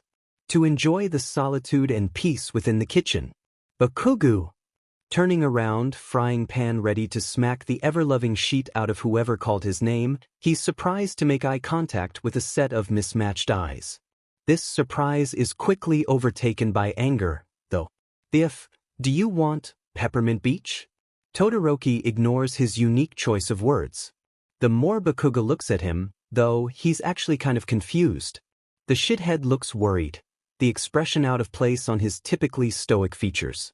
Have you seen Midoriya? Todoroki asks, eyes searching Bakugo's desperately. Okay, now he's starting to get even more confused. Scoffing, he shoots a glare at the dual-colored boy. He was going to work out last night. Now stop fang bothering me. Workout? He hears Todoroki mutter, before a sudden look of horror flashes across his face. Wait. What time did he leave? You saw him? Did he say anything else to you? Bakugo snarls, don't see why it's my Bakugo! Taken aback, he's almost ready to pummel the fucker to the ground, but when his eyes land upon the look of pure urgency on Todoroki's face, he can't bring himself to. Something was wrong. Tisich, Bakugo gruffs. Stupid motherfucker was here when I was cleaning the dishes at Pausing, he tries to remember, 11? Todoroki is still staring at him with that pleading look, So a blight reluctantly, he continues. He just tried to strike up some shitty conversation then left. Now that Bakugo thought about it, that idiot was acting weird yesterday. It was probably because he was tired, it was late after all, that he didn't notice, but that fucker had the same rushed, panicky look on his face that pretty boy did right now. That answer didn't seem to make things better, because if possible Todoroki looked like he was about to sheet himself and vomit simultaneously. With a strained voice, he murmured his thanks before taking off in the direction of their homeroom teacher. Baffled and utterly lost, Bakugo stood there. Setting down his pan in the sink, he couldn't help but sigh. What did that dumbass do now? Mr. Aizawa. Fists pounding into the frame of his teacher's door, Todoroki forces out another call past the lump in his throat. Mr. Aizawa. With a whoosh, the door is slammed open, revealed the disheveled figure of none other than his homeroom teacher, looking positively sad. Is something wrong? He asks, anger fading to worry when he notices who's pounding on his door, the last person he'd expected. He can already tell that something's happened. Maybe one of the kids did something stupid again? Todoroki pauses, breathing in a bit. Midoriya, something's wrong with him. We need to find him. Alarmed, he shoots a curious look at the boy in front of him, stepping out into the hallway. Todoroki, I need you to calm down. He tries his best to sound reassuring. What's happened? He's trying to kill himself. Taken aback, Aizawa finds himself stunned into silence for a few moments, mind going blank. Kill himself? Commit suicide? Midoriya? Where is he? He asks, Todoroki. I need you to tell me where he is right now. I don't know. The last person he saw was Bakugo, and he doesn't know where he is either. Sheet, Aizawa inhales. Okay, Todoroki, see if you or anyone may have any idea of where he might be. Glancing up at his teacher, they both shared the same worried, conflicted expression as they meet eyes, one more well hidden than the other. But his teacher's expression melted into sympathy, a calloused hand coming up to pat his shoulder reassuringly. Without another word, before Todoroki can get anything past his shaking lips, their homeroom teacher is gone. Shota Aizawa is tired. I need you to check wherever you can. I've called in his acquaintances and his mother should be arriving here shortly. They may have a better idea of where he is than we do, Niza stated, his signature smile gone, now replaced with a placid expression. What about our classes? Midnight asked, worry clear on her expression. Wouldn't it be in both of our best interests to not draw attention to it? It may be uncomfortable for Midoriya, but his classmates should be aware to keep an eye out for him. We won't disclose any details, just state that he's missing, Nizu pacified. The police have already been informed and have begun their search. We must begin ours. You'll be alerted of any updates. Silent, Aizawa glanced at his fellow pros, all of them bearing a similar expression. Dread. But there wasn't any time to be morose. A child's life was on the line. And so, they started looking. What the F dash dot? Staring up at Todoroki, Bakugo can't help it as the words slip past his lips, breaking the stunned silence of their class. Bakugo! Ida begins to reprimand, before he's cut off. Missing? Uraraka questions, dread creeping into her normally cheerful expression. Deku-kun's missing? Does anyone know where he could be? Ojiro asks, the most obvious questions still lingering over their heads. Why? Do you think he got kidnapped? Cries out Mineta. Why aren't we on lockdown if it's supposed to be dangerous? It takes all of his resolve not to freeze his classmate to the ceiling. Instead, Todoroki speaks once more, this time his voice calmer. They probably told us because they don't think it's dangerous to us. He can't help but glare as he continues. And I thought you'd be eager to help search for a fellow classmate. Yelping, Mineta shuffles so that he's hiding behind Tsuyu, and she shifts a bit away from the purple-headed male. The circumstances don't matter, she chimes up. Let's just focus on finding him, ribbit. They all nod at that, the level-headedness calming them down a bit. Let us split up, Yaoyorozu suggests. 2 or 3 people per group. Wait, Ida interrupted. Mineta has a point. Midoriya is missing, yet we aren't being placed under surveillance? Are we even allowed to look for him? Does it matter? Todoroki argued. If it was dangerous, they'd be breathing down our necks right now, which they aren't doing. So, it's fine to go look for him. The response stuns his ridged classmate into silence. Does anyone have any idea of where he could be, though? Like, who's the last person who saw him? Bakugo, Todoroki replies vapidly. Bakugo was the last to see him. At once, the class attention is shifted to the abnormally silent blonde who was glaring holes into the carpet. His eyes snap up to meet their all-accusatory stares. I didn't offend you do anything, dumbass. I saw him when it was my turn to wash the dishes. Bakugo-kun, Uraraka asks slowly. You've known him the longest. Is there any place he hangs out at? Scoffing, Bakugo shoves his hands into his pockets, glancing away. I don't FNG know. Our middle school, maybe the park. Who FNG knows? Try a little harder than that, Todoroki sneers, taking a few of his classmates aback. They don't know why he hates Bakugo so much, but Todoroki knows. He knows the things he did to Midoriya. What the F did you say to me? Standing up, both boys are glaring directly at one another. Explosions popping in his palms, Bakugo growls when Todoroki's stare remains unwavering and gets ready to lift his arm until. Both of you shut up. Literally now is the worst time to be arguing, Ishido reprimands. Kaminari and Kirishima nod from behind her. The three of them had been deathly quiet throughout everything. Bakugo, calm down. Just help us out, please. Midoriya's life could be in danger right now, Kirishima tries. Like you have no FANG clue, Todoroki hisses. Let's not get sidetracked. Just split up and find one or two people to stick with and begin looking. We'll search until Aizawa-sensei calls us back, reasons Tokoyami. They all nod at that. Todoroki lapsed into silence along with the rest of his classmates. He didn't know if telling the others was the best thing. His class was supportive, though. It wasn't uncommon for them to vent to each other. Besides, they would have found out eventually. With that, he feels his racing heart stop, if only by a few beats. Exhaling, he turns to face the door. I'm so sorry, Midoriya. Why the F-? Bakugo thinks, do I have to be with him?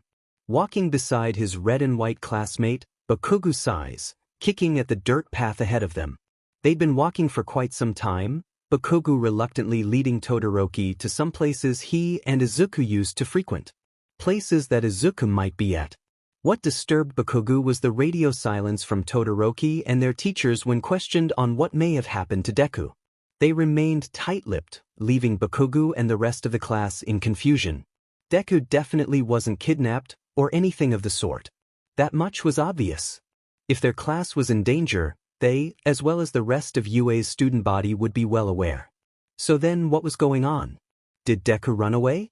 The thought almost made Bakugo laugh. The notion of someone so Deku-like running away seeming like peak comedy, but he stopped because the more he thought about it, it really just didn't add up. Are we almost there? Todoroki asked, snapping Bakugo out of his thoughts. Huffing, he turned to look at his classmate, then back at the path in front of him, pace slowing a bit. What the F happened to Deku? He questioned, completely ignoring his classmate's inquiry. Todoroki shifted uncomfortably, which did not go unnoticed. Hey, answer me. Inhaling, Todoroki's head snapped to glare at Bakugo. It's none of your business. Pausing on the trail, Bakugo looked at Todoroki with a, are you serious kind of face. I have to walk with you on some shitty effing dirty road at what? 10 in the morning? I could be sleeping right now. Or studying. Or training. Or literally anything, but I have to help you look for goddamn Deku? Shut up and keep walking. We don't have time to argue, Todoroki deadpanned, shoving past the blonde. Face contorting, Bakugo shouted back. Don't tell me what to do, fuckface. Lapsing back into silence, the air was heavy with tension as the duo continued their trek. Bakugo honestly didn't even know what they were supposed to be looking for. Todoroki, as well as the goddamn principal, just asked him if he might have any clue where Deku could be. At first, the pair checked the park where he and Midoriya used to play. Then their old middle school. 2 hours had gone by and yet nothing had turned up. Their voices were sore from shouting Deku's name. Periodically checking his phone for any updates, Todoroki's mood dampened further upon the lack of notifications. When Bakugo tells him they have to leave, Todoroki looks as though he's punched him straight in the gut and set his dog on fire. He keeps lingering wherever they walk, eyes nervously trailing over the same spots multiple times. Hands fidgeting with his sleeves and lip drawn in taut, Bakugo can tell from just a glance that he's 1 minute away from some kind of nervous breakdown. "Come on," is what he growls out, yanking on Todoroki's arm and pretending not to notice the way the other flinches. Todoroki lets out a confused hum, all while Bakugo drags him towards an old path he used to hike on as a kid. The view at the top is nice. "We'll see better up there," is all Bakugo says. The sound of dirt crumpling under his boots and leaves and twigs snapping works to lull Todoroki in a state of semi-calmness. Gently pulling his arm away from the ladder, he takes in their surroundings. Bakugo was right. They were barely halfway up, but the view of the skyline was appealing. He had to take some photos for his mother. When he finally spoke, his voice was hoarse. "Do you think Midoriya could be here?" Todoroki is startled when he bumps into something most likely resembling a brick wall. Stumbling, when he opens his eyes, he's perplexed to see that Bakugo has stopped dead in his tracks, eyes staring wide at the ground. "Bakugo!" His classmate's head snaps so that he's looking directly at him, and the look on his face. Following his gaze, Todoroki understands. Midoriya's hero license. Torn. Hands shaking, he picks up the 2 plastic halves, shoving them into his pocket. He's nearby. "We have to hurry," Todoroki urges. "Keep up," Bakugo replies, voice quiet. Todoroki is confused until he turns around and sprints, not using his quirk due to the foliage. "Don't be so rash," Todoroki shouts as he follows him up the path, creating a new one with ice as he slides along it with practiced ease. Suddenly, Bakugo jerks to the right of the path, where it's fenced off. Todoroki is about to yell at him because where the F is he going at a time like this, but stops dead in his tracks when his classmate shouts across to him. "Get the F over here." Panic seizing his body, Todoroki sprints the rest of the way, ignoring his body which burns from exhaustion. Midoriya? Did he find Midoriya? Was he okay? What? Todoroki has seen people in fear before. There were the terrified faces he'd witnessed as a training pro hero, and even the faces his family would make. His mother, his siblings. He's never seen anyone, much less Bakugo, look so absolutely horrified though. There's a small cliff which overlooks the city, a large rock platform to stand upon taking over most of the space. Bakugo is facing him, hands pressing. And then Todoroki focuses on what he's holding. Green hair frames a sickly pale visage.